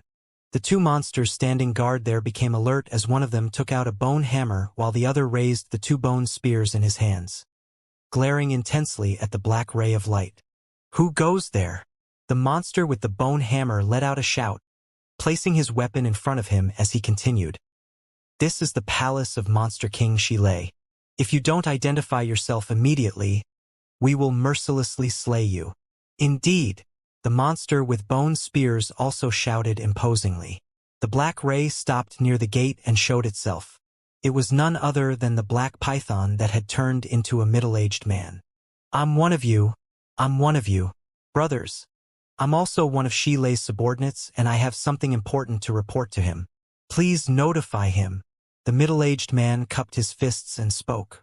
The two monsters at the gate exchanged a glance, then started sizing up the man doubtfully.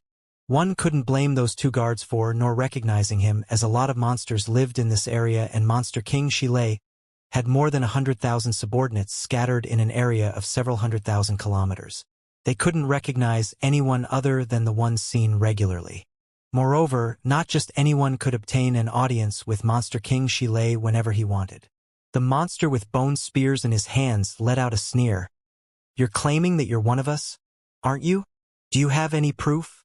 It looked like the middle-aged man had already expected this, and he quickly took out an object from his space ring and handed it over to the guards respectfully. The monster race obviously couldn't craft space rings, but a lot of humans had come here to seek death, so these monsters had obviously gotten their hands on a number of space rings left by the humans over the years. The middle-aged man had also once killed a human cultivator, obtaining his space ring for himself. He usually put all of his possessions in it, and he found it pretty convenient. The humans were pretty good at using their brains and could make a lot of good things such as artifacts and spirit pills. It was really a pity that none in the monster race could craft such exquisite things.